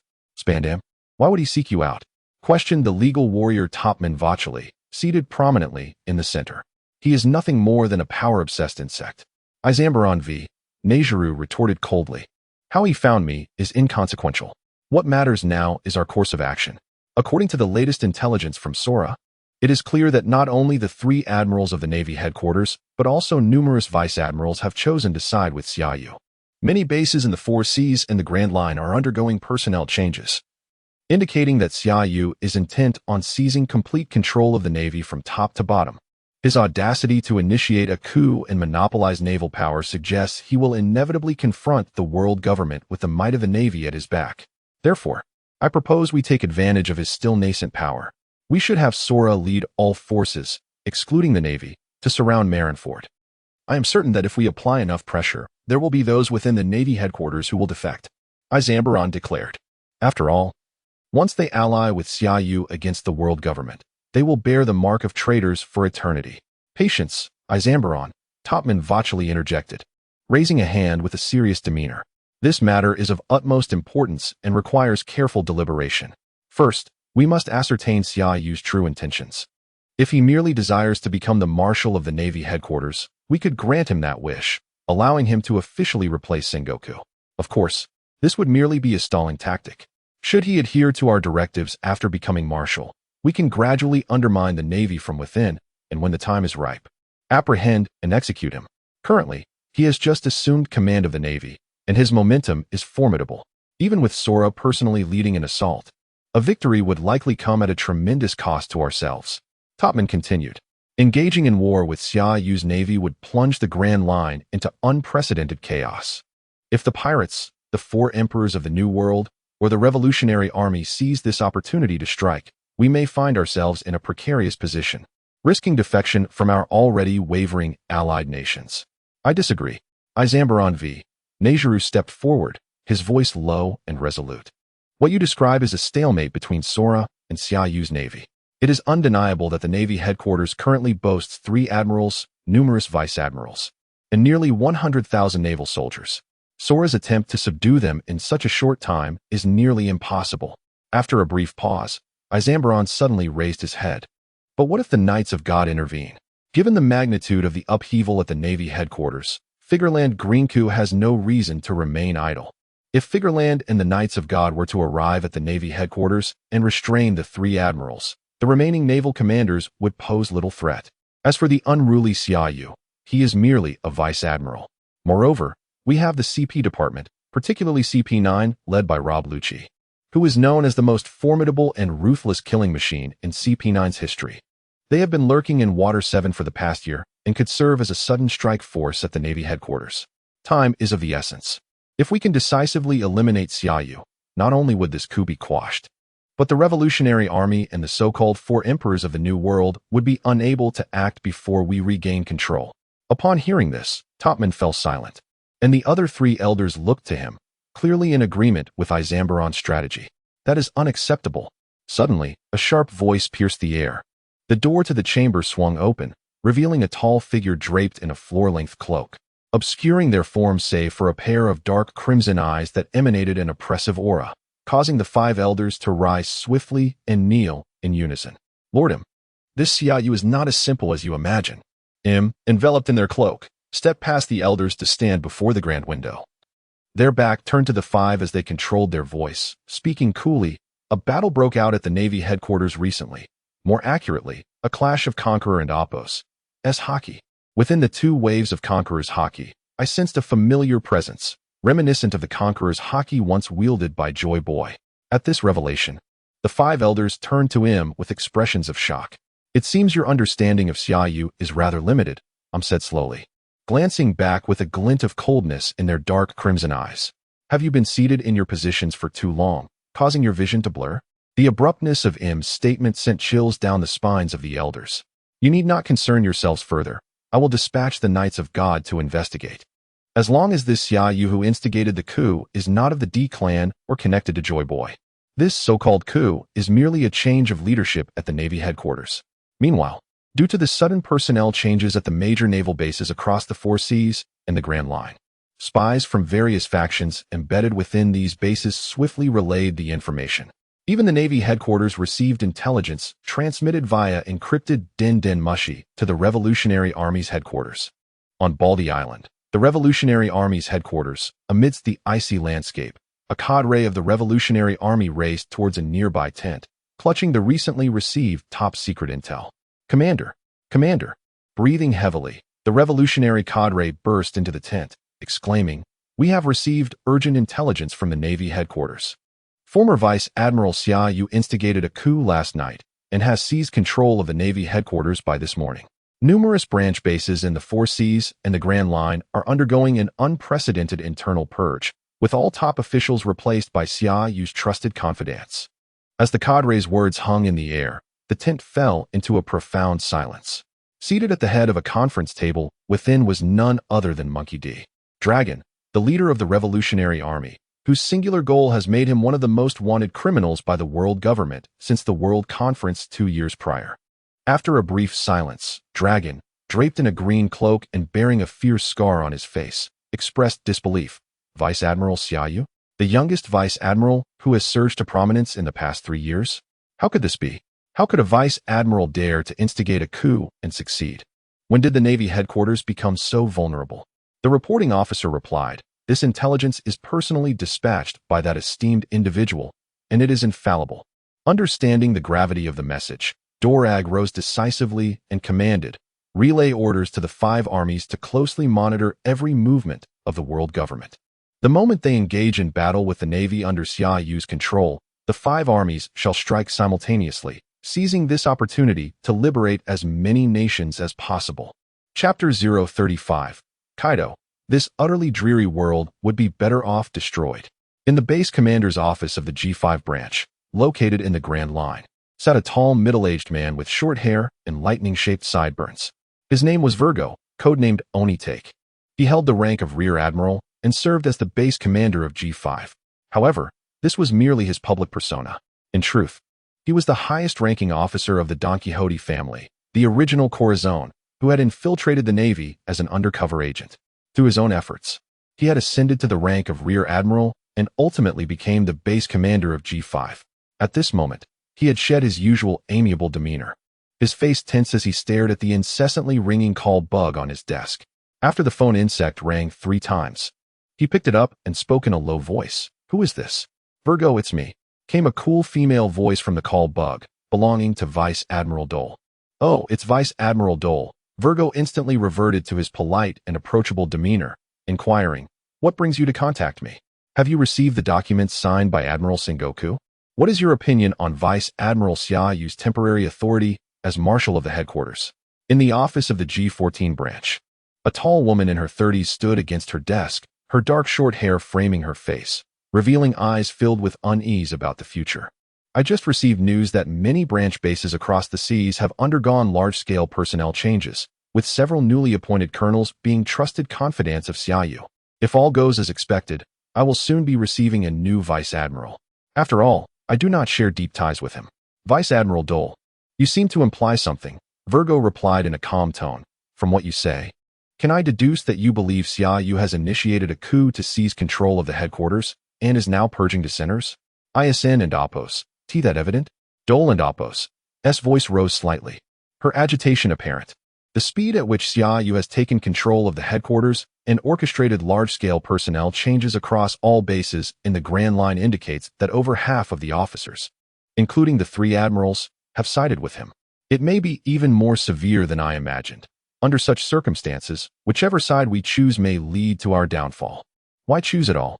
Virgo shook his head. "What is unfolding now can only be described as an internal power struggle. As long as the Holy Land remains unperturbed, there is no immediate need for us to make a choice. We should simply focus on our current responsibilities." After a brief pause, Virgo continued, "Vice Admiral Dole, our conversation ends here. Farewell." He decisively terminated the call and retrieved a small encrypted call bug from a hidden compartment in his drawer, dialing it with determination. "Virgo."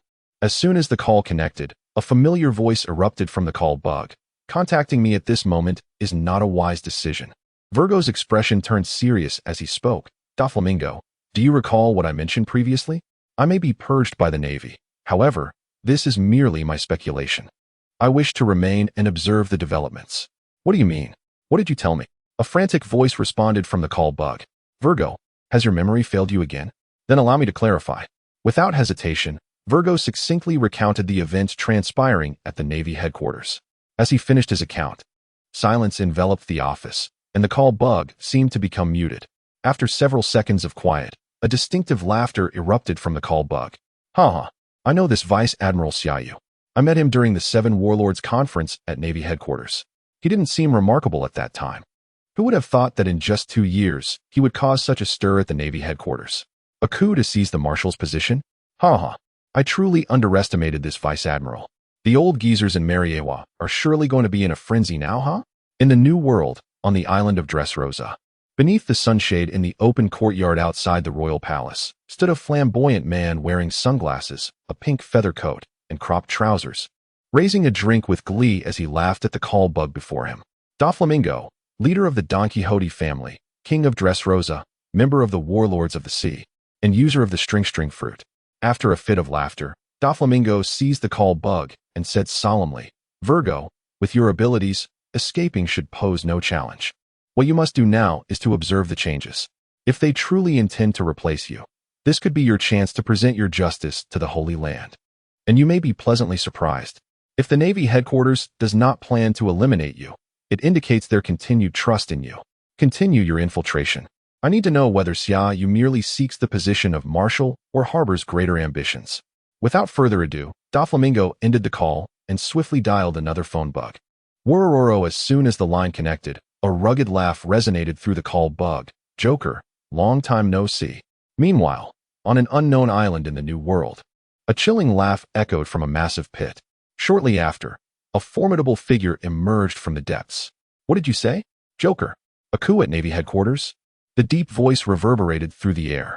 "This little rascal named Xiaoyu is doing quite well. ISN and Oppos. Teehee. Before the words left his mouth, the towering figure, over 7 meters tall, leapt from the pit, exuding an overwhelming aura of strength that rippled through the surrounding air. Kaido, governor of the beast's pirates. One of the 4 emperors reigning over the New World, user of the fish fruit, mythical Zoan type, azure dragon form. A terrifying existence regarded as the strongest creature among all living beings on land, sea, and air, with a bounty of 4,611,000,000 berries. This utterly dreary world would be better off destroyed. Hurry, Joker, begin preparing for the ultimate war. As the Revolutionary Army, Doflamingo, and the 4 emperors Kaido received news of the coup at the Navy headquarters, other forces in the Grand Line swiftly caught wind of the information. Before long, major news agencies in the Grand Line were informed of this world-shattering headline, and they promptly printed it for distribution across the globe. The busiest of all was Sabaody Archipelago, as the gateway to the Holy Land atop the Red Line and the necessary passage into the latter half of the New World. Coupled with its proximity to the Navy headquarters at Marineford, Sabaody Archipelago attracted talent from all walks of life. Slave traders, pirate crews, adventurers, world nobles, and reporters from prominent news agencies gathered here, not to mention the former top-tier powerhouses who once roamed the seas. In District 13 of Sabaody Archipelago, within a bar adorned with the sign Shaki's Knockdown Bar, a tall woman with short hair, her real age indiscernible, stood at the bar counter, one hand holding a cigarette and the other clutching a freshly acquired piece of information. Upon finishing the intelligence report, she promptly lifted her gaze towards the sole guest seated in the corner of the bar and, with measured calmness, inquired, "Do you not wish to know the contents of this information?" Rayleigh? Chapter 036, The Invasion of the Divine Night Order. The world situation loomed large, yet the naval headquarters appeared to be untouched by the chaos, enveloped in an aura of tranquility and peace. Over the years, officers and soldiers who had followed Xiaoyu, whose emergence had altered their fates, diligently performed their duties in an orderly manner, allowing this vast war machine to function seamlessly. Although the officers and soldiers who had not participated in the coup had their ideas transformed by Xiaoyu's speeches, deep within, they harbored concerns about being marginalized for their lack of accomplishments or facing repercussions for not pledging allegiance to Xiaoyu from the outset. However, upon receiving their salaries for the coming year alongside their fellow soldiers and officers, their anxieties dissipated like mist, and they returned to their posts with renewed vigor, many secretly resolving to demonstrate their loyalty to Marshal Xiaoyu in the forthcoming upheavals. At one of the fortresses within the naval headquarters, several soldiers stood watch by the cannon platform, their expressions tense as they surveyed the boundless sea beyond the high walls. Beside them, 2 officers draped in colonels' coats leisurely smoked cigarettes, once subordinates of Vice Admiral Dauberman. Their status as potential threats was a natural consequence of Dauberman's demise at the onset of the coup. Yet, when the officers and soldiers involved in the rebellion surrounded their dormitory, they refrained from launching an immediate assault, instead issuing strict orders forbidding anyone from leaving the building. Many were initially unaware of the situation and rushed out, hoping to intimidate their adversaries with their rank, only to be met with a hail of gunfire that claimed their lives. In that moment, they realized that a coup had indeed unfolded within the headquarters. Faced with the sudden encirclement, no one dared to leave the dormitory again. Even powerful brigadiers who attempted to carve a path through the onslaught were systematically slain by officers waiting outside. Despair gripped their hearts, as they feared retribution once the coup concluded. Yet, to their astonishment, Xiaoyu, who had instigated the rebellion and ascended to the position of the new marshal, not only spared their lives, but also ensured they received the same salary as the rebellious officers and soldiers. He entrusted them with the defense of this very fortress. "Colonel Oak, how do you intend to spend your salary? Once this matter settles, shall we embark on a journey together?" one colonel inquired, pulling out a pack of cigarettes he usually deemed too extravagant. He offered one to Colonel Oak while shaking his head and laughing. "To be honest, I envy those colleagues who pledged their loyalty to Lord Xiaoyu from the start. Do you know Stork? During the coup, he secretly led a warship to the East Sea. I saw him emerge from the dormitory clad in a colonel's coat. If all goes as expected, he has likely been appointed as a base commander at some branch. When he first joined the naval headquarters, he served under me. Many other officers involved in the coup had similarly been promoted 2 ranks due to the event. A former major who had served under me is now my superior. A brigadier. Stop envying, Colonel Snake," Colonel Oak replied, taking the cigarette and inhaling its aroma before shaking his head with a smile. Lord Xia, you not only spared us, but also ensured we received our salaries. What more could one desire? Pausing briefly, Oak lit his cigarette, taking a deep drag before exhaling a plume of smoke. As for traveling, I've sent all my salary back home. You know my family's situation. My parents are unwell, and I have 3 younger siblings. If I squander this money on travel, they would go hungry. By the way, Colonel Snake suddenly recalled something, uncertainty in his voice. I think I overheard Lord Xiaoyu and General Guion mention something about a school for the children of officers while at the mess. The gist was that once this incident concludes, he intends to establish schools near the headquarters and various branch bases. The children of headquarters or branch officers would be able to attend for free, with all expenses covered by the headquarters and branches. After completing their studies, the officers' children could choose to join the Navy for military training or return to their hometowns to contribute to their communities. Really? Oak's eyes brightened, excitement evident in his voice. Lord Xiaoyu, before he could finish, Oak's gaze suddenly widened in disbelief as he turned his attention to the rooftop of the headquarters building. Without waiting for a moment of comprehension, a terrifying aura erupted from the rooftop, and the once clear sky darkened, with fiery clouds billowing upwards. That is, after a brief moment of shock, Oak shouted, "Damn it! Someone is invading the headquarters. Quick, sound the alarm." Meanwhile, atop the naval headquarters, a colossal pentagram teleportation array materialized out of thin air, accompanied by the rising flames, creating eerie ripples in the surrounding void. Moments later, a figure stepped forth from the pentagram. As this figure emerged, the previously serene naval headquarters was abruptly roused by the blaring of alarms, startling the officers and soldiers within. From the direction of the mess, Xiaoyu, who had just finished his meal and stepped outside, was unfazed by the sudden alarm. He raised his head slightly to gaze at the rooftop, speaking calmly. A teleportation array? The Divine Night Order? Chapter 37. Miss Junzi, what you desire is beyond your reach. In the realm of war, the sudden blaring of alarms prompted the 3 esteemed admirals of the Navy headquarters, who had just settled down, to hastily abandon their tea and rush into the courtyard. Gazing upward towards the rooftop of the main building, Karp's pupils involuntarily constricted upon witnessing several strangely adorned figures. The Knights of God. With a perplexed expression, Sengoku exclaimed, "How could the teleportation array of the Knights of God appear on the rooftop of the headquarters? Is there an undercover agent summoning them? Or have they marked the building since its construction?" Zifa maintained a relatively calm demeanor, silently observing the figures atop the building before leisurely inquiring, "Karp, do you recognize these individuals?" Several of them were members of the Knights of God who participated in the God Valley hunting game 32 years ago. Karp nodded, elaborating. To be precise, aside from one young woman, the other 5 had indeed appeared during the God Valley incident. On the rooftop of the Navy headquarters, the first to emerge from the teleportation array was an exceptionally youthful woman with dual-colored eyes and long legs. Sporting a newsboy cap adorned with goggles, she wore a cloak and a double-breasted jacket with unusually long sleeves. While her lower half was clad in shorts reminiscent of a bikini, her long legs unabashedly exposed, accentuated by knee-high boots, exuding an air of both elegance and a hint of exhibitionism. Junzi, a member of the Knights of God, and a user of the arrow fruit. As she stepped out from the teleportation array, her mouth was wrapped in bandages.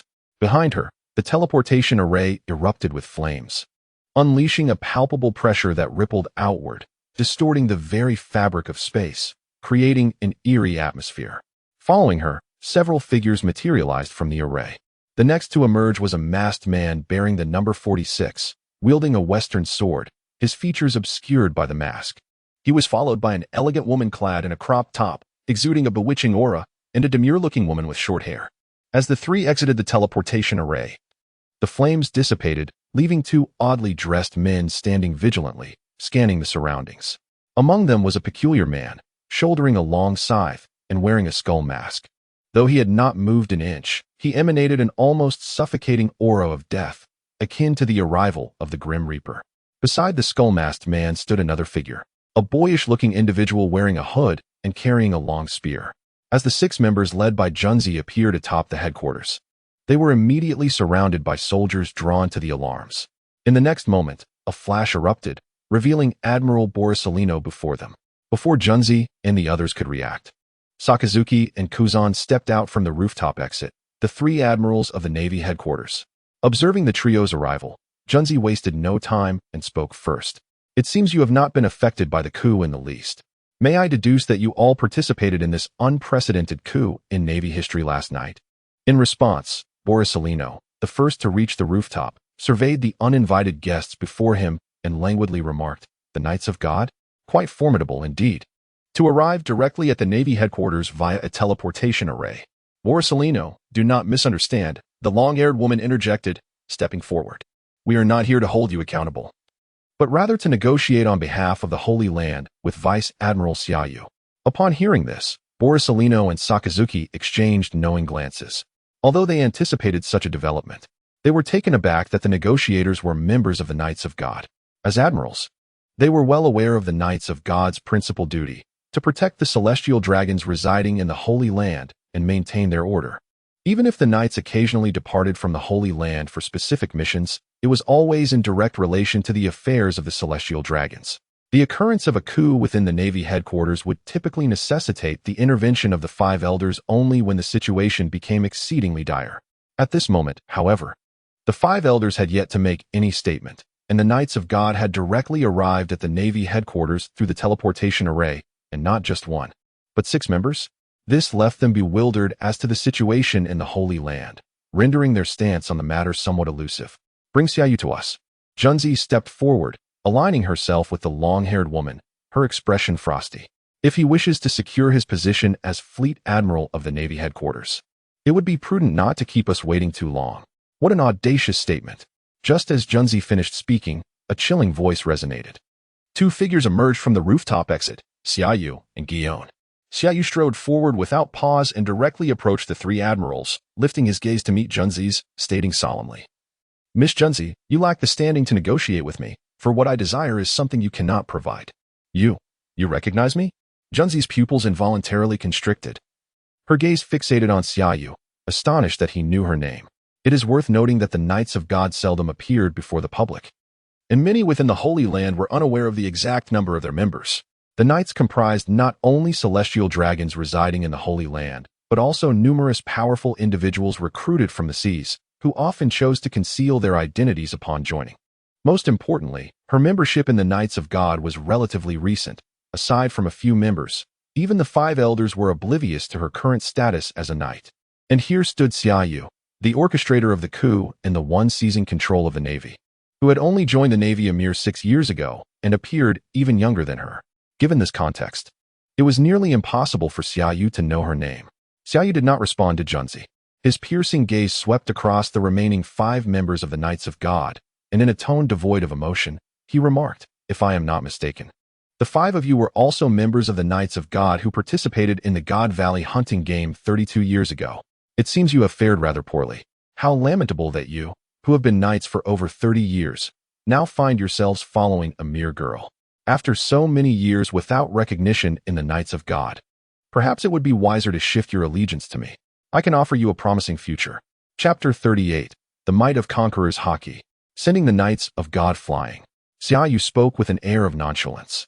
Yet each word detonated like thunder in the ears of the 5 members of the Knights of God, standing behind Junzi. The incident at God Valley, which transpired 32 years ago, had long been erased from history. Not only had this event vanished, but the very island of God Valley itself had also disappeared from maps. Consequently, those who were aware of this event were few, even within the Navy headquarters. Aside from Karp, who participated in the God Valley incident, even the Fleet Admiral Sengoku was oblivious to their involvement in that fateful hunting game. Most importantly, they could affirm that this was their first encounter with Xiaoyu. Even if Karp had informed Xiaoyu about the incident, he would certainly not recognize them upon their first meeting. The 5 members of the Knights of God displayed expressions of disbelief, while the 3 admirals standing behind Xiaoyu also raised their heads to look at him. Although they held the rank of admirals, they were merely teenagers when the God Valley incident unfolded, with the youngest, Kazan, being just 11 years old. Thus, they remained largely unaware of the incident. Even as they gradually rose to their current ranks, they had only gleaned some abnormal information from top-secret files related to the notorious Sea Overlord rocks. Of course, such details were of little consequence. The crux of the matter was that, while they, as admirals, were unaware of the God Valley incident, Xiaoyu, who was previously merely a vice admiral, not only possessed extensive knowledge about it, but also specifically named the 5 individuals who had participated in the God Valley hunting game. This left them with an inexplicable sensation of youth in the presence of Xiaoyu. How could you know about the God Valley incident? After a brief moment of shock, the long-haired woman beside Junzi suddenly stepped forward, while the skeletal man reflexively grasped his scythe, and the hooded man swiftly retreated, positioning his spear defensively before him. In response to their defensive reactions, Xiaoyu took a composed step forward and calmly stated, "I have said before, you wretched lot are unworthy of negotiating with me. Return to the Holy Land immediately and have the 5 elders come to speak with me in person." After a slight pause, Xiaoyu suddenly shifted his tone, speaking with a gravity that demanded attention. "No, the 5 elders have not sent you. Instead, you arrived via the teleportation array. Should I interpret this to mean that it was not the 5 elders who summoned you, but rather Imu?" Upon hearing the name Imu uttered by Xiaoyu, the expressions of the 6 members of the Knights of God, including Junzi, underwent a dramatic change. "Damn it, you know of Lord Imu's existence. You know far too much." As the words fell, a flicker of murderous intent flashed in their eyes. Junzi, leading the charge, quietly activated his devil fruit ability, conjuring a massive arrow entwined in bandages that surged towards Xiaoyu with astonishing speed. The sudden turn of events caught the 3 admirals standing behind Xiaoyu and Juan, who was merely a step away from him, completely off guard. They were unfamiliar with the name Imu and were astonished that uttering it would provoke such a reckless attack. Though Juan had learned of Imu's existence, she too was taken aback by the taboo surrounding that name. Realizing in that moment why Xiaoyu had cautioned her against hastily investigating the truth regarding the flower and Imu's existence. "Do you dare to challenge the moonlight with the glow of a firefly?" Before the 3 admirals and Juan could react, Xiaoyu's voice suddenly brimmed with murderous intent. In the next instant, he swiftly grasped the hilt of Juan's long sword. As he seized the hilt and drew the blade, a visible surge of black and crimson conqueror's haki erupted forth. Strangely, this haki did not emanate from Xiaoyu's body or beneath his feet, but rather burst forth from the scabbard itself. Before the blade was fully unsheathed, the terrifying conqueror's haki enveloped the rooftop. The massive arrow that had just surged towards Xiaoyu disintegrated in an instant under the pressure of the haki, turning to ashes that scattered in the air. Witnessing the destruction of his arrow, Junzi's pupils contracted, and he gasped, "Conqueror's haki. No, this is impossible." The long-haired woman beside Junzi, equally wide-eyed, could hardly believe her ears, exclaiming, "It surpasses even the Conqueror's haki of rocks from back then. Who on earth are you? Damn it, I can hardly bear it." The other 2 members of the Knights of God felt as though their bodies and souls were being torn apart, paralyzed by an unprecedented fear surging within them. Under the horrified gazes of the knights, Xiaoyu, unwavering, decisively withdrew Juan's sword from its sheath. As the blade was drawn, an even more formidable surge of Conqueror's haki radiated outward from Xiaoyu, swirling like a tempest around him, overwhelming the members of the Knights of God. Accompanied by a low-frequency vibration in the air, both Junzi and the other 5 members could no longer withstand the pressure and were forced to retreat uncontrollably. "Return. Tell Imu that from this moment forth, you must fear not only Nika, but also me, Xiaoyu." As his words echoed, Xiaoyu swung the blade, now infused with the highest realm of Conqueror's haki, in a sweeping arc. In an instant, the rooftop was engulfed by a fierce wind, and the heavens above seemed to rumble with impending thunder as the visible shockwave rippled through the air. Intertwining with the black and crimson haki that swept over Junzi and the other 5 members of the Knights of God, a series of inarticulate screams erupted as the 6 members of the Knights of God, who had just arrived through the teleportation array, were swept away by the Conqueror's haki, akin to cannonballs soaring toward the Holy Land atop the Red Soil continent. At that moment, the 3 admirals standing behind Xiaoyu widened their eyes in astonishment, their expressions reflecting their shock. While they were unaware of the Knights of God's strength, the sheer terror of Xiaoyu's Conqueror's haki exceeded their wildest imaginations. They knew that among the known wielders of Conqueror's haki, even the pirate King Roger, who was executed 16 years ago in Logtown, could not send someone flying so high or so far merely with his haki. In that moment, both Akainu and Kazuru, as well as Kazan, were utterly awed by Xiaoyu's power and recognized the true foundation of his audacity in instigating this rebellion. It was not merely the officers and soldiers who had chosen to pledge loyalty to him after receiving his aid over the years, but rather that Xiaoyu himself embodied the qualities of a king. after sending the 6 members of the Knights of God flying with a single strike. Xiaoyu returned the longsword to Juan's scabbard and turned to gaze down from the heights at the approaching warships near the walls of Marineford, stating coolly, "Kizaru, sink those ships. They are an eyesore." "Understood." Kizaru, regaining his composure, decisively activated his light fruit and soared into the sky. Chapter 039, The Foolish Spandam. In the Holy Land of Mary Geos, within the headquarters of the world government, lies the office of the Supreme Commander of CP9. A middle-aged man sits upright at his desk, his gaze fixed on the phone snail before him, his expression unusually grave. Spandane, a cunning man whose personal strength is lacking, has ascended to the position of Supreme Commander of CP9 through ruthless political maneuvering and the elimination of rivals. However, becoming the Supreme Commander is not his ultimate goal. He aspires to be part of the inner circle of power. To achieve this ambition, he must cultivate beneficial relationships with other departments under the world government, particularly the Navy headquarters, which he has long coveted for its immense military might. Consequently, he has frequently collaborated with the Navy, including a notable expedition 14 years prior to the archaeological island of O'Hara, alongside Admiral Sakazuki and Kazan, where he obtained a golden phone snail from the then Admiral Sengoku, subsequently executing the buster call that erased O'Hara from existence. Spandane had believed this would elevate his status, yet upon his return to the Holy Land, he found himself entrenched in his role as Supreme Commander, which sowed the seeds of a desire to dismantle CP9. As a clandestine organization of operatives, CP9 posed a barrier to his ambitions. If it remained intact, he would be forever trapped in his current position. However, before he could devise a comprehensive strategy, the undercover agents he had planted within the Navy and the officers he had cultivated began severing ties with him. Initially, he dismissed this development, but as more former allies distanced themselves, he could no longer ignore the situation and commenced a covert investigation into a certain vice admiral named Xiaoyu. When the investigation report landed before him, even this calculating and unscrupulous man was shaken to his core. The report revealed that over half of the officers within the Navy headquarters maintained strong ties with Xiaoyu. Notably, those who had previously collaborated with him began to cut off connections after associating with Xia, with some even threatening to expose his misdeeds if he did not recognize their value. The web of relationships he had painstakingly woven was now unraveling, and he could scarcely contain his fury. He promptly took the report to meet in secret with the financial elder of the 5 elders, Izambaran V. Nejuro. Upon reviewing the report, Izambaran V. Nejuro ordered an immediate investigation by Judicial Island, ultimately leading to Xiaoyu's arrest.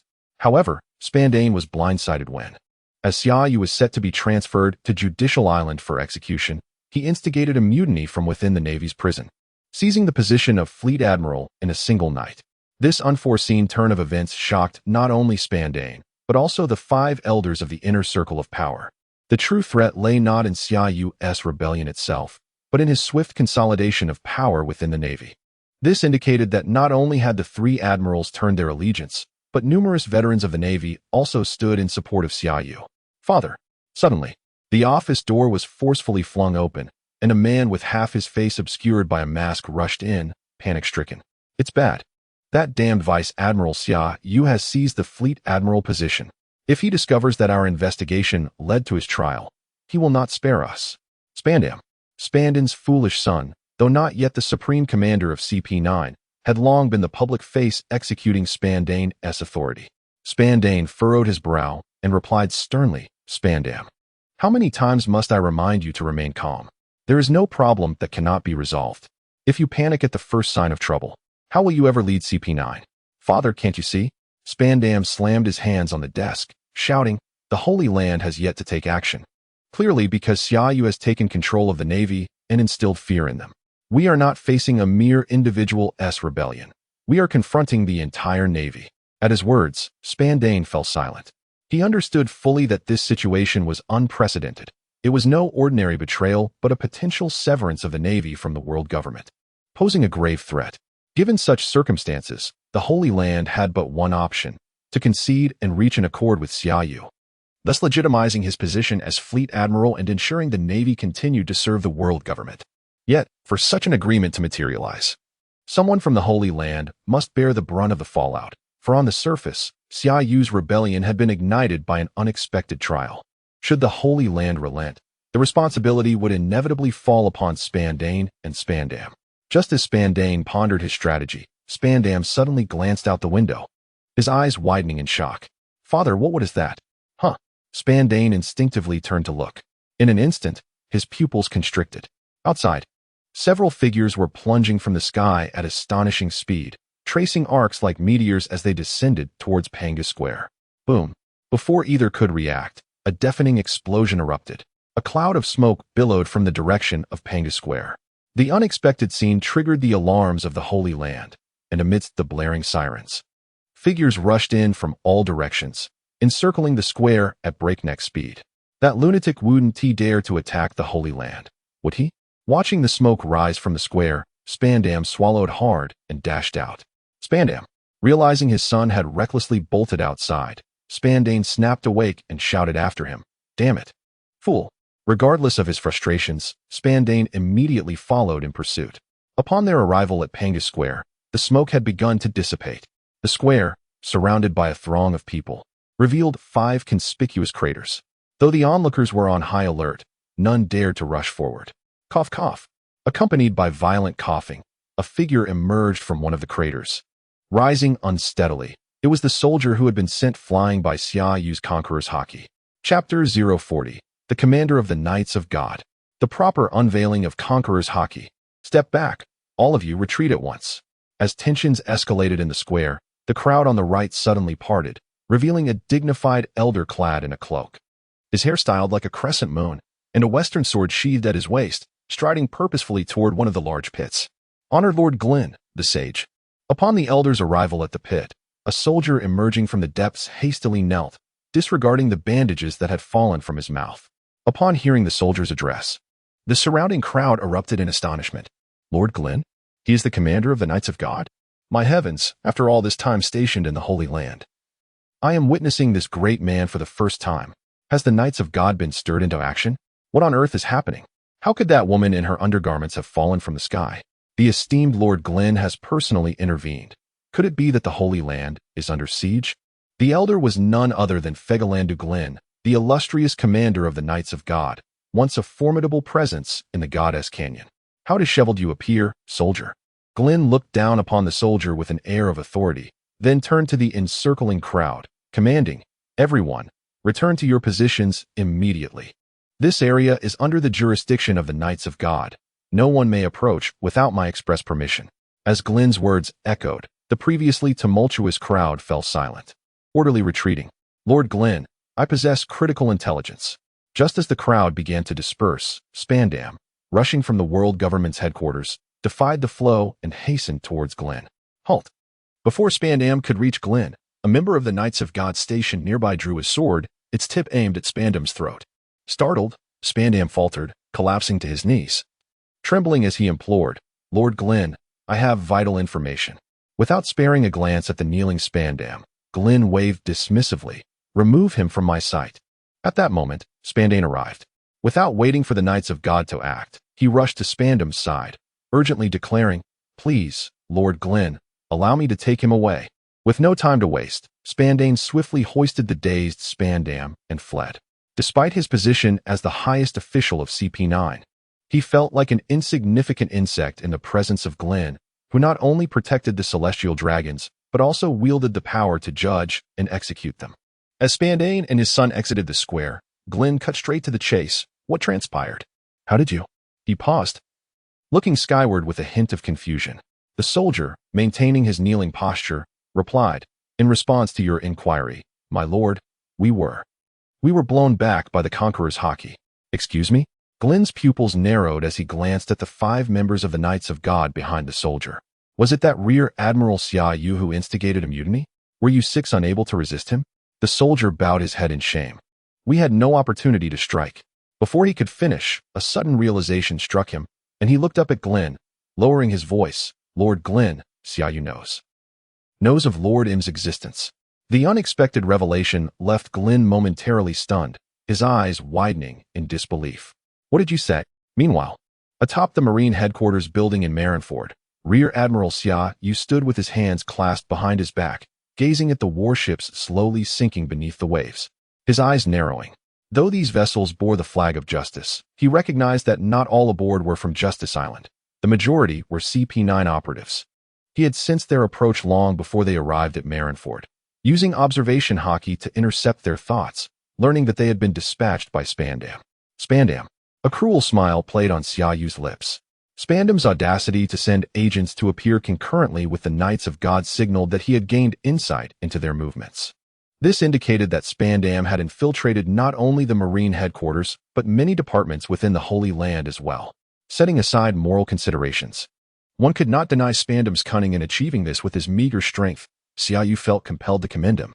However, given that Spandam dared to encroach upon his domain, conspiring with influential figures from Justice Island and the Holy Land to eliminate him, he surely had resigned himself to the consequences. Lord Xiaoyu, what shall we do about the teleportation array? Standing silently beside him, Shiwan did not inquire why Xiaoyu intended to eliminate the warships. Instead, she remained focused on the now-vanished teleportation array, her expression grave. Leaving the teleportation array here poses a constant threat. Is there no way to eliminate it? Before Xiaoyu could respond, Borisolino stepped forward. I shall remain here to guard it. Unnecessary. Xiaoyu waved his hand. I will handle it. Turning, he approached the position where the soldier had previously stood. After surveying the area, a plan materialized in his mind, and he stated decisively, Sean, fetch me 2 seals. Shiwan's eyes widened in surprise, thinking she had misheard, and internally she was flustered. But this is the teleportation array of the Knights of God, Commander. Likewise, the 3 admirals standing nearby were taken aback, turning to look at him. Sakazuki's facial muscles twitched, despite being a Marine admiral. He was oblivious to the mechanism of the teleportation array, but he was certain that a seal could not contain it. Borisolino, having turned his head, hesitated to speak, ultimately falling silent while observing intently. Kazan's reaction was relatively calm, merely furrowing his brow slightly. The sudden heaviness in the air prompted Xiaoyu to question whether he had failed to communicate clearly. Bewildered, what? Do I need to repeat myself? No. Shiwan recovered from her daze, awkwardly smiling. Confirming that Xiaoyu was not jesting, she swiftly turned and dashed away. Moments later, she returned with 2 seals in hand, presenting them to Xiaoyu. He accepted the seals, pressing them into his palm as he quietly released Conqueror's Haki. As the surrounding air vibrated with a subtle, low-frequency tremor, the unleashed Conqueror's Haki did not scatter wildly as it had with the Knights of God members led by the soldier. Instead, it was eerily absorbed by the seals Xiaoyu held. Witnessing this astonishing spectacle, the 3 admirals and Shiwan widened their eyes in disbelief. Borisolino's expression morphed into one of sheer astonishment, his mouth agape, eyes as wide as saucers, unable to comprehend the miraculous scene unfolding before him. While Sakazuki and Kazan did not react as dramatically, they too were left bewildered by Xiaoyu's unexpected maneuver. A single thought surfacing in their minds: is Conqueror's Haki capable of such application? Observing the reactions of the 3 admirals and Shiwan, Xiaoyu could not help but stifle a chuckle. However, despite his professional training, he endured the moment. After all, he was now the Grand Marshal of the Navy headquarters and could no longer afford to be a source of amusement as he once was. Under the watchful gazes of the 3 admirals and the Guion, Xiaoyu solemnly infused the seal with his Conqueror's Haki while reciting incantations. As Xiaoyu's pace quickened, the fervent infusion of his Haki caused the surrounding air to vibrate with a low-frequency hum, a sound that filled the atmosphere. The 3 admirals and Guion were left puzzled, questioning the peculiar application of Conqueror's Haki. Though bewildered, they dared not inquire further or disrupt the proceedings with any noise. Just as the 4 of them exchanged glances, feeling the intensifying Haki and instinctively retreating, Xiaoyu suddenly raised his voice. Great might of the celestial dragon, wisdom of the Buddhas, honored earthly guardian. Wisdom of the Bamahong. As the final syllable left his lips, Xiaoyu forcefully slammed the infused seal onto the ground. With a ripple of energy emanating from the impact, the seal became embedded in the earth as if it were a part of the very ground itself. Mission accomplished. Glancing at the seal now firmly anchored in the earth, Xiaoyu nodded with satisfaction. With this seal in place, they would be able to utilize this teleportation point at will, returning to their original locations without hesitation. Chapter 041. I wish to speak with him. In the dimly lit royal palace of Mariehua, sat upon the void throne, her cold gaze fixed upon the Gorisei, along with Figureland Garling and the visibly distressed marine officer. The officer's hands were tightly gripping the armrests of the throne, exuding an overwhelming pressure that left the atmosphere stifling. After relaying the events that transpired at the Navy headquarters to him, the officer remained hunched over, too intimidated to stand upright. Her mission, accompanied by 5 other members of the Divine Knights, had not only failed to negotiate with Summer, but she had also been violently repelled back. Fortunately, Figureland Garling was by her side. Without him, even with tenfold courage, she would not have dared to enter the palace. After a brief silence, Im abruptly rose to her feet, her piercing gaze scrutinizing those present. In a low voice, she stated, "How could he know of my existence? Who is this Summer? I'm Sama. He cannot be allowed to live." The financial warlord, Izambaron V. Nejiro, cautiously lifted his head, his voice laced with murderous intent. "He has instigated a mutiny and seized control of the Navy. We may negotiate on other matters, but this cannot be tolerated. Knowing of your existence, Summer must die." Upon hearing this, Figureland Garling, standing nearby, slightly furrowed his brow. Although he was the leader of the Divine Knights, commanding formidable members and possessing strength equal to that of the Gorosei, he did not concur with Izambaron's proposal.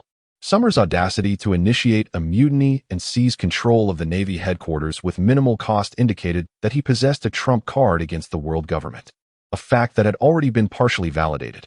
The mere use of Conqueror's Haki to send the officer and the other 5 Divine Knights flying back to Mariewa demonstrated that Summer's prowess could not simply be measured against the ranks of vice admirals or even the so-called emperors of the sea.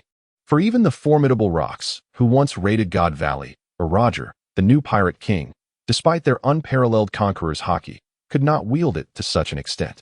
Should the world government rashly engage in conflict with Summer, who wielded such terrifying power and held the Navy in his grasp, even if they emerged victorious, they would suffer significant losses, allowing the Revolutionary Army and the lawless pirates of the Grand Line to exploit the situation, leading to even graver circumstances. Contemplating this, Garling glanced up at the figure before the Void Throne and then slightly bowed, saying, "I'm Sama. Summer mentioned your name in the presence of 3 admirals and a candidate admiral, indicating that the knowledge of your existence is not limited to just them. It is likely that Sengoku, Garp, and Zifa are also aware. To continue keeping this a secret, we would have to wage war against Summer and his navy, ensuring we eliminate them all in one fell swoop. Clearly, the current situation does not permit such action. According to the latest intelligence I have gathered, news of Summer's mutiny and control over the Navy headquarters has already been published by various news agencies across the Grand Line. Before these agencies learned of it, I believe the Revolutionary Army and other nefarious factions had already acquired this intelligence." Before Garling could finish, a sudden sound interrupted. His din-din mushy began to ring. The moment it rang, Garling's expression changed, and he hastily attempted to silence it. However, he was a moment too late. Brew brew, the din-din mushy rang twice before a deep voice emerged. "Father, it is Shamrock. I have just received the latest intelligence. The Revolutionary Army's Eastern, Western, Southern, and Northern divisions, along with the Grand Line forces, have mobilized almost simultaneously. Additionally, our informant in Wano has reported that Kaido of the Beasts, through Doflamingo, has learned of Summer's mutiny at the Navy headquarters and is preparing to initiate a major war." Understood. With him present, Garling dared not say more, abruptly ending the call and then looking up at the figure before the throne. As the din-din mushy fell silent, the hall was enveloped in an instant of silence. Although the Gorosei maintained their composure, they were internally in turmoil, particularly Izambaron V. Nejiro, who had played a part in the situation's escalation by heeding Spandam's advice to investigate Summer. Initially, he had thought to eliminate Summer before he grew too powerful, believing that an inquiry would not incite turmoil within the Navy, hence ordering Judicial Island to conduct the investigation to absorb the officer's wrath. Beyond that, he had not given it much thought, as he considered the seemingly fledgling Summer a minor threat. However, the reality was that this officer, whom he deemed insignificant, had audaciously instigated a mutiny and entangled various factions in chaos. All of this appeared to unfold naturally, yet it was all part of Summer's intricate calculations. He was certain that the Revolutionary Army and Kaido of the Beasts had learned of the Navy's mutiny not due to their formidable intelligence network, but rather through Summer's deliberate maneuvering to create a state of turmoil with multiple factions at play. Yet, all of this was secondary. What truly mattered was that he had not anticipated Summer's awareness of Im's existence. Im's identity remained a closely guarded secret, known only to the 5 of them, Figureland Garling, and a select few within the Divine Knights. Just as Izambaron v. Nejiro was contemplating how to navigate the unfolding situation, Im slowly turned her back to the assembly, a chilling glint flashing in her crimson-hued eyes as she spoke in a grave tone, informed Summer that I wished to speak with him. Meanwhile, at the Navy headquarters building, in the operations conference room, the sudden appearance of the Divine Knights had summoned the elders Karp, Sengoku, and Zifa to the meeting. All the vice admirals present at the headquarters, except for those dispatched on missions, were in attendance alongside the 3 admirals. Summer-sama, there is something I do not quite understand.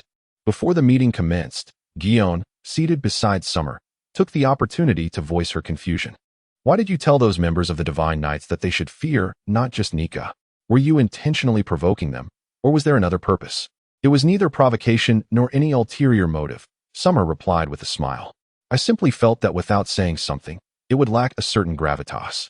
Chapter 042, The Struggles of Various Parties Amidst the Vast Situation.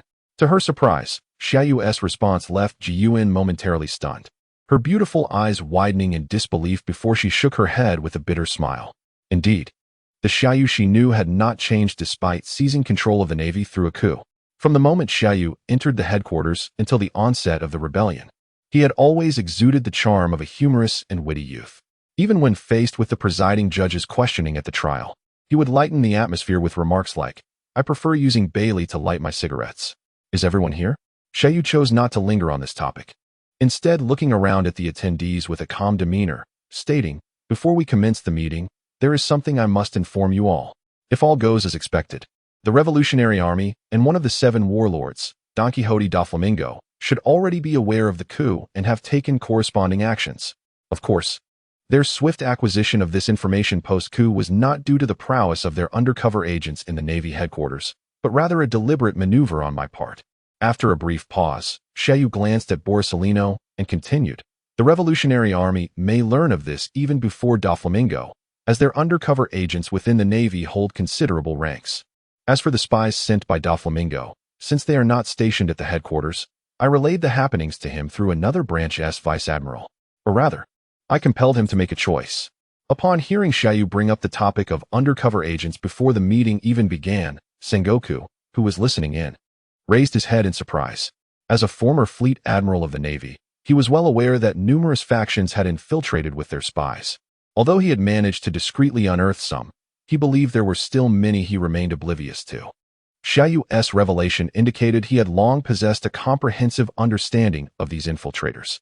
While Sengoku remained silent, several vice admirals among the attendees began to voice their astonishment. Da Flamingo actually placed spies in the headquarters? Who could they be? Not stationed here? Could it be a base commander from one of the branch bases? Admiral, why not expose these spies?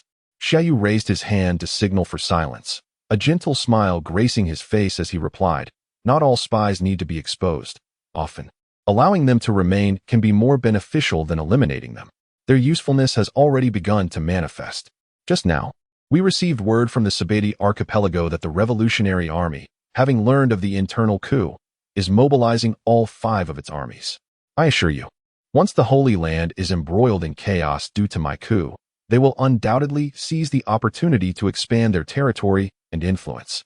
Furthermore, after da Flamingo acquires this intelligence through his spies, he will promptly inform Kaido, one of the 4 emperors ruling the New World.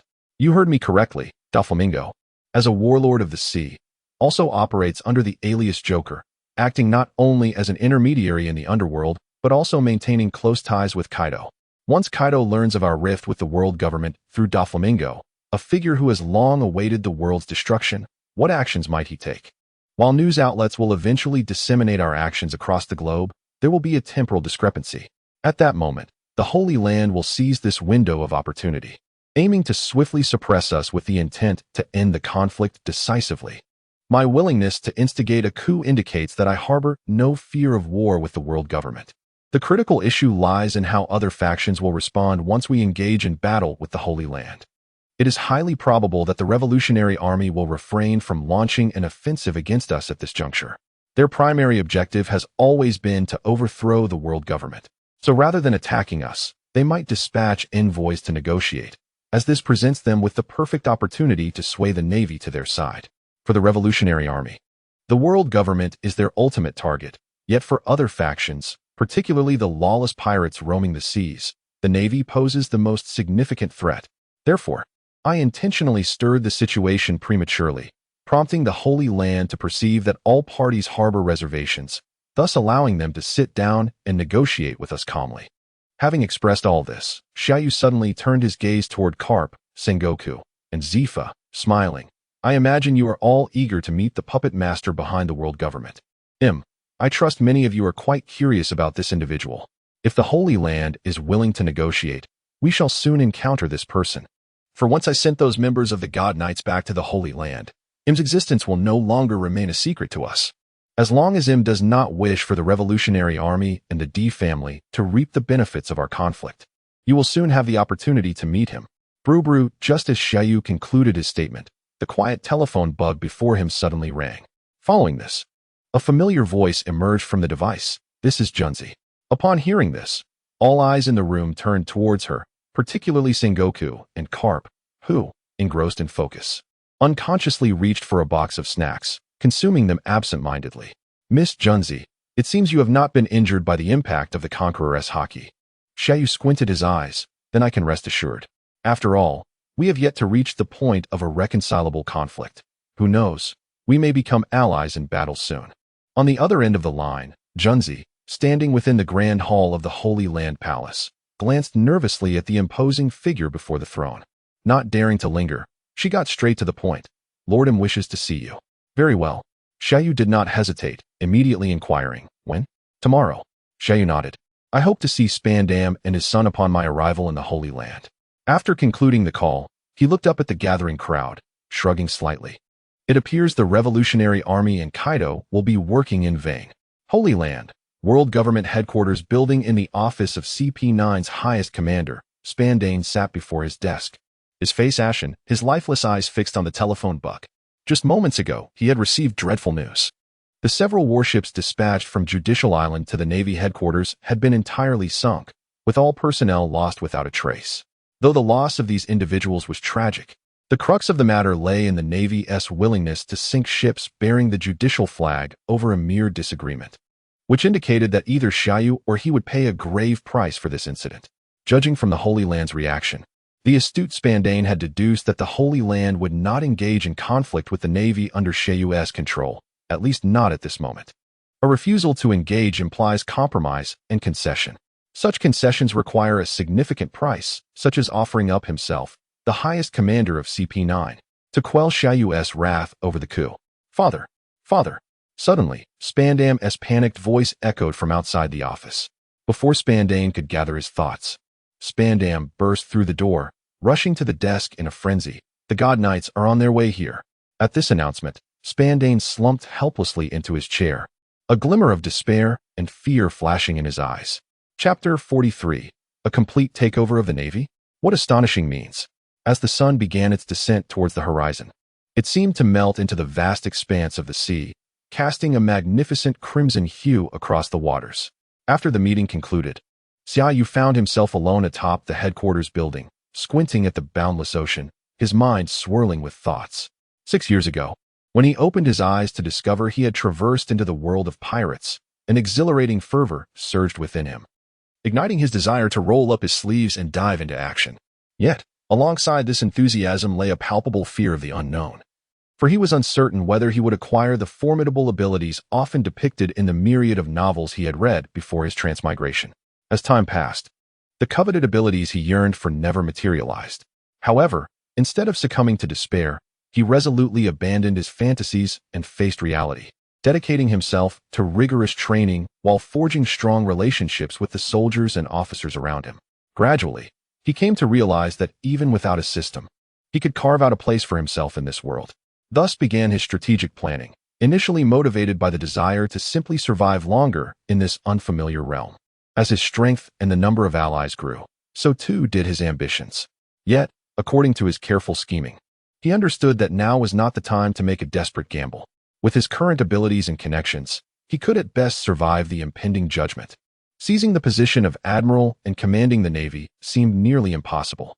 What he did not anticipate was the unexpected arrival of a system, which, even before he had firmly established his position as the Admiral of the Navy, rewarded him by enhancing all his capabilities to their utmost potential. Upon this elevation, Xiaoyu distinctly felt his strength surging to unprecedented heights. Even though the knowledge of the 3 types of haki, swordsmanship, and the 6 forms of the Navy had been instinctively bestowed upon him, he could not fully grasp the extent of this newfound power until he faced off against Karp and the 6 members of the God Knights, thereby coming to the stark realization of his current supremacy. Especially with the Conqueror's haki, his previous understanding had been limited to what he knew before his transmigration. However, after achieving the highest level through the system, he truly comprehended the profound significance of the phrase Conqueror's haki reigns supreme over all. Yet, these were matters of the past. What lay ahead for Xiaoyu was the forthcoming meeting with Im, along with plans for the future. Despite Im's apparent willingness to compromise, Xiaoyu was not naive enough to believe that this represented true concession. After orchestrating the world government from the shadows for countless years, how could Im simply yield due to a single mutiny? The intent behind this meeting was merely to stabilize the situation temporarily. Moreover, he recognized the need for some time to recuperate. Engaging in open conflict with the world government, an entity that had stood atop the Red Soil continent for 8 centuries, was not a prudent course of action. An impulsive surge of passion could very well lead to his downfall, transforming his current advantageous position into one of vulnerability. Indeed, if he merely wished to reign as a sovereign of the seas, there would be no need for a coup. He could simply depart with his loyal officers and soldiers to establish a new stronghold, avoiding such elaborate machinations altogether. As a distinguished traveler, to possess the dragon-slaying technique and a system, only to descend into the realm of piracy, would be a monumental farce. Lord Xiaoyu? A familiar voice suddenly called from behind. Turning his gaze, he beheld the striking figure of Guion, adorned in a vice admiral's coat, briskly approaching his side, a sword named Kenpyra at her waist. Xiaoyu turned his head and inquired, "Is everything arranged?" "Indeed," Guion replied, handing him a document. Apart from Admiral Sengoku, Mr. Karp, and Master Zephyr, the 3 admirals also wish to attend the Holy Land. Additionally, I've noticed that Admirals Kazan and Sakazuki seem somewhat despondent. I fear for them. As you are aware, their ideological disagreements have led to numerous disputes over the years, and at times, they have nearly come to blows. Do not worry, Xiaoyu waved his hand dismissively, smiling. Their current despondency is quite understandable. The existence of Im has shaken the very foundations of their beliefs in justice. Especially for Sakazuki, who has long harbored dissatisfaction towards the celestial dragons and the 5 elders of the power structure, yet has chosen to endure due to his position and adherence to his ideals. With the sudden emergence of a puppet master behind the world government, anyone who genuinely believes in justice would naturally feel disheartened. Kazan, too, has been grappling with doubts about the Navy's justice ever since the O'Hara incident, and the revelation of Im's existence will only amplify his confusion. However, he continued, once we reach the Holy Land, I believe that both Sakazuki and Kazan will find clarity. Guion's eyes brightened as she tentatively remarked, "So, your intention in revealing Im's existence during the confrontation with the God Knights was not solely to confront him and the world government, but also to compel Kazan and Sakazuki to make a definitive choice?" Xiaoyu nodded, not just them, but also Sengoku and Karp. For these seasoned veterans and formidable individuals, mere displays of force and familiar tactics will not suffice to persuade them to stand alongside us. They must first perceive the situation and grasp the truth for themselves. Coupled with all that we are currently doing as groundwork, only then will they cast aside their fantasies and confront reality. Upon hearing this, Guion tilted her head slightly to regard Xiaoyu. He was still the same Xiaoyu, yet there was something about him now that felt unfamiliar. It was worth noting that Xiaoyu's age was comparable to Tina's, yet his mental acuity and depth of character surpassed that of ordinary individuals. His ability to gauge the hearts of others was masterful, rivaling that of Sengoku, known as the strategist, if not surpassing him. The sea breeze sweeping in from the ocean rustled the coats of Xiaoyu and Guion, creating a gentle sound. Glancing over the document, Xiaoyu passed it back to Guion, and then turned his gaze towards the horizon, squinting as he softly remarked, "The wind is rising." As a new day dawned, the sun rose as it always did. With the newspapers printed by various news agencies carried by newsbirds to every corner of the world, the contents therein left the great rout and the various powers across the seas in shock. In the New World, territory of the red-haired pirates, the crew members, adorned in a variety of attire, lay scattered on the ground, snoring thunderously, startling the birds in the surrounding trees into silence. Recently crowned as one of the 4 emperors, Shanks, captain of the red-haired pirates, had indulged in a grand feast with his crew and succumbed to drunken slumber, cradling a wine bottle as he slept soundly. Upon opening his eyes, Shanks was greeted by the sight of a figure standing before him, none other than Ben Beckman, the first mate of the red-haired pirates. Beckman did not glance at Shanks as he awakened. Instead, he held a newspaper delivered by the news bird, his expression unusually grave. "Beckman, good morning." Shanks rubbed his puffy eyes and, dragging the wine bottle, approached Beckman with a grin. "Up so early? Did you not enjoy yourself last night?" Without uttering a word, Beckman handed the newspaper to Shanks. As Shanks scanned the headlines, his pupils constricted in disbelief. He snatched the newspaper from Beckman's hands and read aloud with wide eyes. "A mutiny at the Navy headquarters. Vice Admiral Xiaoyu seizes the position of Admiral." After a brief moment of astonishment, Shanks abruptly looked up at Beckman. "When did this happen?" "Last night during our banquet."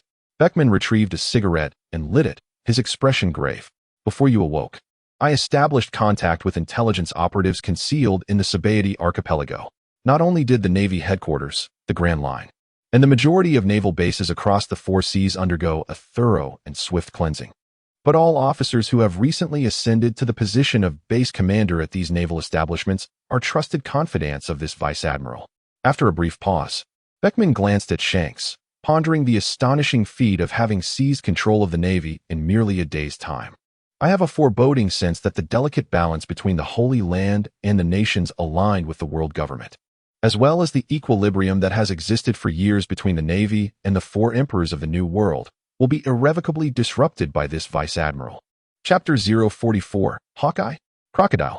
Meanwhile, in the New World, within the territory of the Whitebeard pirates, aboard the Moby Dick, a vessel that symbolizes the identity of the strongest man in the world, sat a towering figure exceeding 6 meters in height. This giant was adorned with various intravenous tubes. Intently holding a recent newspaper, his gaze fixated with utmost seriousness. Despite his stillness, an overwhelming aura of sovereignty radiated from him, instilling an unspoken intimidation that made it difficult for anyone to meet his eyes. Edward Newgate, captain of the Whitebeard pirates and wielder of the Tremor fruit, held the title of the strongest man in the world, revered by his crew as Old Man on the deck. The captains and combatants of the Whitebeard pirates maintained a profound silence, as if fearful of disturbing their father, moving with utmost caution to avoid making any sound. Closest to Edward Newgate was Marco, the captain known as the Phoenix, with his golden punk hairstyle. At this moment, he was one of the few who dared to glance at their father. Yet, he too remained silent, waiting patiently.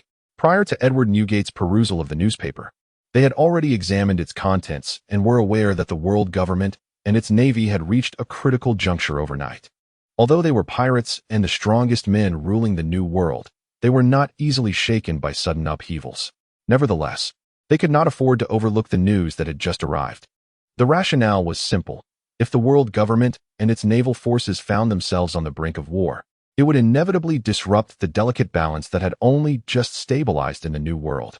Suddenly, after finishing the newspaper, Edward Newgate erupted into hearty laughter, his voice booming with bravado. "It seems that Sengoku and Garp have grown old. They have been outsmarted by a mere child. However, the real headache lies not with them, but with the 5 elders in Mary Geos." Pausing momentarily, Edward Newgate's expression shifted as he picked up the newspaper again, a serious look crossing his face. What exactly does this young Rear Admiral Xiaoyu desire? Is he merely initiating a coup to become the Admiral of the Navy and continue serving the world government? Or does he aspire to lead this colossal war machine away from the world government, establishing himself as a sovereign ruler? If it were the former, it would not significantly alter the current situation. However, should it be the latter, the already turbulent Grand Line would undoubtedly be engulfed in chaos. At this, Marco stepped forward and declared, "Father, I have arranged for personnel to monitor Sabaody archipelago. No matter what unfolds next, we will remain informed at the earliest opportunity." As Marco continued, he shifted his tone. "Additionally, Kaido attempted suicide on Sky Island yesterday. Unlike before, he failed this time and did not return to Wano. Instead, the calamities of the Beast Pirates have successively departed from Wano. It seems he is aware of this news and wishes to seize the opportunity to instigate a new war. Do not concern yourself with that. Edward Newgate waved his hand dismissively, his gaze fixed intensely on a photograph on the front page of the newspaper.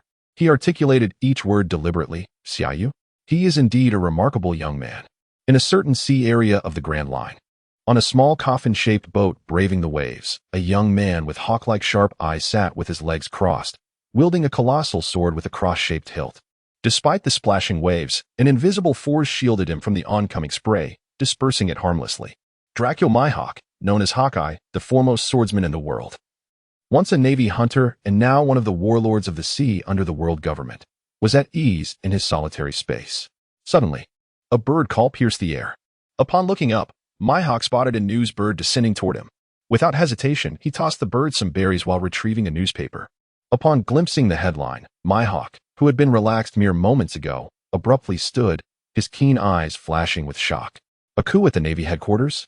Rear Admiral Xiaoyu has completely taken control, and tensions with the world government are escalating?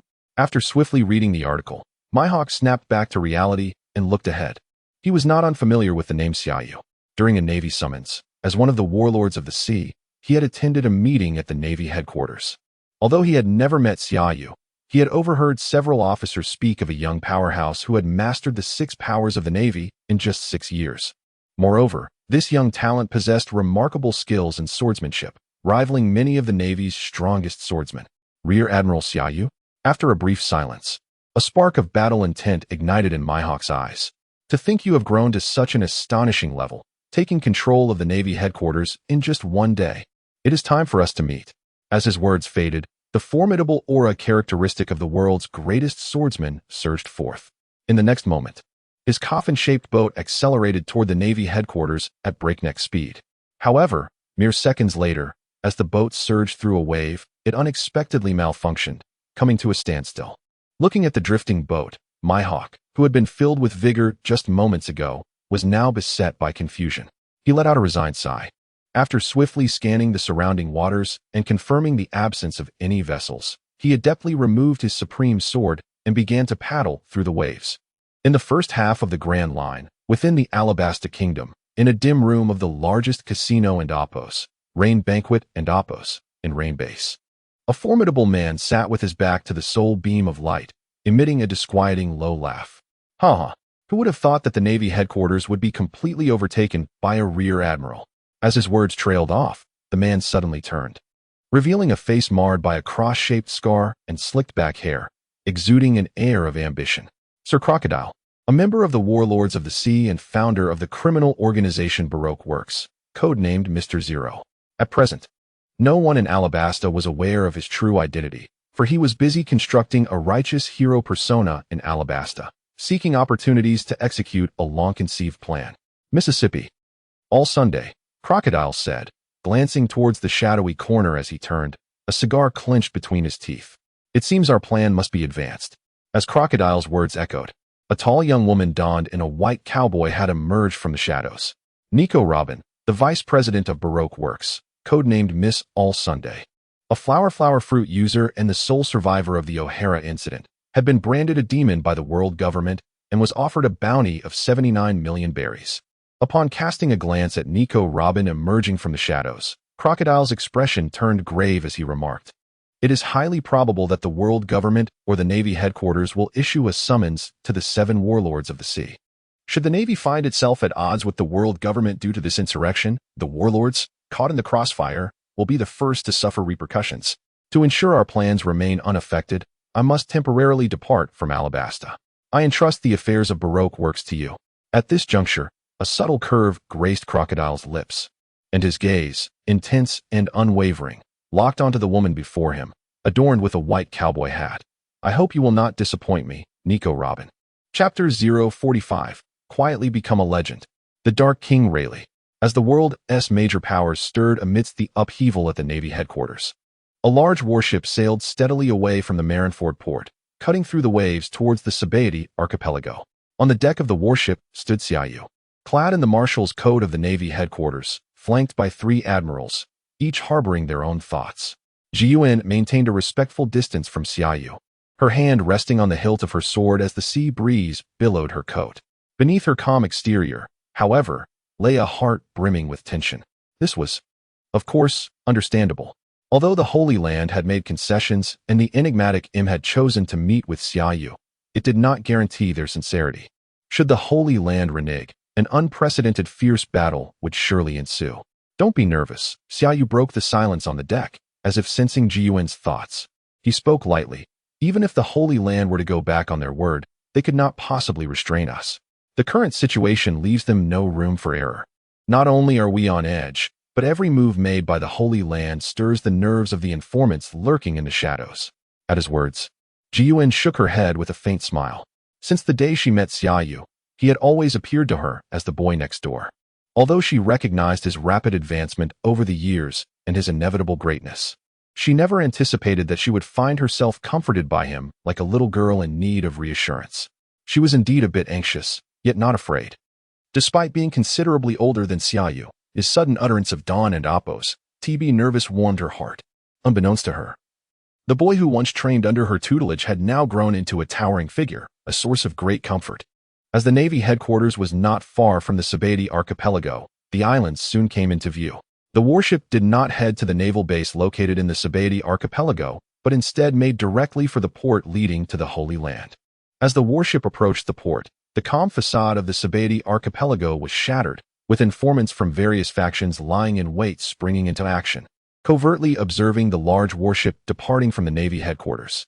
In Zone 13 of the Sabeti archipelago, at Shaki's bar, the owner Shaki held a cigarette in one hand and a telescope in the other, peering through the trees towards the sea where the warship sailed. As she caught sight of the young figure standing before the three admirals on the ship's deck, even she, a former emperor of the Amazon Lily, could not help but exclaim at the sight of such remarkable resolve at such a young age. The coming era would undoubtedly belong to him. At that moment, Shaki turned her head towards an old man standing nearby. Full of vigor and unyielding spirit, the old man squinted his eyes, taking in the figures on the warship with keen perception, and generously remarked, "He surpasses even the one who invited me to set sail and turn this world upside down." Silvers Rayleigh, the former vice-captain of the Roger Pirates, known as the Dark King, was hailed as a top-tier powerhouse of the bygone era. After the disbandment of the Roger Pirates, Rayleigh took on a mysterious mission, remaining in the Sabeti archipelago as a coding craftsman. To better conceal his identity, he often frequented the casinos throughout the archipelago, sometimes even offering himself to human traffickers, only to be sold at slave auctions. Oh, suddenly, a glint flashed in Rayleigh's eyes as he shifted his gaze from the young figure at the bow to the three old men gathered on the deck, Sengoku, Garp, and Zephyr. Shaki raised an eyebrow and chuckled. With the three highest combat powers of the Navy headquarters alongside Sengoku, Garp, and Zephyr, such a formidable lineup would make even the Holy Land think twice. Upon hearing this, Rayleigh's eyes brightened, and he declared, "I shall join the fray."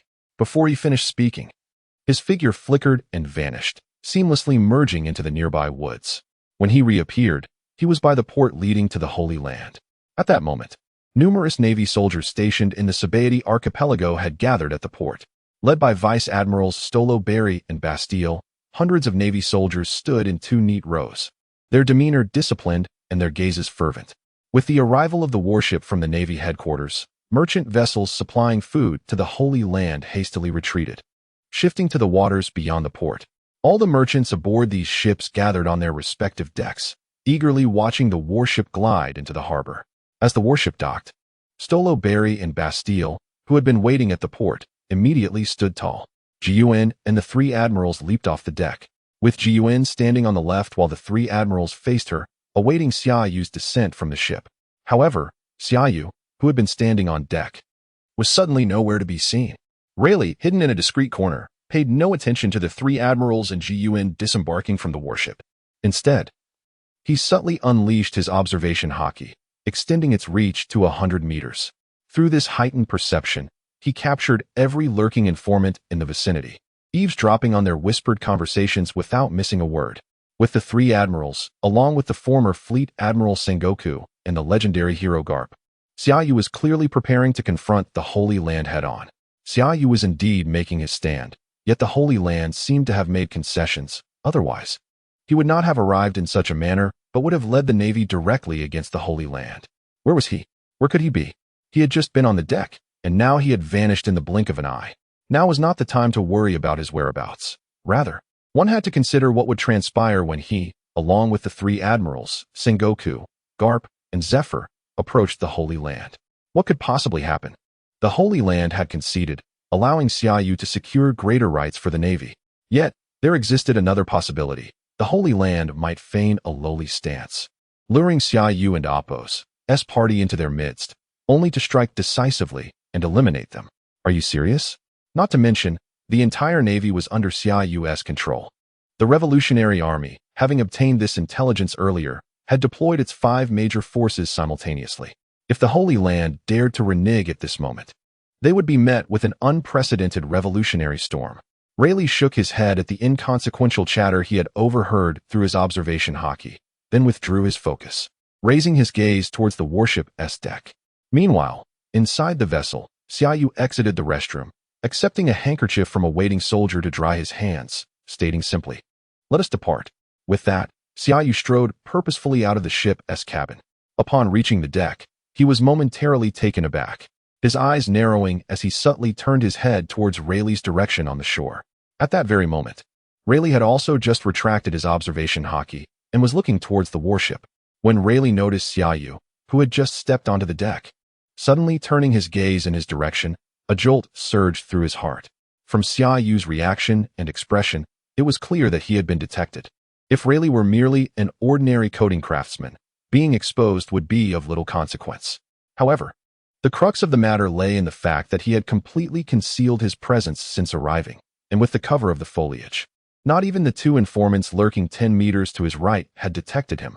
Yet, the moment Xiaoyu emerged from the cabin, he looked directly at him, indicating that Xiaoyu had already sensed his presence. Indeed, just as Rayleigh felt a jolt in his heart, an elusive voice unexpectedly echoed within him. Having retired, "Do not meddle again. Let your legend rest in silence, King of the Underworld." The suddenness of this voice shattered Rayleigh's composure, causing his eyes to widen in horror. It was evident that Xiaoyu not only discovered him, but also knew his true identity. Chapter 046. The General holds the sword, the Admiral bows. Certainly, Xiaoyu did not previously discern Rayleigh's existence. When he emerged from the ship's cabin onto the deck, his sole intention was to employ his observation hockey to cover the entire island and ascertain the situation. To his astonishment, amidst the vast sea of thoughts, he detected Rayleigh, the former right-hand man of the Pirate King. Naturally, he could have chosen to disregard Rayleigh's presence, as the latter posed no immediate threat to him. However, he felt compelled to communicate with the renowned Dark King, curious to gauge Rayleigh's reaction. Everything transpired as he anticipated. Yet he was unprepared for the vivid expression on Rayleigh's face, one of shock and disbelief, upon being discovered. Before Rayleigh could regain his composure, Xiaoyu's voice resonated in his mind once more.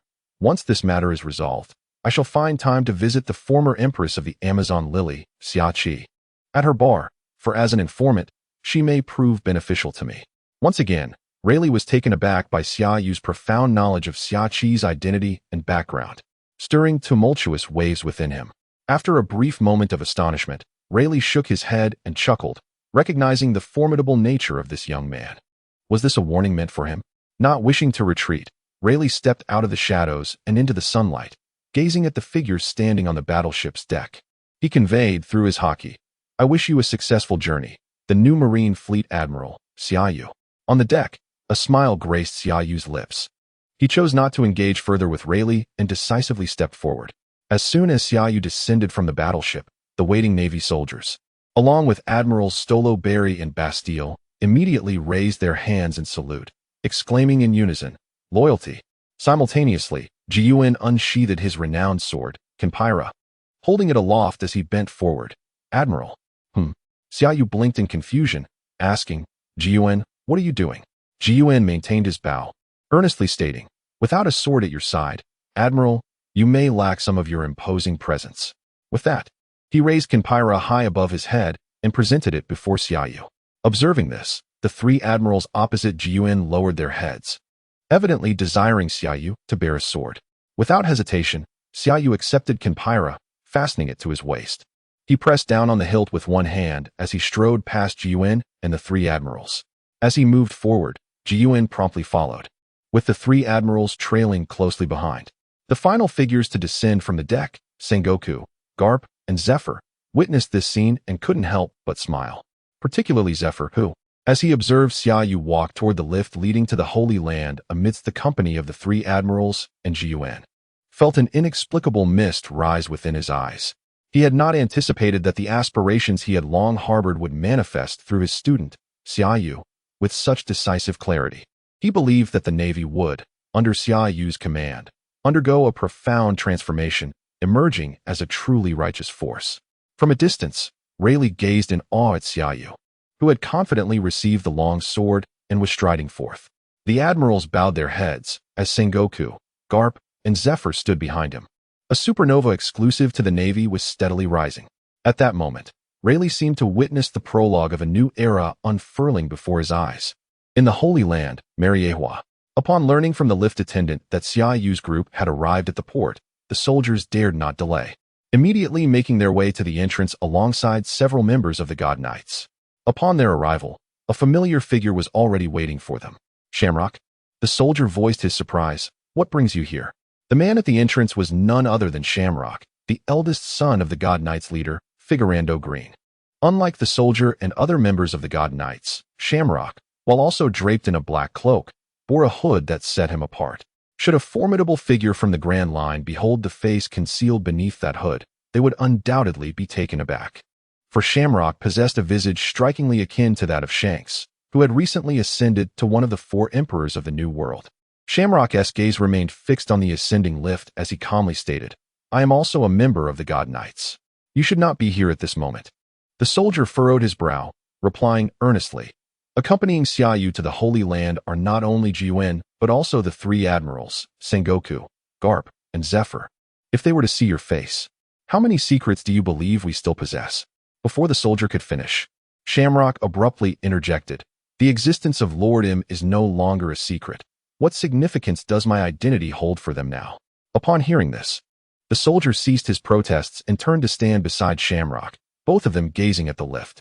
As they watched the slowly moving lift, the soldier suddenly felt a rush of anxiety, his breath becoming somewhat labored. Noticing the soldier's unease, Shamrock raised an eyebrow and inquired, Are you feeling nervous?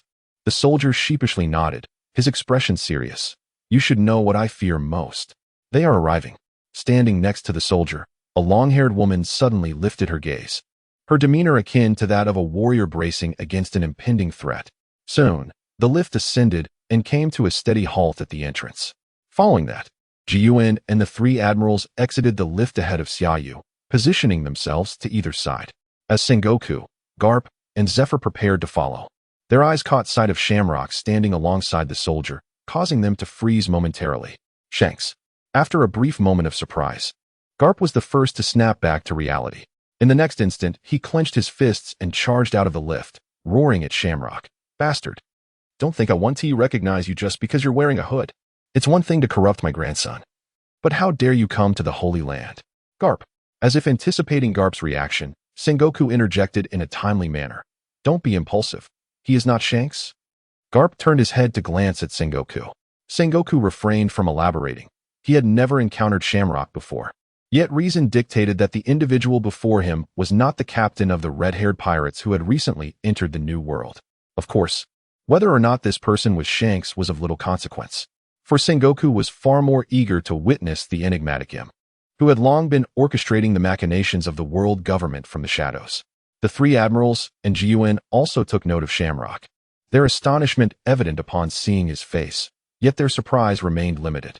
After all, with the cloning technology wielded by the world government, creating a replica of a person was not an insurmountable feat at that moment.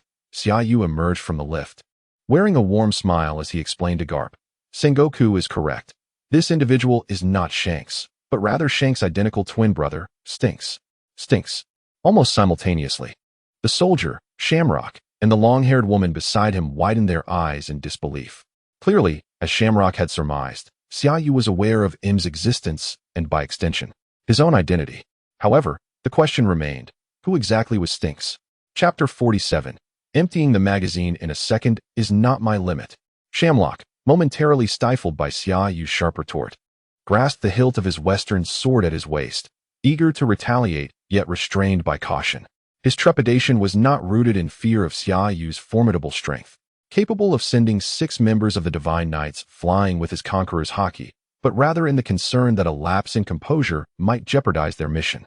Steeling himself with a deep breath, he stepped forward and slightly bowed, declaring, "Fegelin du Shamlock, at the behest of Lord M, I await Marshal Xia Yu." Xia Yu surveyed his surroundings, his brow furrowing as he disregarded Shamlock and Appos as presents, and turned to Junzi. "It seems you have not conveyed my message. If M desires to meet me, then I expect your sincerity to be presented." Junzi appeared to anticipate Xia Yu's inquiry, deftly gesturing with her sleeve and commanding, "Bring him forth." At her command, a group of fully armored palace guards standing a short distance behind the Divine Knights swiftly turned and dashed away. Shortly thereafter, they returned, escorting Spandam. "Kneel." As they brought Spandam before Xia Yu, one soldier forcefully kicked him, sending him sprawling to the ground. "You cannot treat me this way. I am Spandam, who has served the world government with distinction." Spandam struggled to rise, but 2 palace guards swiftly restrained him, forcing his head down. Even so, he continued to writhe, defiantly roaring, "Let go of me. Damn you worthless fools." After a fierce struggle, although he remained on the ground, Spandam managed to raise his head. However, he did not look at Xia Yu but rather cast a sideways glance at Shamlock and Junzi, who observed coldly, "Ha ha ha, who would have thought? The world government, standing for 8 centuries on the Red Earth continent, has stooped to compromise with a traitor. The Divine Knights? The 5 Elders? Bah! One day, you shall pay dearly for this current concession. Today, Xia Yu dares to initiate a coup. In the future, he will surely trample the world government beneath his feet." Enough. Junzi's brows furrowed, and with a flick of her wrist, her unique fruit ability manifested. In an instant, an arrowhead wrapped in bandages silently shot forth, ensnaring Spandam's neck and lifting him high into the air. Shamlock interjected just in time to prevent Junzi from executing Spandam, suppressing the anger from being ignored and calmly stating, "How to handle this is up to you. Is Spandam the only one?" Xia Yu regarded the dangling Spandam with a calm, yet cruel tone. "This is insufficient, Shamlock. To eradicate a weed, one must remove its roots. If memory serves, Spandam has a son. What was his name?" "Spandam? Yes, that's it." Xia Yu. Spandam, choked and desperate, thrashed wildly, exclaiming, "This is not my son's affair. One must bear their own responsibilities. This cannot be said so lightly." Xia Yu waved his hand, signaling Junzi to lower Spandam. He then stepped forward, looking down at the gasping Spandam. "If I were to eliminate you here, it would indeed involve your foolish son. He would harbor resentment against me, becoming a tool for the 5 Elders to exploit. Even in my wrath, they could claim it was merely Spandam seeking vengeance for his father. Spandam, it cannot be denied that you are cunning, managing to align yourself with the 5 Elders and orchestrate a trial against me by the judicial island. Had I not built considerable connections over the years, I might have fallen into your trap. However, regrettably for you, even with your scheming, you could not foresee my coup, nor could you imagine that I would fully seize control of the Navy in just a day. To the victor go the spoils. You must accept this. Of course, I must express my gratitude. Had you not intervened at this moment, I may not have resolved my determination so swiftly. To show my appreciation, I must allow you and your son to reunite." At these words, despair flickered in Spandam's eyes as he frantically roared, "Xia Yu." Bang, bang, bang.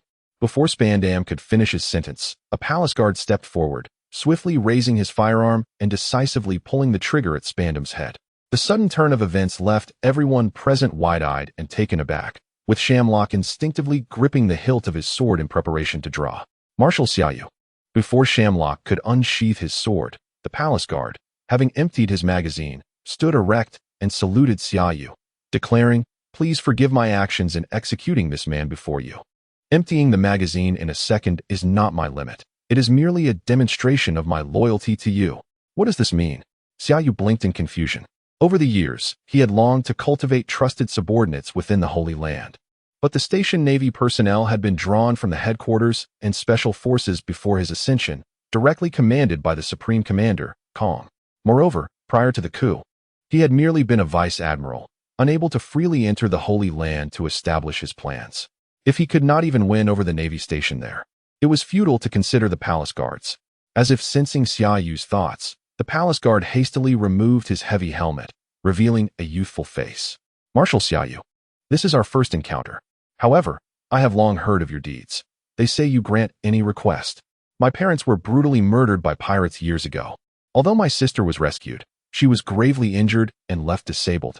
For years, I have yearned for vengeance, but at this point, the palace guard kicked aside his helmet, his expression resolute. I wish to seize this opportunity to request that you take me away from the Holy Land. I understand. Xiaoyu nodded. You wish to leave the Holy Land to avenge your parents and sister, correct? Yes. The palace guard nodded vigorously. Very well. Xiaoyu stepped aside, gesturing for the palace guard to proceed. The path lies before you. Stride forward without hesitation. Surprised by Xiaoyu's decisive agreement, the palace guard momentarily stood in shock before unable to contain himself, raising his hand in salute and exclaiming, "Loyalty." Xiaoyu waved his hand. Go? Yes. The palace guard responded once more, then disregarding Shamrock and the others, walked boldly toward the lift. Upon reaching the lift's entrance, he abruptly turned, kneeling before Xiaoyu and choking back tears as he fervently declared, "Marshal Xiaoyu, if I succeed in my quest for vengeance and return alive, may I become your subordinate?" Xiaoyu nodded. You already are, soldier. For those who have sent in incentives for updates, a chapter will be added. To all the 3 admirals, for emperors, 5 elders, 6 pence, and 7 warlords. If you enjoy this book, could you kindly add it to your bookshelf and follow it? I wish to create a group. All will be replied to. Additionally, future updates will be released at midnight, with 2 stable updates daily. Since Tomato is in a free format, increasing updates does not significantly benefit the author. Thus, we will initiate an extra update activity. Every 1,000 love gifts will result in an additional chapter. Chapter 048. Fortune is not to be enjoyed alone. One must bear the responsibility alone. As they watched the palace guard discard his helmet and step into the lift, the expressions of Shamrock and the others were utterly grim. They could scarcely fathom that Xiaoyu's influence had permeated the Holy Land to such an extent that a palace guard, meeting him for the first time, would defect on the spot. In the past, they would have executed such an act without a second thought, for the guard's behavior was more egregious than treachery itself. However, Shamrock and his companions dared not voice their anger, for Xiaoyu was at the pinnacle of his power. Even a whisper of dissent could provoke his wrath, potentially transforming this negotiation into a new war. Their caution was not mere hyperbole. Xiaoyu was indeed capable of such actions. According to their intelligence, when Xiaoyu was merely a colonel in the Navy headquarters, he had once fought fiercely for a newly recruited soldier, ultimately enduring a week's confinement imposed by the warlords for his defiance. He believed in fulfilling requests, repaying kindness, sharing fortune, and bearing responsibility alone. With a dogged loyalty that brooked no argument, this was Xiaoyu. Standing behind Xiaoyu, Guion, the 3 admirals, Warlord, Zifa, and Carp, also cast sidelong glances at the palace guard's unexpected defection. The individuals present had all been Xiaoyu's superiors at one time or another and were somewhat aware of his actions over the years within the headquarters. Yet, they were still taken aback by the magnitude of his influence, which could compel a palace guard, one who had merely heard of his deeds, to commit such a startling act. It is essential to understand that the status of a palace guard in the Holy Land far surpasses that of any guard in the affiliated nations of the world government. This place is the center of the world. For many, becoming a palace guard is an unattainable honor. Not only ordinary citizens, but even numerous Navy soldiers stationed in the Holy Land harbor dreams of being chosen as palace guards. To have one who has attained such a coveted position forsake it is akin to taking their life. Yet, the palace guard not only defected but also expressed a desire to serve under Xiaoyu in the future, illustrating that the image Xiaoyu had cultivated over the years had deeply ingrained itself in the hearts of many, influencing not only the Navy but also countless individuals across the vast expanse of the Red Earth continent, who must surely view him as a figure of faith. What is the matter with everyone? Xiaoyu observed the sudden silence that enveloped the area after the guard's departure, casting a puzzled glance around before directing his gaze towards Shamrock with a charming smile. Stinky Keks, what is that expression on your face? Are you displeased that I allowed that soldier to leave? There is no need for concern. He merely seeks vengeance for his parents and sister. He has committed no wrongdoing. Even if he had, it is not for you to fret over. He is now my soldier. Hearing this, Shamrock's facial muscles twitched violently as he struggled to suppress his inner fury, correcting Xiaoyu. I am not Stinky Keks. My name is Fegelin de Shamrock. My apologies. My memory is rather poor, Xiaoyu replied, nodding before swiftly changing the subject. How long will it take for you to bring Spandam here? Shamrock's brow furrowed instantly at the implication of a complete extermination. Spandam had already paid dearly for his actions. Before Shamrock could finish, Xiaoyu's demeanor shifted. His previously warm smile transformed into a piercing glare. Shamrock, do not presume too much from our conversation. I will grant you 10 minutes, after which I expect his head before me, or you shall face the consequences. With that, Xiaoyu turned away without further ado. Observing this, Junzi quickly exchanged a glance with Shamrock and then hurriedly followed after Xiaoyu alongside several members of the Divine Knights. At that moment, a group of palace guards hastily approached. Clad in heavy silver armor and numbering in the hundreds, their advance created an overwhelming impression akin to an army on the march. However, these palace guards did not approach Xiaoyu. Instead, the leading guards spread the ranks, forming 2 lines along the automatic walkway. In a short time, hundreds of palace guards stood in formation along the walkway. Shortly thereafter, a group appeared on the path, led by none other than the supreme commander of the world government. Kong. Following him were several soldiers stationed in the Holy Land and the naval staff officer Tsuru, who had come to the Holy Land for an emergency meeting but found herself unable to return due to Xiaoyu's insurrection.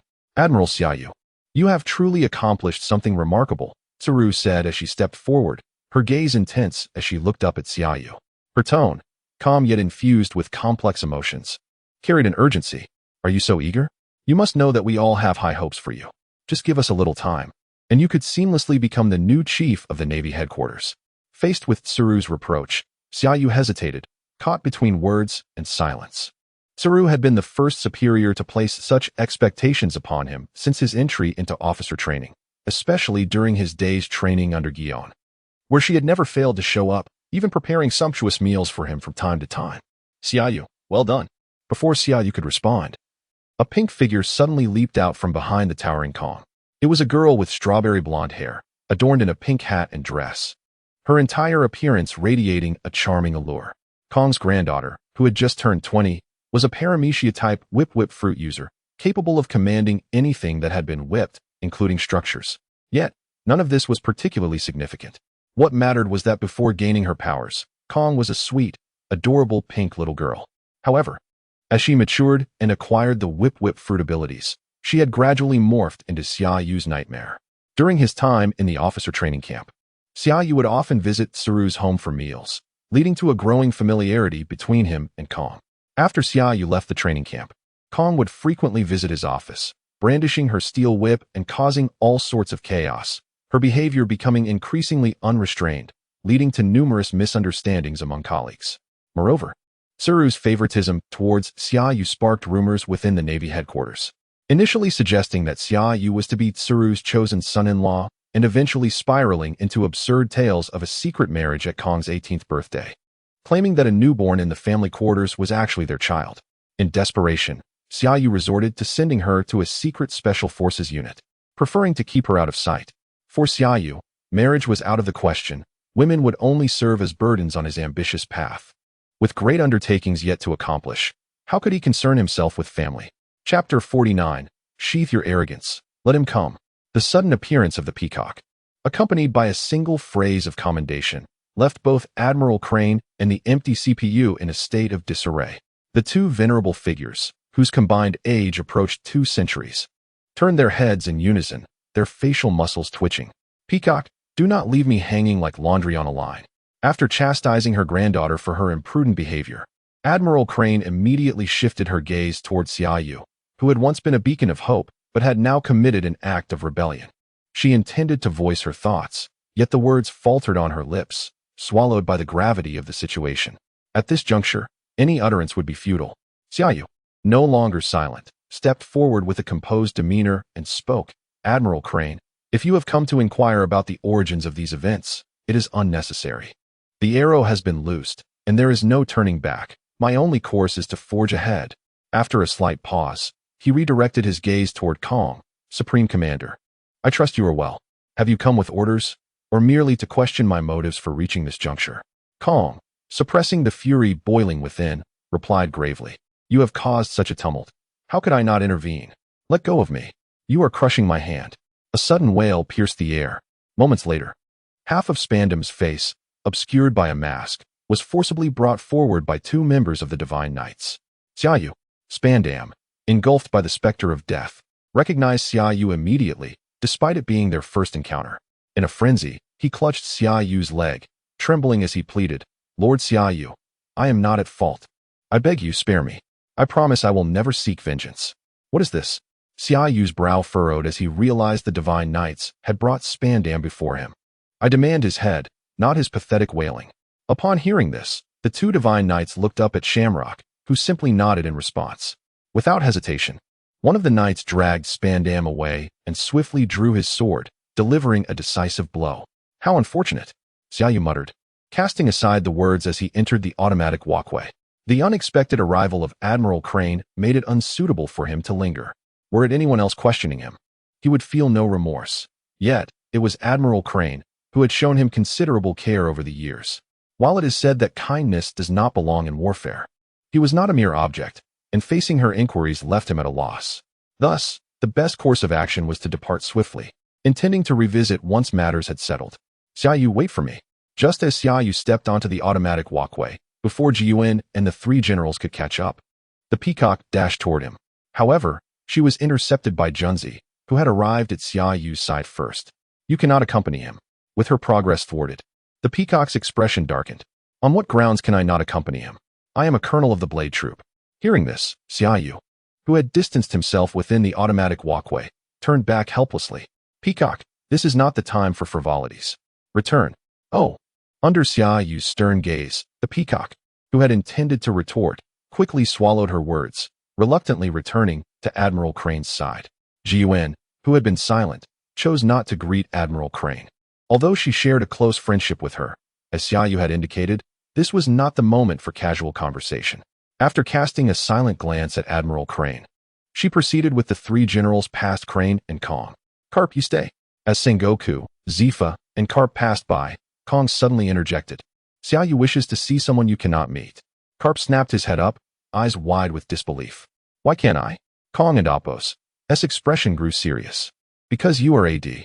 At this revelation, Sengoku, who was walking alongside Carp, halted and looked at Kong in astonishment. "Kong, did you already know there was a mysterious puppet master above the elders?"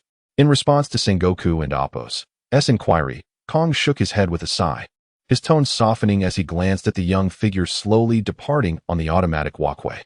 "Perhaps you knew before I did." "Understood." Sengoku nodded and quickly turned with Zifa to enter the automatic walkway. Carp, however, remained behind, casting a discontented look at Kong, wanting to erupt, but ultimately holding back. Though he had surpassed 70 years of age, in Kong's presence, he felt like a mere youth, as Kong was nearing the century mark. Yet age was not the issue. The crux lay in the fact that Kong was not only his superior, but also his mentor. Kong paid no heed to Carp's disgruntled gaze, arms crossed as he observed the receding figure on the automatic walkway, a flicker of unprecedented confusion crossing his eyes, until he uncovered the mystery of him. He had been preoccupied with salvaging the situation, for he was the supreme commander, responsible for the upheaval within the Navy headquarters. He was prepared to shoulder all blame, even if it meant clashing with Xiaoyu, who held sway over the Navy. However, upon learning of the enigmatic puppet master above the elders, his initial shock morphed into bewilderment, leaving him uncertain of the correct course of action. In contrast to Carp, he yearned to witness this being who eclipsed the elders. Yet, the elders had explicitly forbidden him and Admiral Crane from intervening unless he chose to instigate a rebellion akin to Xiaoyu's, leaving him bound to follow orders. Accompanied by Junzi and Shamrock, Xiaoyu ascended the automatic walkway into the sacred Panga city. He gazed at the magnificent world government headquarters ahead, then swiftly surveyed his surroundings, unable to suppress his exclamation. "Such an expansive and beautiful land, yet it is inhabited solely by a handful of celestial dragons. How wasteful." No sooner had Xiaoyu's words escaped his lips than a group of figures emerged from the entrance of the world government headquarters. At the forefront stood the ostensible highest authorities, the elders. Leading the procession was the Justice Marshal God, Topman Vachali, followed closely by the Agricultural Marshal God, Shepherd X. Piter, the Scientific Defense Marshal God, Jagarutius Satan, and the Environmental Marshal God, Marcus Mass. Bringing up the rear was the Finance Marshal God, Izambaron V. Nejru. his expression grim as he clutched a katana. As the elders positioned themselves, centered around Topman Vachali, an imposing aura emanated from their collective presence, rippling through the air and creating visible waves around them. Just as they came to a halt, the leader of the Divine Knights, Figolando Green, swiftly led several members of his order to stand beside the elders, their elevated stance allowing them to look down upon Xiaoyu. What a grand spectacle, Xiaoyu mused. Sensing the air around him solidify, narrowing his eyes, he unleashed his conqueror's haki, dissipating the invisible pressure that had momentarily stilled the atmosphere. He then raised his gaze to meet the elders and the Divine Knights, his own aura surging, overpowering theirs in a display of dominance. A gentleman does not stand under a perilous wall. Since I have dared to come, it signifies that not only can you not retain me, but you may also find yourselves utterly vanquished by my hand. As the words fell, an overwhelming wave of conquerors' haki surged forth, engulfing the 5 elders and Green Bull. Following this, Xiaoyu stepped forward, hand firmly gripping the hilt of his sword, commanding, "Diminish your haughty demeanor. You lack the qualification to negotiate with me from the standpoint of power and status." With that, Xiaoyu abruptly raised his gaze and declared, "Bring him forth." Chapter 050. Sakazuki only bows to Marshal Xiaoyu. The overwhelming and unrestrained aura of Conqueror's haki, a blend of black and red, did not merely halt after enveloping the 5 elders and the Divine Knights led by Greenbow. Rather, it surged forth with astonishing speed, radiating from Xiaoyu at its epicenter and sweeping outward in all directions. In an instant, the entirety of Pangus City was shrouded in this formidable presence. The young admiral of the Navy headquarters stood resolutely at the center of this vortex of pure energy, his admiral's coat billowing in the shockwave, exuding an unadulterated aura of dominance that was innate and undeniable, forceful, overbearing, unrivaled. Such was the visual impact that Xiaoyu imparted upon all present. Behind him stood Gion, Sakazuki, Borsellino, and Kazan. Though they had all reached middle age, the sight of their youthful commander stirred within them a long-lost passion, igniting their spirits to a simmering fervor. Particularly for Sakazuki, he had not anticipated that upon their first encounter, Xiaoyu would confront the 5 elders and the knights head-on, proclaiming with audacity that they lacked the qualifications to negotiate with him from a standpoint of power and status. It must be noted that since his promotion to admiral, he had endured countless reprimands and criticisms from the 5 elders. Should his shortcomings in duty have warranted punishment, that would have been understandable, yet his reprimands were seldom due to professional failings. Despite harboring a multitude of grievances, he had always suppressed his indignation. In the eyes of the world, he was one of the Navy headquarters' top 3 admirals, but to the 5 elders and the celestial dragons residing in Mary Geos, he was scarcely different from the rest. Often, he wished to engage in a forthright dialogue with the 5 elders, akin to Xiaoyu's current stance. However, the 5 elders were the apex authorities of the world government, wielding the power to chastise and punish him. Their status afforded them such privileges. Nonetheless, basic respect should have been accorded to him. After all, he was still an admiral of the headquarters. The reality was that over the years, he had never received any respect in the Holy Land, even being berated by a celestial dragon who resembled a useless, snot-nosed brat who arrogantly wielded his privileges to insult him. Yet, those days were now behind him. He was now an admiral of the Navy headquarters under Commander Xiaoyu. All the dignity he had lost, he intended to reclaim. With this thought, an unprecedented flame ignited in Sakazuki's eyes, and he stepped forward to stand beside Xiaoyu, positioning himself on the right. As a wave of intense energy surged forth, his unique magma fruit powers erupted into action. At that moment, Borsellino also advanced to stand beside Sakazuki, dazzling brilliance illuminating the scene. Did they intend to engage in battle before negotiations commenced? Observing Sakazuki and Borsellino align with Xiaoyu, Kazan, too, stirred from his slumber of justice. Unwilling to be left behind, he adjusted his glasses and stepped forward to stand alongside Gion on Xiaoyu's left. In the next moment, his ice fruit powers were quietly unleashed, the ground beneath him instantly freezing and rapidly spreading outward, encasing all structures, plazas, and flora within 100 feet in ice. As the ground froze, ominous clouds gathered above, from which dense sparks erupted like a blazing storm, engulfing Pangus City with a fiery tempest. The sky was poised for a meteor shower, while the earth lay ensconced in an ice age. The dual forces of ice and fire from the Navy headquarters had arrived at the Holy Land without warning. The unyielding resolve of the three admirals to release their powers alongside Xia Yu took the welcoming party of Shamrock and Junzi by surprise, their expressions shifting dramatically. They attempted to react, but found themselves stifled under the oppressive weight of Xia Yu's conqueror's haki, struggling even to draw their swords or assume a battle stance. In contrast to the newcomers Shamrock and Junzi, the 5 members of the Knights who had previously participated in the God Valley incident found themselves more at ease. Yet they dared not make any move. Although they could still move, they felt as though a pair of unseen eyes were scrutinizing them, instilling a profound sense of dread that any slight deviation would lead to their immediate demise. Faced with the formidable Xia Yu and the historic unity of the 3 admirals, the 5 elders in Greenbow were equally unwilling to yield. Greenbow, undeterred by the oppressive aura emanating from Xia Yu, took a step forward, unsheathing his sword with intent. Leveling it at Xia Yu as he demanded, "Xia Yu, what do you intend to do? We came to welcome you, yet you adopt a combative stance. Do you truly believe we would fear you? Welcome?" Xia Yu replied coldly with a smirk. "You display such grandiosity merely to gauge my strength, seeking to bolster your negotiating position for what lies ahead. I am merely accommodating your probing." Pausing briefly, Xia Yu surveyed his surroundings and declared, "What do you think? Are you satisfied with our stance?" Before Greenbow could respond, Izambaron stepped forward, towering over the 3 admirals with his katana in hand. His voice ringing with authority as he admonished, "Sakazuki, Borsellino, Kazan, are you truly prepared to follow Xia Yu to the bitter end?" Silence. To his astonishment, even at this juncture, the 5 elders maintained their lofty demeanor. Sakazuki's head snapped up, years of pent-up resentment erupting in that instant. "I know what you are thinking. In your antiquated minds, you believe we could never steadfastly follow Marshal Xia Yu. To be candid, I have been profoundly dissatisfied with your various commands and policies over the years, but due to your status, I had no choice but to endure. You are the supreme authorities of the world government, my superiors.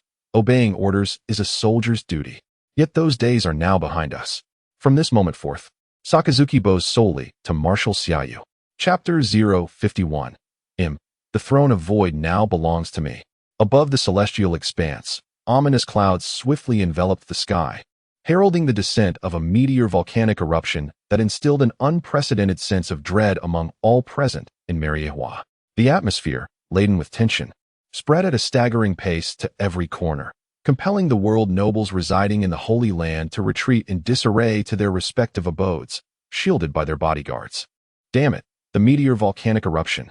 It and Appos, Sakazuki, how dare he? Has the Navy headquarters now fallen under the control of the insurrection led by Xia Yu? Even Sakazuki, the admiral who staunchly upholds absolute justice, has turned against us. Enough with the chatter. Quickly, ensure the safety of the celestial dragons. Beware that Sakazuki's unwavering sense of justice does not descend upon you. In Panga City, the celestial dragons, leisurely wandering through the squares, gardens, and by the lakes, were suddenly overwhelmed by the suffocating weight of impending terror, their expressions shifting dramatically as they scrambled to flee in a panic. Fortunately, each celestial dragon was accompanied by bodyguards and CP0 agents, known as the strongest shields of the celestial dragons, who promptly intervened to prevent a stampede. Simultaneously, at the entrance of the automated walkway, Kong, Vice Admiral Tsuru, and Garp stood side by side, their faces etched with an unprecedented gravity as they gazed toward the world government headquarters.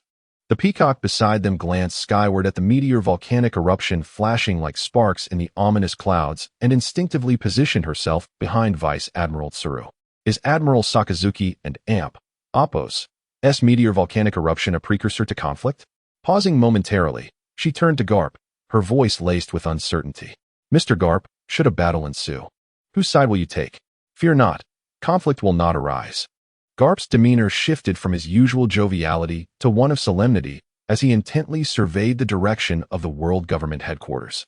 Sensing the intense heat and chilling aura permeating the air, the Gorosei likely aims to apply pressure on Xia Yu, seeking to gain the upper hand in the impending negotiations. After all, this lad has managed to keep his true strength concealed from everyone, even from me.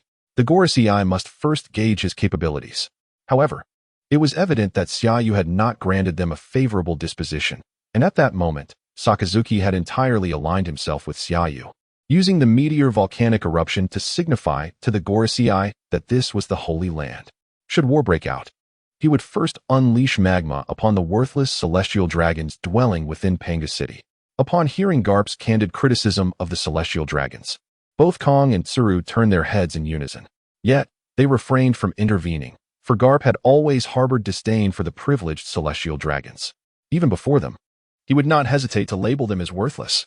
It was precisely due to his contempt for the celestial dragons that Garp had repeatedly declined promotions to admiral. To him, attaining such a rank would mean sacrificing his freedom and being compelled to rush to the aid of those he loathed in times of peril. Their glances toward Garp were not solely due to his disparagement of the celestial dragons, but also because they were astonished by his profound analysis of the situation in the Holy Land. Before the World Government Headquarters, as Sakazuki and Appo's words hung in the air, the atmosphere became palpably tense. Izambaron lifted his gaze to the meteor volcanic eruption looming above Panga City, then glanced at the frozen ground. Despite the murderous intent boiling within him, he dared not make a move at this moment. Their previous display had merely been a probe into Xia Yu's capabilities and the potential reactions of the three admirals. Yet, while the outcome was evident, it was not as they had anticipated. They had expected the three admirals to unite against Xia Yu, but were taken aback when Sakazuki and Kazan unleashed their formidable powers. In such circumstances, if they continued to test the waters, conflict would become inevitable, should hostilities erupt. The meteor volcanic eruption suspended high above would rain down indiscriminately upon all within Panga City, while the ice fruit abilities would swiftly envelop the area, transforming it into a frozen wasteland. They certainly harbored no fear, but the celestial dragons residing in Panga City would undoubtedly suffer catastrophic losses. Withdraw. Suddenly, a voice, sharp yet somewhat subdued, resonated from behind the Gorosei and several members of the Divine Knight Corps led by Grinko. Following that, the sound of crisp footsteps echoed rhythmically, growing clearer as they approached. Turning to the source, they beheld him, shrouded in a trailing cloak that swept the ground, revealing only her crimson, rippling eyes as she emerged from the great doors.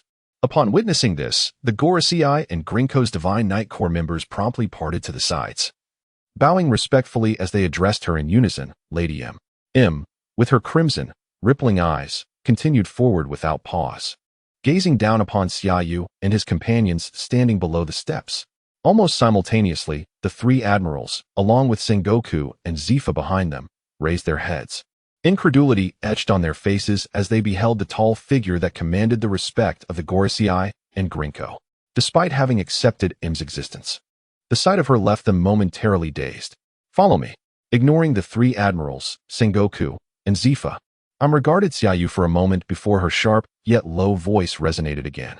Before anyone could process her words, a massive teleportation array suddenly appeared beneath their feet.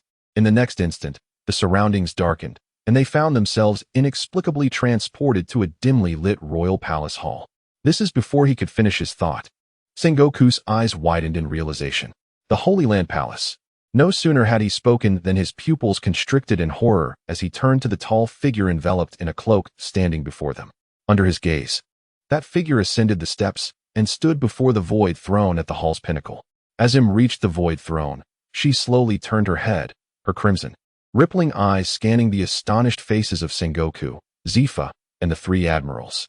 I trust Xia Yu has revealed to you the secrets that you should not have known. As you can see, the void throne now belongs to me. Before the six could recover from their shock, Im effortlessly bypassed the array of weapons positioned before the void throne and seated herself upon it. Witnessing this, the six transitioned from astonishment to a gradual acceptance, ultimately redirecting their gazes toward the young Marshal standing merely a step away from them. Chapter 052. Return the transformed five elders to their original form. As the core of the Navy headquarters, Sengoku and his colleagues possess an extensive understanding of all facets of the world government. Particularly, they are well aware of the void throne that has been vacant for 8 centuries, crafted by 20 kings in unison. They know that after the stabilization of the world situation, these original kings collectively vowed that no one should ever ascend the throne, pledging to prevent any form of dictatorship. Yet now, this throne, empty for 800 years, has acquired a master, and they remain unaware of the figure's identity. It seems that Im, the current occupant, perceives the thoughts of the six as he speaks again. Since you have chosen to follow Summer, it matters not whether I occupy the void throne. Pausing slightly, he shifts his gaze to Summer, adding, I find you intriguing. The first time I sensed your conqueror's haki, I thought that man had returned. Clearly, you are not him. Nor are you Nika. At this point, abruptly changes his tone, raising his voice. So, who are you? Where do you come from? And where do you wish to go? In response, Summer furrows his brow slightly, then looks up at the figure seated on the throne. Before you inquire about my identity, shouldn't you remove the mysterious veil that conceals your visage?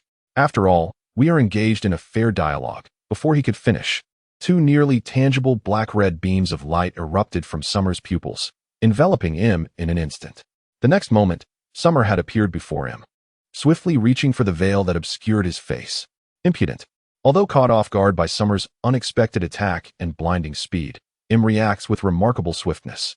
As Summer grasps the veil, Im lets out an enraged reprimand. Instantly, an arrow imbued with terrifying energy is unleashed, aimed directly at Summer's forehead. Confronted with the rapidly enlarging arrow in his line of sight, Summer has no choice but to abandon the veil and seizes the arrow that is about to pierce his brow. The moment he grasps the arrow, a thunderous collision resonates, followed by a visible shockwave that erupts outward, radiating from the center where Summer and Im stand, engulfing the entire palace hall.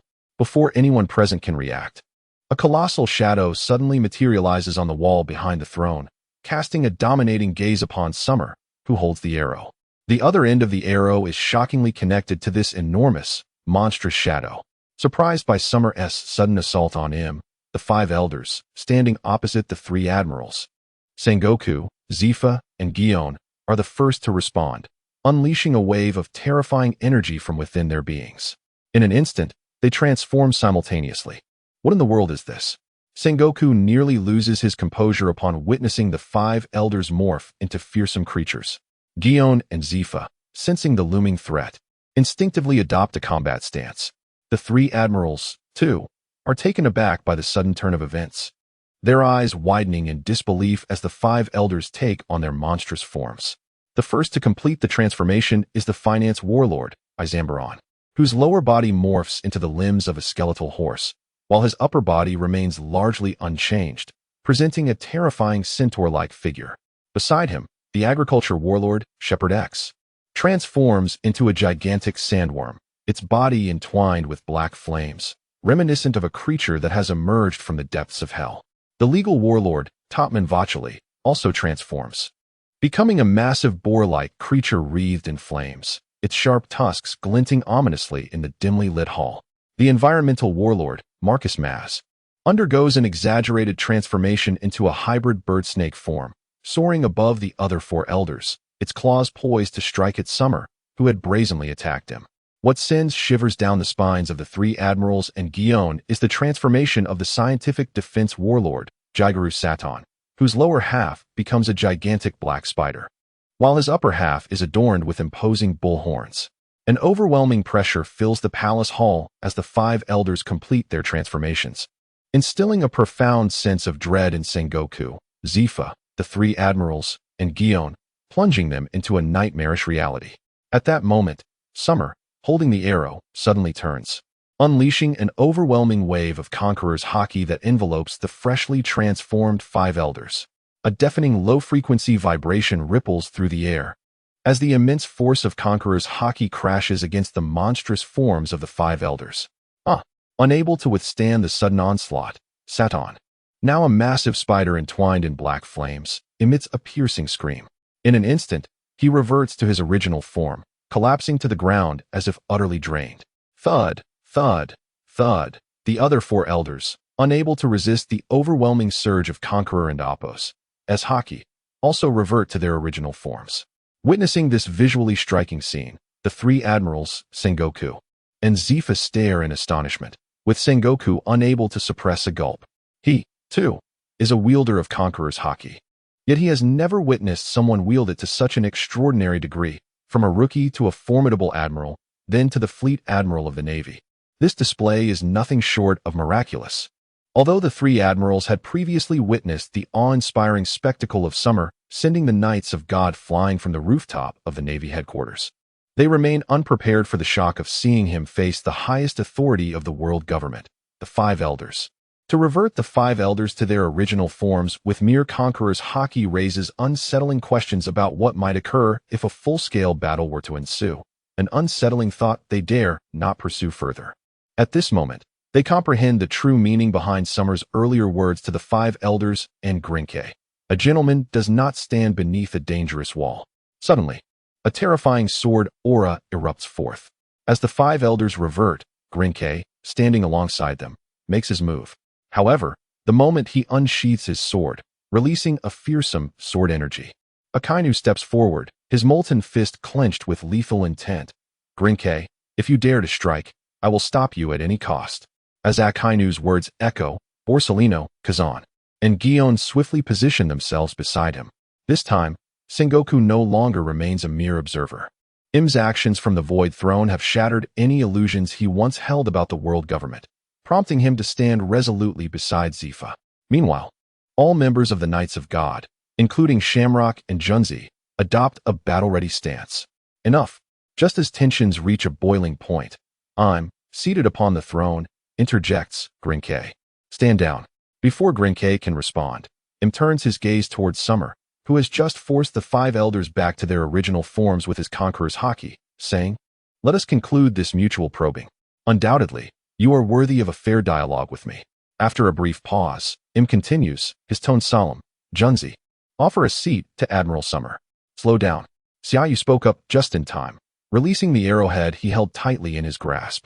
Under the gaze of the crowd, he descended the steps to stand alongside Sakasaki and the others. Turning to face the figure on the throne, he spoke in a deep voice. Is this so-called fair dialogue merely an arrangement for us to sit here, perpetually gazing up at your exalted presence? Chapter 053. For the first time in history, standing equal to the five elders, the thick, ominous clouds and suffocating meteoric eruptions that had enveloped the Holy Land, Panga City, gradually dissipated as I'm transported Xiaoyu and others through the teleportation array. The ice that covered 100 feet radius melted silently, leaving wisps of cold air lingering in the atmosphere. Standing on the automatic walkway, Kong, Lieutenant General Crane, and Carp collectively exhaled a sigh of relief as sunlight poured down from the skies above once more. They understood deeply that the disappearance of the meteoric eruptions did not signify Sakazuki's retreat from battle, but rather indicated the failure of the Holy Land and Appo's probing efforts. Calm. Why can't I accompany you just because I am AD? Carp, having relaxed due to the vanishing meteors, glanced at the Supreme Commander Kong beside him, puzzled. Now, Xiaoyu has utterly laid bare his stance against the world government. Surely, my being AD should have no bearing on this matter. How could it not? Kong shot a glare at Carp, retorting sharply, that esteemed individual is most averse to the lineage of the D. If you were present, this negotiation could very well escalate into outright warfare. Just now, you witnessed Sakazuki and Kazan express their stances. Any uncertainty could trigger immediate conflict. That esteemed individual? Carp's brow furrowed instantly, voice low. Kong, do you acknowledge him as the shadowy ruler of the world government? Aye. Kong's eyes flickered with confusion. Compared to Carp and Sengoku, Im's emergence had the most profound impact on him. Until last night, he had been unaware of Im's existence, only to be summoned directly by Im through the five elders. He had expected him to appear in the Chamber of Power, but was taken aback when Im summoned him directly within the Holy Land Palace. Upon entering the Grand Hall, witnessing the five elders kneeling before the Void Throne and the figure seated upon it, his mind went blank. Overwhelmed by the revelation that a king had taken the long-vacant throne without his knowledge as the supreme commander of the world government. Reflecting on the scene from last night when he was summoned by him, along with the words exchanged, he found himself at a loss for how to respond to Carp. After a brief silence, Kong turned to face Carp, his expression grave, as it pertained to the enigmatic century of history, the secrets of the D lineage, and the legend of Nika. I am presently in turmoil and cannot provide you an accurate answer. However, Carp, Xiaoyu may possess knowledge that eludes us. You should have the answers you seek. As for me, Kong paused slightly, then tilted his head toward the world government headquarters, seemingly shedding a weight from his shoulders, and sighed. After this matter concludes, it may be time for my retirement. Meanwhile, within the Holy Land Palace conference room, having ultimately chosen to compromise, sat facing Xiaoyu at either end of a rectangular table. Sengoku, Zifa, Gion, and the three admirals sat opposite the five elders and Green Bull. Though the five elders had been momentarily cowed by Xiaoyu's formidable conqueror's haki, they were not significantly harmed and maintained a stiff demeanor. glaring at Sengoku and the others across the table. Sengoku opted not to meet the gaze of the five elders. Instead, he leisurely retrieved a box of senbei from his bag, taking one out and offering it to Zifa. Noticing Zifa's lack of response, he unapologetically tossed it into his mouth before the five elders and him. Indeed, indulging in senbei so audaciously before the five elders felt exhilarating. Recalling his youthful bravado from years past, Sengoku had gradually lost touch with that spirited youth after becoming an admiral and eventually chief of staff, diligently serving the navy and the world government while striving to maintain humility and caution before the five elders. Now, with the emergence of Xiaoyu, a brash young man, along with witnessing Im's presence, he felt liberated from past constraints.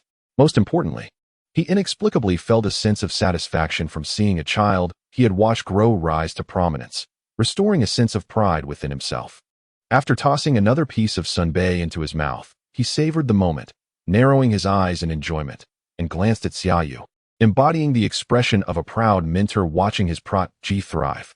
The three admirals exhibited a noticeable change from their usual demeanor during meetings at the Navy headquarters. Particularly Borsellino and Kazan, who previously either dozed off or counted the minutes until the end of the day, now appeared invigorated. The reason was simple. This was their first time sitting at the same table as the five elders. Of course, no one felt more vindicated than Sakazuki. Having adhered to his strict sense of justice, he had often faced reprimands from the five elders, whether directly or via the transponder snail, enduring a seething anger within. Now, he no longer had to tolerate past indignities, sitting steadfastly beside Xiaoyu, glaring at Sakaten, the one who had scolded him most frequently. The atmosphere was subtly charged. Xiaoyu and Im regarded one another, one curious to unveil the face hidden beneath the other's veil, while the other strained to deduce the identity and origins of the counterpart. Im was genuinely intrigued by Xiaoyu. Based on the intelligence at his disposal and previous probing, he had largely ruled out Xiaoyu being from the D lineage, although the Conqueror's haki bore similarities to that of a certain man from the past. Given his understanding of that individual, a connection between them seemed improbable. If he was not linked to that man, then he could not possibly be Nika, for Xiaoyu was not a devil fruit user.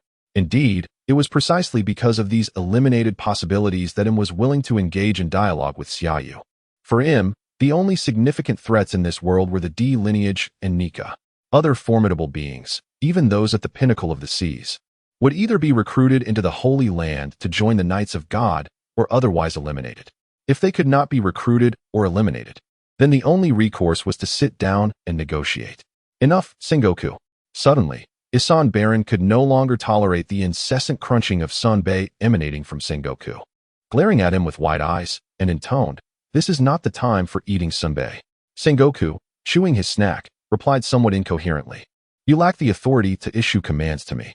Upon hearing this, the three admirals beside him nearly turned their heads in unison. The five elders and Green Bull opposite them also widened their eyes in astonishment, observing the reactions of those around him.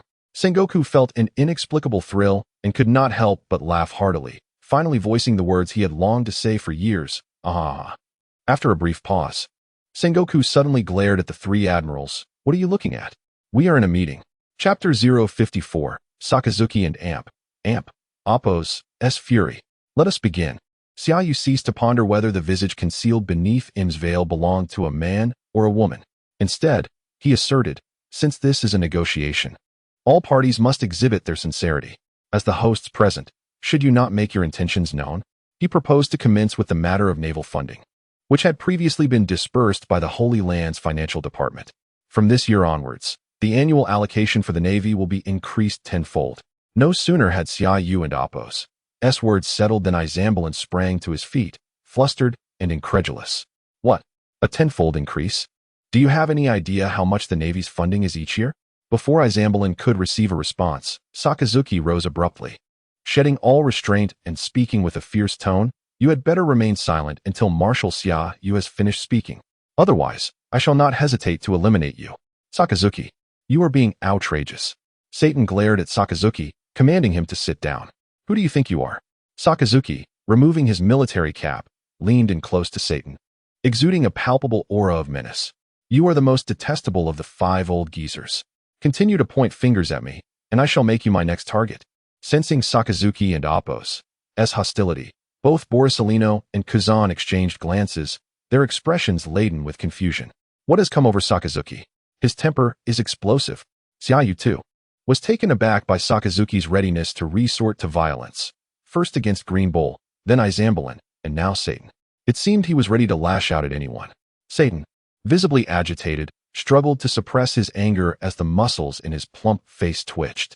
Izambalin, equally incensed by Sakazuki's remark about old geezers, gripped the hilt of his sword tightly. Topman, Vachali, and the other two elders of the five elders were similarly provoked by Sakazuki's rabid demeanor, rising from their seats. What? Do you no longer wish to negotiate? As the five elders stood in unison, a cold glint flashed in Xiaoyu's eyes. He slammed his hand on the table and declared, "Let us settle this with a fight, 7 against 7. It is only fair." Unexpectedly, Xiaoyu also rose, and the muscles beneath Im's veil twitched slightly. However, Im did not stand. Instead, he lightly tapped on the table, producing a crisp sound. As that sound echoed, the five elders suddenly stiffened, promptly returning to their seats, suppressing their anger. Once they were seated again, Im turned his attention to Xiaoyu, leisurely stating, "Please continue. No one will dare to interrupt you again." With this assurance, Xiaoyu acknowledged the situation and gestured for Sakazuki to take his seat. He leaned over the table, observing him from a position of authority. Regarding the naval funding issue, there was an alternative approach. Henceforth, the Navy would no longer rely on allocations from the Holy Land. Instead, the Naval Department would collect the celestial gold from the Allied nations, with half of the proceeds allocated to the Navy. Upon hearing this, Izambalin could not restrain himself and raised his gaze. "You expect us to hand over half of the celestial gold to the Navy? Why not just seize it?" In that moment, Im shot a piercing glare at Izambalin, causing him to retract his neck in silence. Agreed. After silencing Izambalin, nodded decisively. From now on, half of the celestial gold will belong to the Navy, but in exchange for this, the Navy must continue to fulfill its protective duties for the Allied nations. Naturally, Xiaoyu replied, then proceeded to address the matter of naval jurisdiction. There are two proposals. First, the Navy will remain under the purview of the world government, responding to the directives of the Power Room. However, the positions of the five elders must be rotated, with 2 naval officers from the headquarters guaranteed to hold seats during each rotation. Second, the Navy will operate independently from the world government, establishing a relationship of equal cooperation, which will not affect the previous funding arrangement. Regardless of the outcome of these proposals, I must emphasize one point. The privileges of the Celestial Dragons shall be rendered ineffective in the face of the Navy, should the Celestial Dragons face threats or harm. The admirals of the Navy must respond unconditionally and without delay. The Navy exists solely to uphold maritime order and justice. Should the Celestial Dragons misuse their status beyond the Holy Land, they will face the consequences of justice. Of course, I can make concessions. Any punishment or execution of the Celestial Dragons will be transferred to the Knights of God, but a naval officer must be present during the proceedings. Upon hearing this, Im's eyes narrowed slightly. It was evident that Xiaoyu aimed to redistribute power within the world government. The rotation of the 5 elders would ensure that 2 naval officers would possess greater authority during their terms, allowing them to issue commands to other departments through the Power Room. As for the second proposal, it seems superfluous, for the Navy, under Xiaoyu's control, had already established a position of strength, rendering the question of independence moot. Nevertheless, Im had his own designs. Despite Xiaoyu's transparent intentions, the current situation and future uncertainties prompted him to respond decisively. The proposal for rotation is commendable. Perhaps it could serve as a breakthrough towards a brighter future for the world government and the Navy. As for the Navy's jurisdiction over the Celestial Dragons' misdeeds beyond the Holy Land, that arrangement is agreeable as well. As soon as Im concluded, the 5 elders simultaneously lifted their heads, exclaiming in unison, "That is utterly unacceptable, Lord Im." In stark contrast to the 5 elders and Apos, reaction, the 3 admirals, Gion, Sengoku, and Zephyr, were taken aback by Im's straightforward agreement. They understood that Xiaoyu's proposals were decidedly favorable to the Navy. As seasoned veterans of the workplace, they recognized that Xiaoyu aimed to elevate the authority of the naval officers within the Power Room. When Xiaoyu first presented the initial proposal, they had all felt a surge of anxiety, convinced that Im would reject it. Yet once again, the outcome defied their expectations. Not only did Im acquiesce to the rotation of the 5 elders, but he also granted the Navy enforcement authority over the world's aristocracy. The rotation of the 5 elders was of little consequence. What mattered was that from this moment forth, the Navy would no longer endure the indignities imposed by the world's nobility. For a fleeting instant, the 3 admirals and Guion nearly exclaimed loyalty. After 8 centuries of unwavering dedication to the world government, the Navy had finally earned the respect it so rightfully deserved and had ushered in a long-awaited moment of glory. Chapter 055, The Mariejois Treaty. The 5 elders take turns. The negotiation session continued until noon. Many of the conditions proposed by Summer were promptly accepted by him, though some were dismissed. However, Summer did not take this to heart, as those rejected conditions were intentionally suggested to create confusion. Outside the Holy Land Palace, Shamrock stood alongside Junzi, both gazing at the tightly shut palace doors. Behind them stood 5 members of the Divine Knights, who had been sent flying after following Junzi through the teleportation array to the Navy headquarters, as well as several others who had previously remained behind Green Goo. Unlike the 5 Divine Knights standing behind Shamrock and Junzi, these members bore the title Saint after their names. It is well known that among the celestial dragons residing in the Holy Land, male names are always prefixed with Saint. This indicates that these members of the Divine Knights were not summoned from outside the Holy Land, but were chosen from the ranks of the celestial dragons who inhabit it. The 2 leaders among them were Chillingham and Somas, both vital combatants of the Divine Knights and possessors of devil fruit abilities. Chillingham was a user of the dragon fruit, mythical beast type, in its Chilin form. Having long since awakened his powers, he now presented himself in human Chilin form, with a long neck surrounded by white clouds, dressed in splendid military attire and the customary cloak of the Divine Knights. Though standing, Chillingham had his eyes closed, appearing as if he were asleep, mumbling incoherently as if in a dream. Somas, on the other hand, was a user of the Paramecia thorn fruit. Despite his advanced age, he was exceptionally muscular and imposing, exuding an unmistakable aura of strength. Yet, despite his years, Somas' demeanor was somewhat disrespectful as he squinted at Junzi. Noticing Somas' gaze was less than respectful, Shamrock furrowed his brows and said in a subdued tone, "Mind your gaze." Caught me." Somas laughed heartily, shifting his focus from Junzi's attire to the closed palace doors, audaciously questioning, "Junzi, you really don't need to wear a cloak." At this, Junzi blinked in a delayed reaction, her beautiful eyes widening in surprise, her face, unimpeded by the bandages, flushed with crimson as she quickly turned to adjust her cloak. Shamrock, unable to tolerate the banter any longer, interjected, "Somas, please be serious at this moment." "I wish to be serious," Somas replied innocently, raising his hands in surrender. "But Junzi's attire is simply too eye-catching." Before he could finish, Somas abruptly changed the subject, his expression growing serious as he asked, "Shamrock, do you have any thoughts on this situation? I believe Lord M has no need to negotiate with Summer. Undeniably, his strength is formidable, particularly his Conqueror's Haki, which is the strongest I have encountered in all my years. Yet, they are merely 7 individuals, while the Holy Land boasts the Divine Knights, the 5 Elders, and Lord M. The entire Holy Land holds the advantage against these 7. Why not seize this opportunity to decisively suppress them? Eliminating Summer and controlling the 3 admirals would render the Navy insignificant. Chillingham and I could easily subdue them all." In response, Shamrock shook his head, stating that the matter was far more complex than it appeared. Summer's audacity in bringing only 6 companions to the Holy Land was not solely due to his own strength, but also because he was supported by loyal officers and soldiers in the Navy. You must understand that while the Navy could potentially exist without the world government cannot relinquish the Navy so easily. Enough. Somas waved his hand dismissively. Wanting to glance at Junzi, he was swiftly deterred by a stern look from Shamrock. Ultimately, he shrugged in resignation. "This level of incident is beyond our jurisdiction.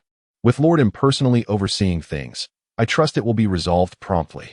In the conference room of the Holy Land Palace, M, who had agreed to all of Summer's proposed conditions, glanced at Summer as he suddenly stood and walked directly past the 5 elders to stand before him. M and Apos' crimson eyes narrowed as he spoke in a low voice. "Summer, enough is enough. Rest assured, I do not intend to remove your mask." Standing before him, Summer placed a document on the conference table, smiling amiably. "While you have acquiesced to all my conditions, words alone are insufficient. I require your signature on this document." "What is this?" M inquired, eyeing the document. Upon reading the bold title, his lips twitched beneath his mask, The Mariewa Treaty? Summer nodded with a smile. Sign the Mariewa Treaty, and our negotiations will conclude here. Of course, in addition to your signature, I will require the names of the 5 elders, as this treaty needs to be duplicated and sent to all member nations. Im swiftly refused. My presence is currently limited to the Navy headquarters and the Holy Land. Oh, my apologies, Summer replied, blinking and then nodding in realization. I had overlooked that the nominal highest authority of the world government is still the 5 elders. With that, Summer placed the document before the foremost elder, Topman watchily, saying, "Let the esteemed elders sign it." Upon hearing this, Topman watchily quickly glanced at him, who nodded in agreement before he took the document to review its contents. The terms outlined within were all those previously accepted by him, and not a single one of the rejected terms was included. It was evident that the conditions dismissed by him were merely a smokescreen devised by Summer. What Summer truly sought was already meticulously detailed in the treaty. After reviewing the treaty, Topman watchily looked up at Summer with newfound understanding. Previously, when Summer had unleashed his overwhelming conqueror's haki before the world government headquarters, he almost misjudged him as merely a reckless youth relying solely on brute strength. Now, it appeared that this so-called reckless youth had calculated each of his moves with remarkable precision. His cunning and tactics were truly chilling. Before long, the Mariewa Treaty was signed. Esteemed elders, let us depart. Once the last elder had affixed his signature, Summer swiftly retracted the document, as if fearing that him and the 5 elders might change their minds, and promptly turned to leave. Wait, Sengoku, Zifa, and the 3 admirals, along with Gion, had just risen when I'm suddenly called out. Summer, let us speak privately? Summer turned back to meet him's gaze, his expression serious. You wish to remove your mask and speak candidly with me? Before him could respond, Summer eagerly waved to Sengoku and the others. You all wait for me outside. Im also instructed the 5 elders in green goo. You all may leave. The 5 elders in green goo did not dare to linger, promptly rising to exit the conference room. Seeing this, Sengoku and the others followed suit without hesitation.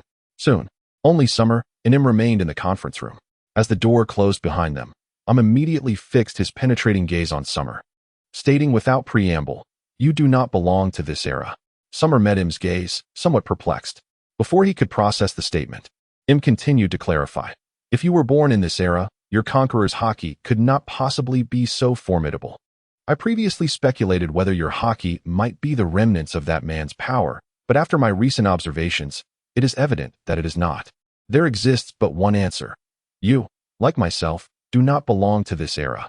So, do you hail from 8 centuries ago, or perhaps an even more distant past? The man you speak of is Joy Boy, is it not?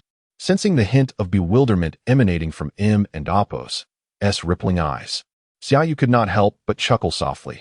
Fear not. I am neither Joy Boy nor Nika. I am simply myself. However, should you agree to one more condition, I shall reveal to you the origins of my being. Im's eyes brightened, his pupils dilating slightly. What condition? The words were left unspoken as Im abruptly came to his senses, resolutely refusing, stating that it was utterly impossible for him to remove his mask. Xiaoyu shrugged lightly, feigning helplessness. Very well. You possess a captivating enigma regarding your appearance and identity, while I hold secrets of my own. This seems quite equitable. Brothers, stand strong. I shall return with an update early tomorrow. Chapter 056, The Turmoil of the Grand Line. Unassailable. Outside the Royal Palace Hall, the 5 elders in Greenku stood before the members of the Knights of God, while Sengoku and his 6 companions approached directly opposite them. The hearts of the 5 elders were tumultuous. Among the conditions proposed by Xiaoyu, all but one held little significance for them. The stipulation regarding the rotation of the 5 elders' positions was one they could not genuinely accept. Xiaoyu's intentions were painfully clear. As the one who would gain full control over the Navy, he had no need to come to the Holy Land. He could simply lead the Navy away from the world government.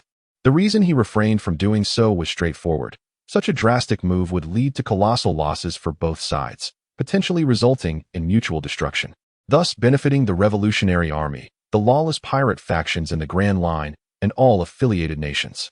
This was also a dilemma for their Lord Im. It was precisely because both Lord Im and Xiaoyu wished to avoid such an outcome that they chose to negotiate. One side aimed to retain the Navy's vast military might, while the other sought greater power and profit from this coup. Yet, despite their understanding of the stakes involved, Why was it specifically the rotation of the 5 elders' positions that was at issue? Such a rotation implied that any of the 5 could be replaced. After wielding supreme power in the chamber of authority for so many years, they had grown accustomed to and relished their authority. Thus, the prospect of rotation was inherently hard for them to accept. However, faced with this reality, they could only confront it. Observing the reactions of the 5 elders, Junzi cast a puzzled glance at the Navy and Appo's 6-member group opposite, then turned to their leader, Greenku, who wore a similarly displeased expression. Blinking in confusion, she then focused her gaze on Shamrock.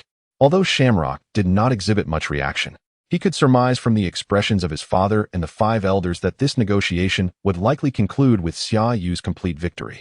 Nevertheless, he too was curious about the outcome and stepped forward to stand beside Greenku, inquiring, "Father, is it over?" Greenku nodded. Unlike the 5 elders' response, the emergence of the rotation of their positions was not a negative development for him as the leader of the Knights of God. After all, one could never know when it might be his turn. The reason was simple. Lord Im's acceptance of Xia Yu's conditions stemmed from the necessity of not losing the Navy's formidable military force and dissatisfaction with the 5 elders' years of inaction. Even without Xia Yu's emergence, the 5 elders might have undergone a reassessment soon. Half an hour later, the tightly shut palace gates swung open once more. Xia Yu stepped out, beaming with enthusiasm, ignoring the 5 elders and the members of the Knights of God awaiting him at the entrance. He approached Guion and handed over a document, then turned to the edge of the steps, standing with his back to everyone, inhaling deeply the fresh air of the Holy Land.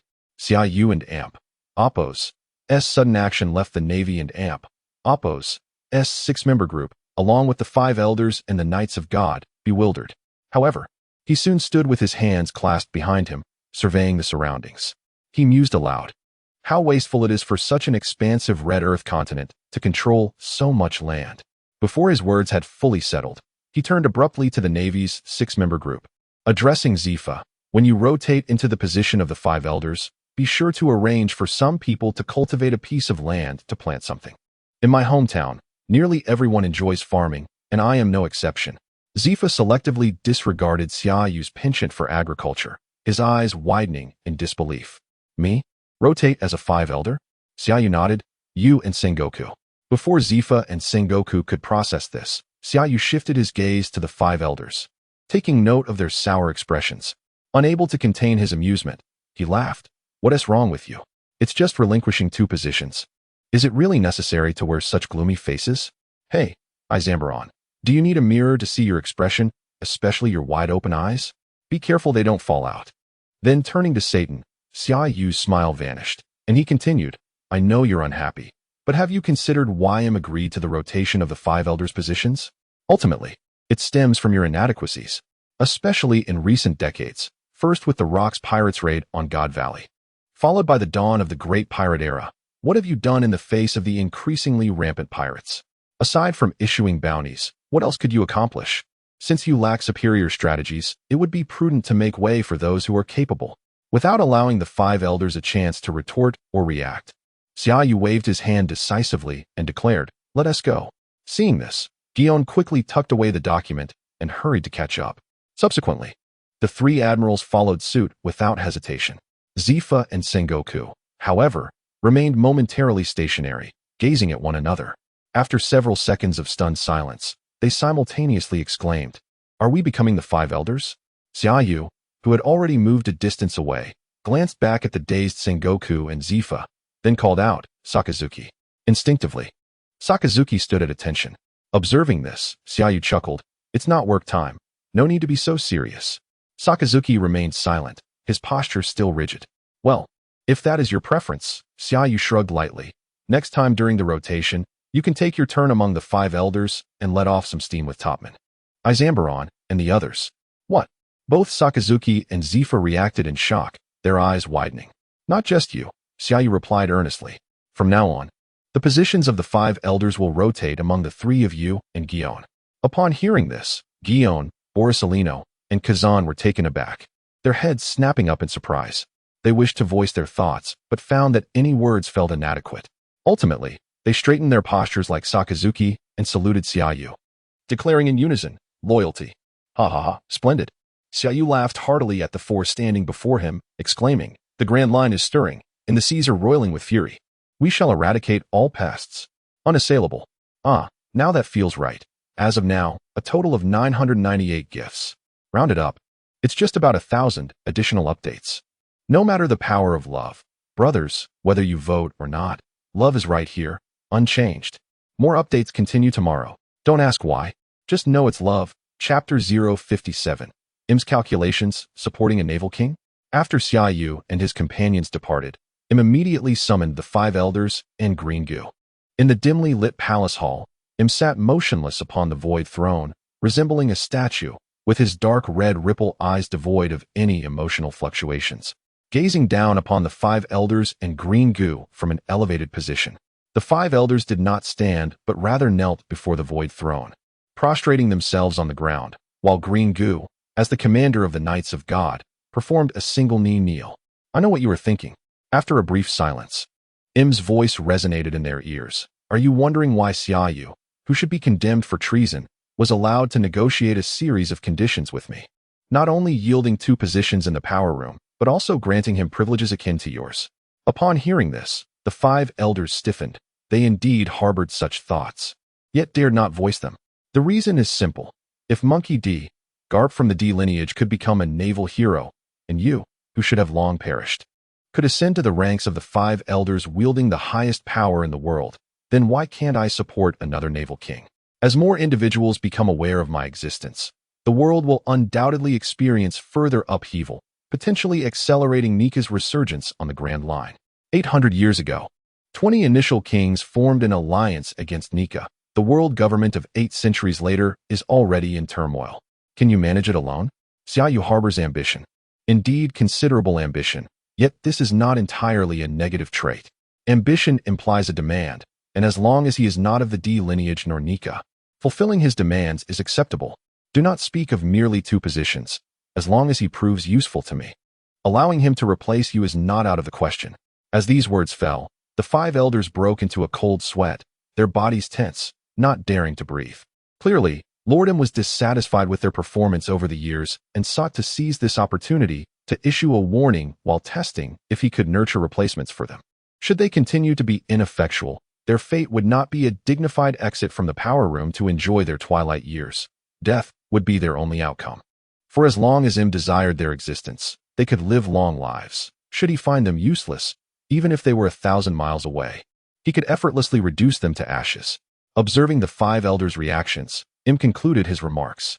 He then took a step forward, glancing back at the void throne, his eyes narrowing as he mused aloud. "Is it the throne you desire to possess? Then let me witness how far you can go, Xia." You. Meanwhile, at the port directly connecting the Sabaody archipelago to the Holy Land. "Attention all. Stand at attention. Salute." As Xiaoyu and his entourage stepped off the elevator onto the staircase, Stalaberry and Bastille, who had been waiting on either side of the staircase leading to the port, stepped forward and saluted. As their voices faded, the naval soldiers standing on either side of the staircase straightened, their resounding shouts echoing through the port. Xiaoyu raised his hand in return and quickly approached Stalaberry and Bastille, pulling them close and enveloping them in a hearty embrace. Marshal." Stalaberry and Bastille were taken aback by Xiaoyu's sudden display of affection, their eyes widening in surprise as they simultaneously exclaimed, "No, that is not appropriate." "What is inappropriate?" Xiaoyu released them and, with utmost seriousness, replied, "While I am your marshal during work, we remain brothers in private. Now, follow me back to headquarters." With that, Xiaoyu took one of each of their arms and began descending the staircase. Initially caught off guard, Bastille and Stalaberry soon regained their composure and instinctively turned their heads to look at the young marshal walking between them, their postures gradually straightening. During Xiaoyu's time heading to the Holy Land, they had been apprehensive about his safety, often imagining scenarios where their marshal might ascend to greater heights due to the upheaval, fearing that he would drift further away from them as his status rose. As it turned out, their worries were unfounded. When Xiaoyu clasped their hands and declared, "We are brothers," it felt as though sand had entered their eyes, and their vision blurred with unshed tears. This glory shall not be mine alone. Their marshal, whom they vowed to follow, had not broken his promise.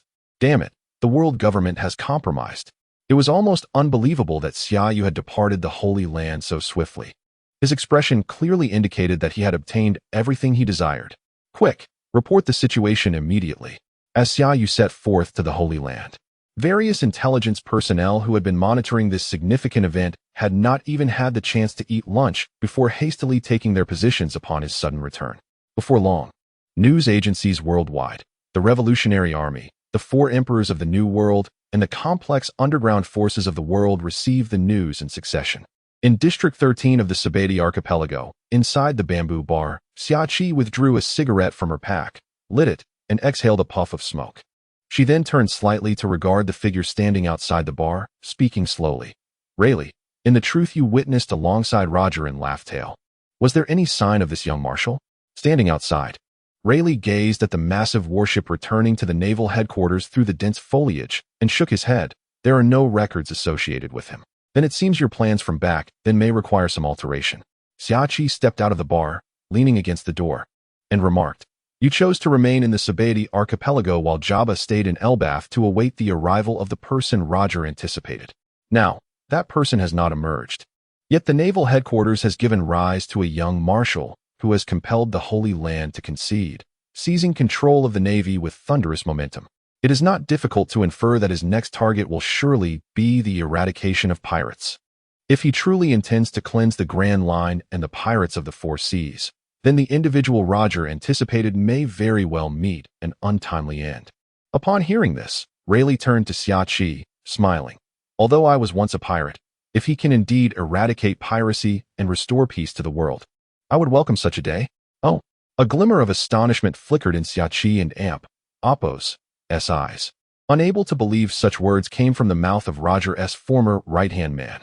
Rayleigh, you have changed during these years of seclusion in the Sabeti Archipelago. Changed. Rayleigh paused, then chuckled. Perhaps it is merely the tranquility of these years. Haha, at that moment, the din mushy resting on the bar counter suddenly rang. Xiaoqi did not hesitate, turning to the bar and speaking first. It's me. A somewhat anxious voice emerged from the din mushy. Xiaoyu has signed the Mariehua Treaty with the Five Elders. This treaty is currently being printed en masse and will be dispatched to the member nations of the world government today. As for the contents of the treaty, I did not dare to read it in full, but merely skimmed through it. I recall one clause stating that the positions of the Five Elders will henceforth rotate, with 2 seats allocated to the naval headquarters. Furthermore, Xiaoyu enjoys privileges equivalent to those of the Five Elders. Furthermore, the authority to recruit the 7 warlords of the sea shall henceforth solely belong to the Navy headquarters, with Xiaoyu possessing full power to replace personnel within the 7 warlords and to abolish the system altogether. Chapter 058. All officers, welcome back, Marshal. At the Navy headquarters, nearly all officers and soldiers gathered in attendance, standing in orderly formation at the port, their faces brimming with fervor as they awaited the return of their esteemed Marshal. As the colossal warship slowly sailed into the harbor, the ranks of officers stepped forward in unison, their gazes fixed upon the spirited figure of the young commander standing at the bow of the ship. In an instant, everyone raised their hands in salute and, in a resounding chorus, proclaimed, All officers and soldiers of the Navy headquarters, we welcome you back, Marshal. Following the officers' declaration, the soldiers lined up behind them, stretching from the port to Marineford Plaza, also raised their hands in salute, chanting, Loyalty, loyalty, loyalty. The threefold, powerful cheers reverberated through the skies above Marineford, akin to thunder erupting from the ground, heralding the long-awaited moment of glory for Marineford. Standing atop the ship, Xiaoyu gazed down upon the assembled officers and the multitude of fervent soldiers, a smile unconsciously gracing his lips as he passionately declared, Gentlemen, the moment of glory for the Navy has finally arrived. At this juncture, Xiaoyu turned his head to glance at Stolo Berry, Bastiu, the 3 admirals, and Guion, who had accompanied him. As if sensing his thoughts, Stolo Berry and Bastia promptly stepped forward, standing shoulder to shoulder with him. Without waiting for a response, Xiaoyu grasped Stolo Berry's hand. Guion, understanding the unspoken camaraderie, confidently moved beside Xiaoyu, taking his hand while casting a glance at the 3 admirals. Though the admirals were aware of Xiaoyu's intentions, their age made them somewhat hesitant. However, Sakazuki decisively took one hand of Porcelino while clasping Guion's hand with the other. Porcelino, his cheeks slightly flushed, nevertheless took hold of Kazan's hand. In that moment, As they stood hand in hand, Xiaoyu led Guillaume and Stoloberia a step forward, his robust voice resonating through the air of Marineford. This glory belongs to every officer and soldier present, to all comrades who have sacrificed for justice. It belongs to the entire Navy. Long live the heroic Navy. Although Xiaoyu's voice was not loud, each word echoed clearly across Marineford, invigorating all present, whether they were vice admirals or soldiers, who erupted into enthusiastic shouts of the rallying cry. The powerful slogans surged one after another, creating a relentless tide that swept across Marineford, eventually converging into a roaring wave that resonated in all directions. The highest-ranking officials of the Navy branches across the seas and the Grand Line, upon learning of the Mariawa Treaty, though distanced from the Navy headquarters, still echoed the cries of loyalty, leaving the world astonished. Thus, the curtain fell on Xiaoyu's audacious coup d'etat, seizing control of the Navy and signing the Mariawa Treaty with the Holy Land, marking the dawn of a new era. Historians of future generations would name this coup the Spring of Marineford, designating this period as the glorious age of the Navy. The following day, portions of the Mariawa Treaty were disseminated through newspapers printed by major news agencies, appearing across the globe. Simultaneously, the Navy Headquarters News Department published the latest editions, which notably refrained from detailing the treaty's contents. Instead, the front pages showcased stunning photographs that left the world in awe. Occupying the majority of the page was a grand photograph of the Navy headquarters, featuring everyone from the Marshal to ordinary soldiers. In the image, the young Marshal sat prominently in the center, flanked on his right by the three strongest admirals, while the former Marshal Sengoku, Vice Admiral Garp, and former Admiral Zephyr occupied his left. Behind the young Marshal stood all the Vice Admirals, Rear Admirals, Brigadier Generals, and various ranks of officers led by Guillaume. The photograph garnered immense attention not only due to the presence of the Navy officers, but also because of the densely packed soldiers arrayed behind them, some wielding swords, others raising firearms skyward, and many crossing their arms in pride. Despite the diverse appearances of the officers and soldiers, each radiated the distinctive smile of victors. Beneath the photograph lay a dense array of names, prominently featuring Xiaoyu, the youngest marshal in the history of the Navy headquarters. Following him were the elders led by Sengoku and the three strongest admirals, followed by the names of vice admirals from the Navy headquarters and its various branches. Listed without hierarchy, anyone who laid eyes on this newspaper, whether they were lawless pirates at sea or the four emperors reigning over the New World, found themselves struck by the image, particularly for those like Edward Newgate, Charlotte Linlin, or Kaido, who had traversed the old era. This was the first time they had witnessed such formidable unity embodied in a Navy Marshal. Before this young Marshal, even the renowned strategist Sengoku and the former Marshal Kong, who led the Navy during their reign, appeared formidable, yet their facade masked underlying discord. The three admirals, while seemingly harmonious under Sengoku's leadership, were in reality divided in their ideologies, particularly Kazan and Sakazuki, both of whom had engaged in numerous encounters with the Navy and understood their starkly contrasting principles. The ambiguity surrounding the third admiral, Porcelino, only added to the uncertainty of their intentions. It was the disunity among the three admirals, each adhering to their own sense of justice, compounded by the world government's deliberate maintenance of equilibrium at sea through the warlord system, that ultimately rendered the vast war machine of the Navy incapable of functioning cohesively. Had the Navy headquarters united as one, even if just two admirals had collaborated, the current state of the New World would hardly reflect the so-called Four Emperors and Oppos scenario. However, such reflections now belong to the past. With the emergence of this photograph of the Navy headquarters, the old Navy faded into the annals of history, making way for a new Navy under the leadership of the young Marshal Xiaoyu, destined to become a nightmare for all pirates.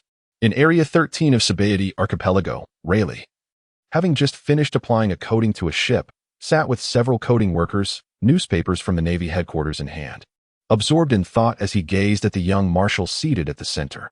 After the dissolution of the Roger pirates, Captain Roger had surrendered and walked to the guillotine, while his former left-hand man, Jabba, and the ship's doctor, Crocus, retreated to Sabaody Archipelago, Elbaf, and Twin Cape, respectively, though they claimed to be in hiding.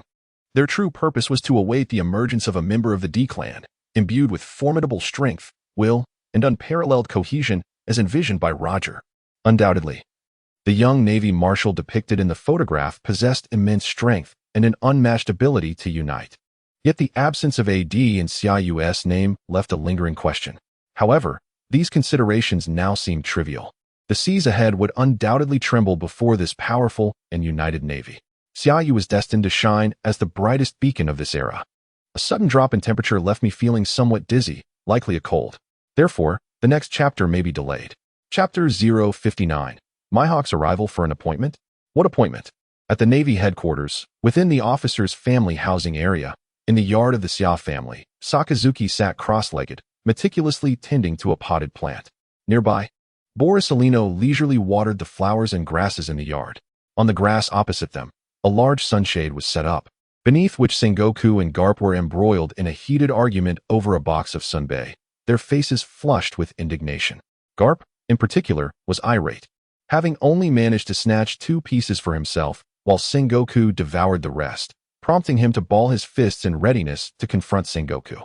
Seated across from them, Zephyr maintained a stoic expression, though he nearly succumbed to laughter at the sight of the 2 squabbling like children over a piece of sunbae. For a fleeting moment, he was transported back to their youth, recalling how Sengoku was the most mischievous among them, often infuriating the hapless Garp. Suddenly, a chill swept through the air. Shortly thereafter, Kazan approached briskly, placing 4 or 5 boxes of sunbae on the coffee table. Before he could set down the final box, Garp and Sengoku had already cleared the table of all the treats. Seeing this, Kazan exhaled a heavy breath of cold air and offered the last box of sunbae to Zephyr, who accepted it without hesitation, tearing it open. Just then, a surprised voice emanated from behind Kazan. Before any of them could react, an elderly lady's head appeared from behind Kazan. She curiously inspected the sunbae in Zephyr's hands, then glanced at Garp and Sengoku, who were crunching enthusiastically on the snacks. Grabbing Kazan's clothing, she exclaimed excitedly, "My eldest son, what is this?" Kazan turned his head slightly to look at the elderly lady holding on to his clothing and, with his facial muscles twitching, pointed toward Sakazuki, who was still pruning the plants. "Elderly lady, I am Kazan. Your son is that gentleman over there." No, he is not my son." The elderly lady shook her head vigorously, clutching Kazan's clothing tightly. "He is my grandson. You are my son." At that moment, Sengoku, Zephyr, and Garp all widened their eyes in disbelief, while Sakazuki nearly exploded from the absurdity of his mother's words. No, elderly lady, you've mistaken." Kazan, equally taken aback by the mix-up, felt a pang of panic. Although he and Sakazuki often found themselves at odds regarding their ideals of justice, he would never dream of taking advantage of Sakazuki. Setting aside those considerations, by mere virtue of age, Sakazuki was 5 or 6 years his senior, which meant that, under the elderly lady's logic, he had somehow become Sakazuki's father. Curiously, there was a strange sense of satisfaction in that realization, but Kazan dared not show it, especially with Sakazuki glaring daggers at him.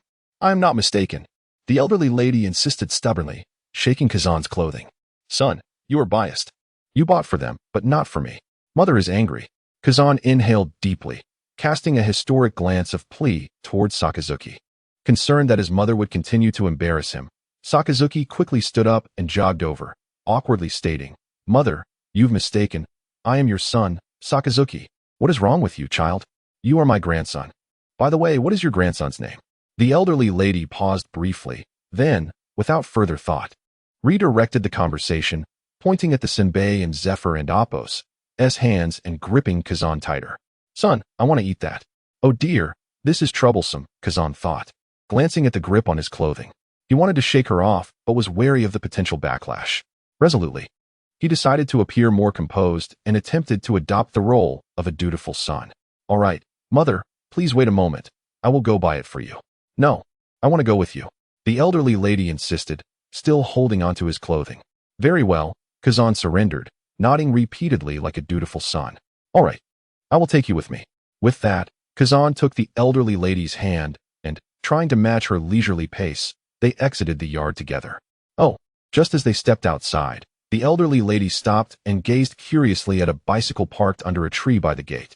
"Son, is that your bicycle? Can I ride it?" Kazan nodded and rushed over to bring the bicycle closer. He then lifted the elderly lady and seated her carefully, saying softly, "Mother, hold on tight." Good, my son is wonderful," the elderly lady exclaimed, bursting with childlike excitement as they rode away, hugging Kazan tightly and chattering away. In the yard, Sakazuki's expression gradually softened from anger to a gentle smile, perhaps revealing a side of himself he was unaware of. What a beautiful sight! In the living room, Xiaoyu observed the unfolding scene with amusement and, after watching Kazan ride off with the elderly lady, turned to Gion beside him, chuckling. Gion, did you see Sakazuki and Appo's expression? It was hilarious. He looked like he was about to explode when his mother mistook Kazan for his son. Gion smiled and nodded, having witnessed it all. Yet, she felt a twinge of anxiety. Today was a collective day off for the Navy, a time for officers to gather, and she hoped to avoid any confrontation between Sakazuki and Kazan. Fortunately, not only did Sakazuki refrain from losing his temper, but he also smiled as he watched Kazan and his mother depart. Understanding the significance of that smile, Gion felt her worries dissipate, remarking, "It seems that the presence of his mother has eased the tension between the two admirals." Xiaoyu shrugged slightly. Naturally, having an elder at home is like having a treasure. Admiral. Suddenly, a loud shout from outside the yard drew the attention of the two admirals and 3 elders present. Before they could react, a frantic colonel rushed into the yard, heading straight for the living room. After saluting Xiaoyu, he urgently reported, "Admiral Mihawk has arrived at the headquarters." Meanwhile, at the Marineford port, a coffin-shaped small boat quietly docked at the shore as the world-renowned swordsman Mihawk, bearing his unmatched great sword, strolled forward with an elegant demeanor, surrounded by apprehensive Navy soldiers. "I am Dracul Mihawk," he declared, addressing the admiral with authority. "I have come to keep our appointment." End of today's additional chapter. My brothers, can we negotiate something? Let's stabilize at 2 updates per day and allow us a few days of rest, shall we? Big boss. No way. Why not? Oh, big boss. Do you still wish to stand and earn through and Appos? Powered by love and Appos. Yes. I want more. Big boss. Then continue with the updates tomorrow. You shall have everything you desire. More. Let's keep it going tomorrow. Chapter 060. The eager rookie for military achievements. Mihawk is ignored. Mihawk. Xiaoyu paused, astonished. He dares to come to the headquarters without a summons? The colonel explained, he claims he is here for an appointment. At this, Xiaoyu chuckled. Recalling, 6 years ago, when I was stranded on that isolated island, he happened to pass by. I owe him a debt of gratitude. Had it not been for his fortuitous arrival, I might never have joined the Navy. With that, Xiaoyu gestured to the colonel. Please, bring him in. Yes, sir. The colonel saluted and dashed out. Bang. No sooner had the colonel exited than the kitchen door swung open with great force. A thick cloud of oil smoke billowed forth, followed by a cacophony of coughing as Stalaberry, Weasel, and Hound burst from the kitchen. Lord Xiaoyu, are you certain this is the hot pot base you desire? Hound, completely drenched in the scent of oil, exclaimed, it's exceedingly spicy. Stalaberry and Weasel paid no heed to Xiaoyu as they rushed into the courtyard, gasping for fresh air. Isn't it spicy enough? Xiaoyu looked up at Hound, whose eyes were glistening with tears from the fumes, and couldn't he help but chuckle. Look at you, in my hometown. This is how we enjoy hot pot, spicy and numbing. All right, Hound sulked. The base is ready. What's next? Observing Hound's reaction, Gion, seated nearby, chuckled. Leave the next steps to me. You all go and catch your breath outside. Catch my breath. Xiaoyu rose, rolled up his sleeves, and declared, I'll bring the hot pot base to the yard. Just toss in whatever you fancy.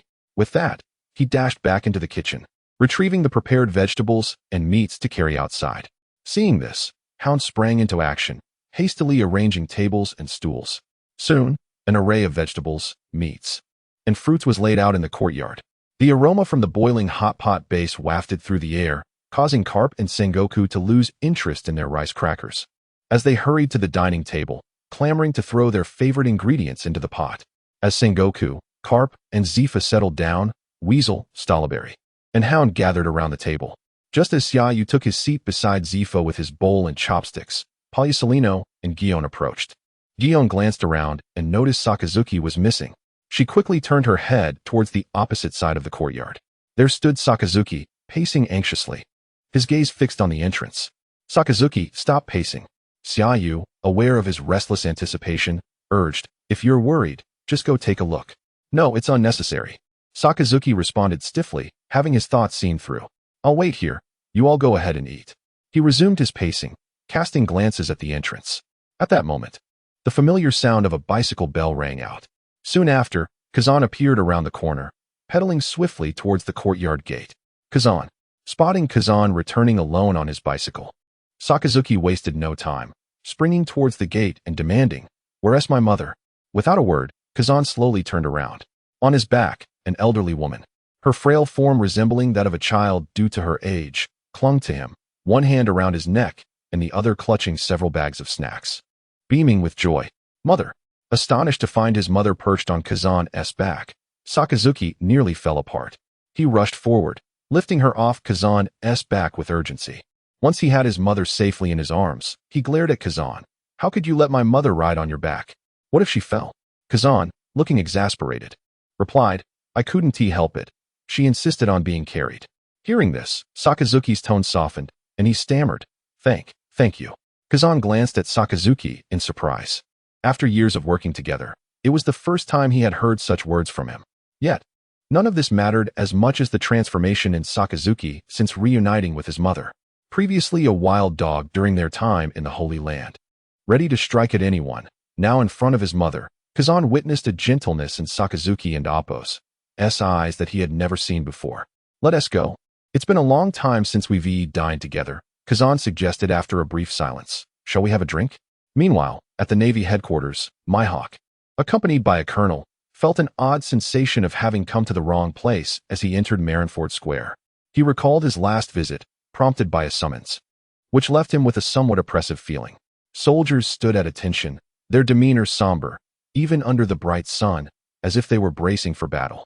Most notably, Marineford Square was usually deserted, exuding an air of desolation. Yet now, it was bustling with neatly arranged tables, swarming with Navy soldiers and officers gathered around tables laden with food and drink, the sounds of laughter and merriment echoing vibrantly through the air.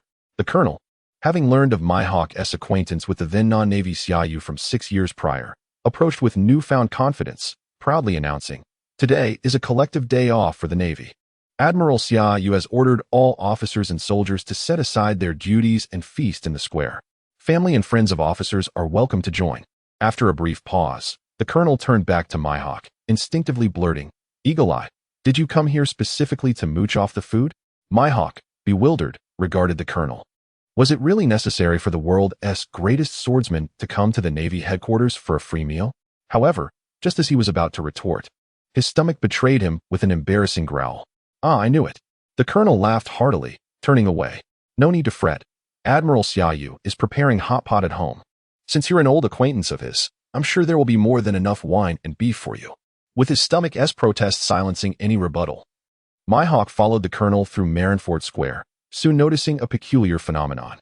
When he first entered Marineford, many soldiers and officers had regarded him with fear, trembling at his approach. Yet now, as he walked through the square, both soldiers and officers seemed oblivious to his presence, merely glancing at him before indulging in their food and drink. Some even dared to challenge him with remarks like, "What are you looking at?" or "Oh, isn't that Mihawk?" treating him with an indifference that left him astounded. The colonel officer at the forefront seemed to possess an uncanny understanding of Mihawk's thoughts, as he continued to elucidate. "Do not misconstrue this, Mihawk. They are not targeting you. Not only you, even the Gorosei are not intimidated at this moment. Allow me to convey this. Everyone within the headquarters is intensely eager to achieve military merits in order to repay the Marshal, particularly those new recruits who just glared at you. They dare to follow the Marshal in insurrection even during their training period." Chapter 061. Daring to draw a blade against Mihawk, a fiery encounter upon hearing the aspirations of the Navy personnel to achieve military merit. Mihawk's facial muscles twitched slightly. He could hardly fathom that the young boy he had fortuitously aided 6 years prior had, in a mere 6 years, risen to prominence within the Navy headquarters, ultimately orchestrating a coup that saw him take command of the entire Navy, becoming an idol and a beacon of faith for countless naval soldiers. Reflecting on 6 years ago, when he first encountered Xiaoyu, the youth was but a mere boy of 15 or 16, trapped on a desolate island, evoking pity from all who beheld him. By chance, Mihawk's compassionate heart stirred, and he took it upon himself to rescue the boy, transporting him to a nearby town. After that fateful day, he had no further contact with Xiaoyu, casting the memory aside as inconsequential, for such deeds were trivial in the eyes of one hailed as the world's greatest swordsman. Even when Xiaoyu had vowed to remember his act of kindness, Maihawk paid it little heed, believing that such a minor favor was not worth dwelling upon. However, during his recent visit to the Navy headquarters, while he overheard numerous officers mention the name Xiaoyu, he had not connected the dots, merely recalling it as the name of a remarkably talented young warrior, whose swordsmanship rivaled that of the admiral candidates. It was only upon seeing a photograph published by the Navy headquarters, featuring a young Marshal seated at the center, that the realization struck him: the two Xiaoyus were indeed one and the same. Thus, when he arrived at the port of Marineford, he had uttered the phrase "here to rendezvous," though he had made no prior arrangements with Xiaoyu. 6 years ago, when he had escorted Xiaoyu to the town, he had departed without leaving a trace, merely waving goodbye. As he followed the colonel through Marineford Square, the scene before Maihawk abruptly transformed. A long, narrow avenue appeared, lined with banquet tables, bustling with officers and soldiers engaged in lively revelry. Yet, as he stepped onto the path, the previously boisterous gathering fell silent, all eyes turning toward him. Eagle-Eye, Dracula Maihawk. After a brief pause, several middle-aged officers rose from the nearest table, some cloaked in the garb of brigadiers, others adorned with the insignia of major generals, while a few stood bare-chested, showcasing their well-defined muscles. With their rise, a cacophony erupted along the narrow path, as nearly every officer and soldier stood in unison, glaring at the suddenly appearing Maihawk. In that instant, an overwhelming aura of hostility enveloped him. The Navy officers and soldiers, clad in their righteous uniforms, bore an uncanny resemblance to members of a criminal syndicate, their expressions fierce and undeterred by Maihawk's legendary reputation as the world's greatest swordsman. For a fleeting moment, Maihawk felt as though he had entered the lair of a gang rather than the Navy headquarters. "What are you all planning?" Sensing the shift in atmosphere, the colonel stepped forward, recognizing the gravity of the situation. "Do you not see who this is? He is Dracula Maihawk, a member of the 7 Warlords of the Sea. We are well aware of his status as one of the 7 Warlords." A major general stepped forth, his voice resolute. "Not only do I know this, but I also recall that he was once a naval hunter." Pausing momentarily, the major general unsheathed his sword, raising his voice. "Eagle-Eye, do you remember the colonel you defeated years ago? He was the most esteemed individual I held in regard, next to Lord Xiaoyu. For years, I have awaited the chance to avenge him, yet I never anticipated you would become one of the 7 warlords. But that matters little now.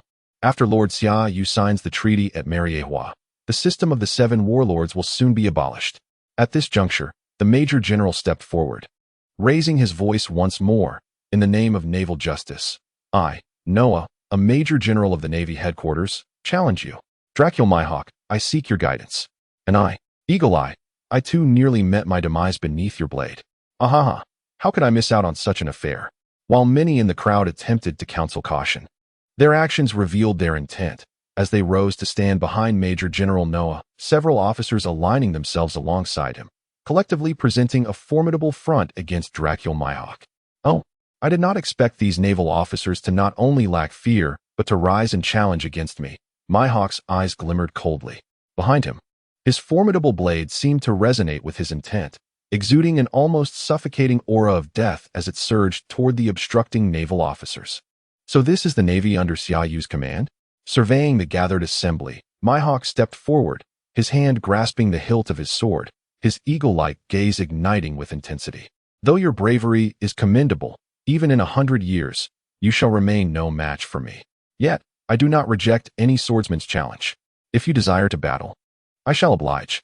Before his words could fully dissipate, the terrifying presence unique to the world's greatest swordsman erupted forth, compelling the assembled officers and soldiers to retreat in an instant. In the following moment, his legendary black blade ignited with a purple flame, its edge aimed directly at the retreating naval officers and soldiers. Maihawk, feeling the sudden surge of murderous intent, the colonel in charge of welcoming Maihawk's arrival paled. Yet he bravely stepped forward under the immense pressure. "Do you intend to unleash a massacre within the Navy headquarters?" Before Maihawk could respond, the colonel turned his attention to the officers and soldiers, who remained steadfast despite the looming threat. "Stand down. Maihawk is not merely one of the 7 warlords. He is a guest invited by Lord Xiaoyu. If you wish to invoke Lord Xiaoyu's wrath, feel free to draw your swords." Upon hearing that Maihawk had been invited by their esteemed Marshal, The officers exchanged glances, their expressions reflecting uncertainty. Nevertheless, recognizing the colonel's authority, they began to part ways, allowing Mihawk to pass. "Mihawk, please proceed." Witnessing this, the colonel let out a silent sigh of relief. He understood that while the naval personnel were eager to achieve military accolades, they were in the presence of the world's foremost swordsman, one of the 7 warlords. Should any of his colleagues, emboldened by Xia Yu and Apos, as protection, act recklessly, it could lead to casualties, but more importantly, it would place Xia Yu in a precarious position, for he had openly acknowledged Mihawk's assistance in the past. It was well known that Lord Xia Yu was a man who repaid kindness with gratitude. If the officers and soldiers were to engage Mihawk in combat, it would undoubtedly tarnish their Marshal and Apos' reputation. All present. Attention. Salute. Suddenly, resonant commands echoed from the end of the narrow path, prompting all officers and soldiers who had just cleared a path for Mihawk to instinctively straighten their posture and salute in unison as they stepped aside. As the officers and soldiers stood at attention, a few figures emerged from the end of the path, with Xia Yu at the forefront. "Mihawk, it has been a long time." As Xia Yu approached Mihawk with a warm smile amidst the resounding chants of loyalty, he had initially intended to issue a summons to the 7 warlords after the grand military celebration. To his surprise, he arrived earlier than anticipated. Casting a glance at the naval officers and soldiers who stood at attention, saluting him with newfound respect due to Xia Yu's presence, Mihawk discreetly sheathed his supreme blade, maintaining an unfazed demeanor as he remarked, "Indeed, absence makes the heart grow fonder, Xia Yu. Previously, these officers and soldiers would bow their heads in fear before me, yet now, emboldened by your presence, they dare to draw their swords." "Quite remarkable." Xia Yu shrugged lightly. "It is what it is. One cannot tame a wild beast." Mihawk scrutinized Xia Yu, noting the transformation from the youthful figure he had met 6 years prior. The current Xia Yu exuded an air of maturity and vigor, his regal aura unmistakable in every gesture. Had Xia Yu not greeted him first, Mihawk would have hesitated to recognize this young admiral as the same boy he had once aided. However, such reflections were inconsequential. What mattered was, Mihawk furrowed his brow slightly and inquired, "Are you considering abolishing the warlord system?" "Indeed, that is the intention," Xia Yu affirmed, before shifting the conversation. "But now is not the time for business. Let us indulge in some drinks." Chapter 62. The most terrifying power on this sea. Observing the 3 esteemed veterans of the Navy headquarters, Zhanghua, Karp, and Zfa, gorging themselves on a hot pot in the courtyard, alongside the taciturn yet ever-raising glasses of Admirals Sakazuki and Kazan, even the world's greatest swordsman, Mihawk, felt a shiver run down his spine. To be precise, the palpable atmosphere emanating from the Navy headquarters stirred an inexplicable sense of trepidation within him. While it was one thing for the various ranks of officers to be united in purpose, the sight of the 3 admirals seated together at the same table with the former fleet admiral and the naval hero Karp, as well as the former Admiral Zfa, was an image that would surely resonate far and wide if published by the Navy's press, akin to the previous grand photograph of the Navy headquarters. For a fleeting moment, Mihawk regretted arriving at the Navy headquarters at this particular juncture. It was then he comprehended why the officers he had encountered along that narrow path dared to draw their swords in defiance. It was not out of blind arrogance, believing they could best the world's greatest swordsman, but rather because they possessed an unprecedented confidence. He could guarantee that had he so much as drawn his supreme blade against the obstructing officers, the 3 admirals would have sprung into action without hesitation. While he might stand a chance of overcoming one admiral in a fierce duel, facing all 3 at once was an insurmountable challenge. Even Edward Newgate, the strongest man in the world, would find himself kneeling under such circumstances. In that moment, the loss of his title as a warlord of the sea would be the least of his worries. His very survival would hang in the balance. "Ah, Mihawk. Long time no see." Just as Mihawk was engulfed in contemplation of the formidable figures around him, the boisterous Karp suddenly turned his head, waving exuberantly, "Stop dawdling. Come share a drink with this old man."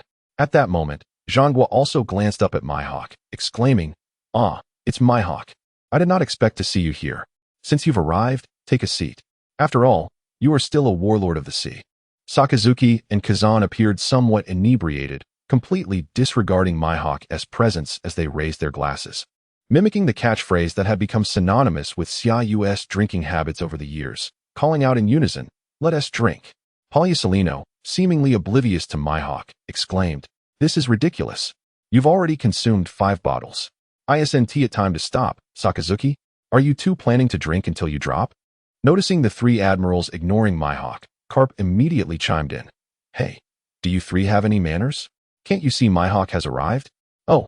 The 3 admirals turned in unison to acknowledge Mihawk, collectively urging, "Sit." Mihawk remained silent, steeling himself to find an empty seat.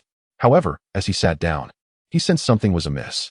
He was the world's greatest swordsman, yet he felt a peculiar unease, akin to a sheep amidst a pack of wolves. Casually surveying the gathering, Mihawk let out a sigh of resignation. While he was indeed the world's foremost swordsman, the individuals present, aside from a few vice admirals, were not ones he could easily provoke. It would not be an exaggeration to state that this was the most daunting situation he had faced since claiming the title of the greatest swordsman. The arrogance that accompanied such a title felt entirely unwarranted in this company. "Mihawk, sir."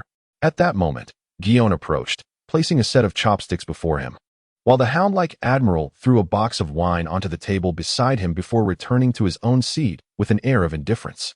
"Is this mere vice admiral daring to show me disdain?" Casting a glance at the hound-like admiral seated across from him, Mihawk suppressed the urge to draw his sword. Exhaling deeply, the Navy had changed. The Navy he once knew, under Jean Gua's command, would have seen even a vice admiral treat him with the utmost respect. Yet now, the weasel-like officer was engrossed in his meal, and while the hound-like admiral had brought him a box of wine, it was evident he was unwilling. "Here it comes." Xiaoyu boisterously entered, dragging another box of wine, sitting beside Mihawk with a broad smile. "1 box of wine for each of you. Nobody leaves until it's all gone." As he spoke, Xiaoyu casually handed a bottle of red wine to Mihawk, then opened another bottle, proclaiming with grandiosity, "No need for toasts. Just grab your bottles, and let us drink to welcome Mihawk." At this proclamation, the previously preoccupied guests raised their bottles in unison, their gazes fixed on Mihawk. He glanced at the bottle Xiaoyu offered, then at the box of wine beside him, his lips twitching as he contemplated speaking. Ultimately, he decided against it and raised the bottle to indulge in hearty drinking. "Haha, excellent. What a splendid occasion." Xiaoyu laughed heartily, wiping his mouth after downing an entire bottle, before reaching into his box for yet another to offer Mihawk. Mihawk's mind was filled with questions as he watched Xiaoyu's relentless generosity. Wasn't it supposed to be 1 box per person? Why was Xiaoyu so insistent on sharing from his own? "Admiral, you can't play tricks like this." Gion, sitting beside Xiaoyu, observed Mihawk's reaction and chuckled softly. "The hound-like admiral just brought a box for you, and now Xiaoyu is offering his own." "Ah, yes, it seems that way." Xiaoyu scratched his head, retracting the bottle he had extended. "Don't just sit there, Mihawk. If you hadn't fortuitously passed by that deserted island 6 years ago, I might have found myself in a survival scenario. Such a great debt cannot go unacknowledged. Let us drink to that." After downing 2 bottles with Xiaoyu, the effects of the alcohol began to lift Mihawk's earlier reserve, allowing him to engage in conversation more freely. Xiaoyu answered all his queries candidly, even when the topic turned to the coup within the Navy, only omitting the existence of the system and his identity as a traveler. Listening to Xiaoyu recount his 6-year journey within the Navy headquarters and the unity he had inspired, Mihawk, already somewhat intoxicated, gradually regained clarity. As the world's greatest swordsman, he was not so naive as to believe that mere wealth could garner the loyalty of so many officers and soldiers in just 6 years. True loyalty and sacrifice could never be bought with money. Rather, it stemmed from Xiaoyu's radiant charisma, which had the power to swiftly coalesce those around him into the most formidable force upon these seas.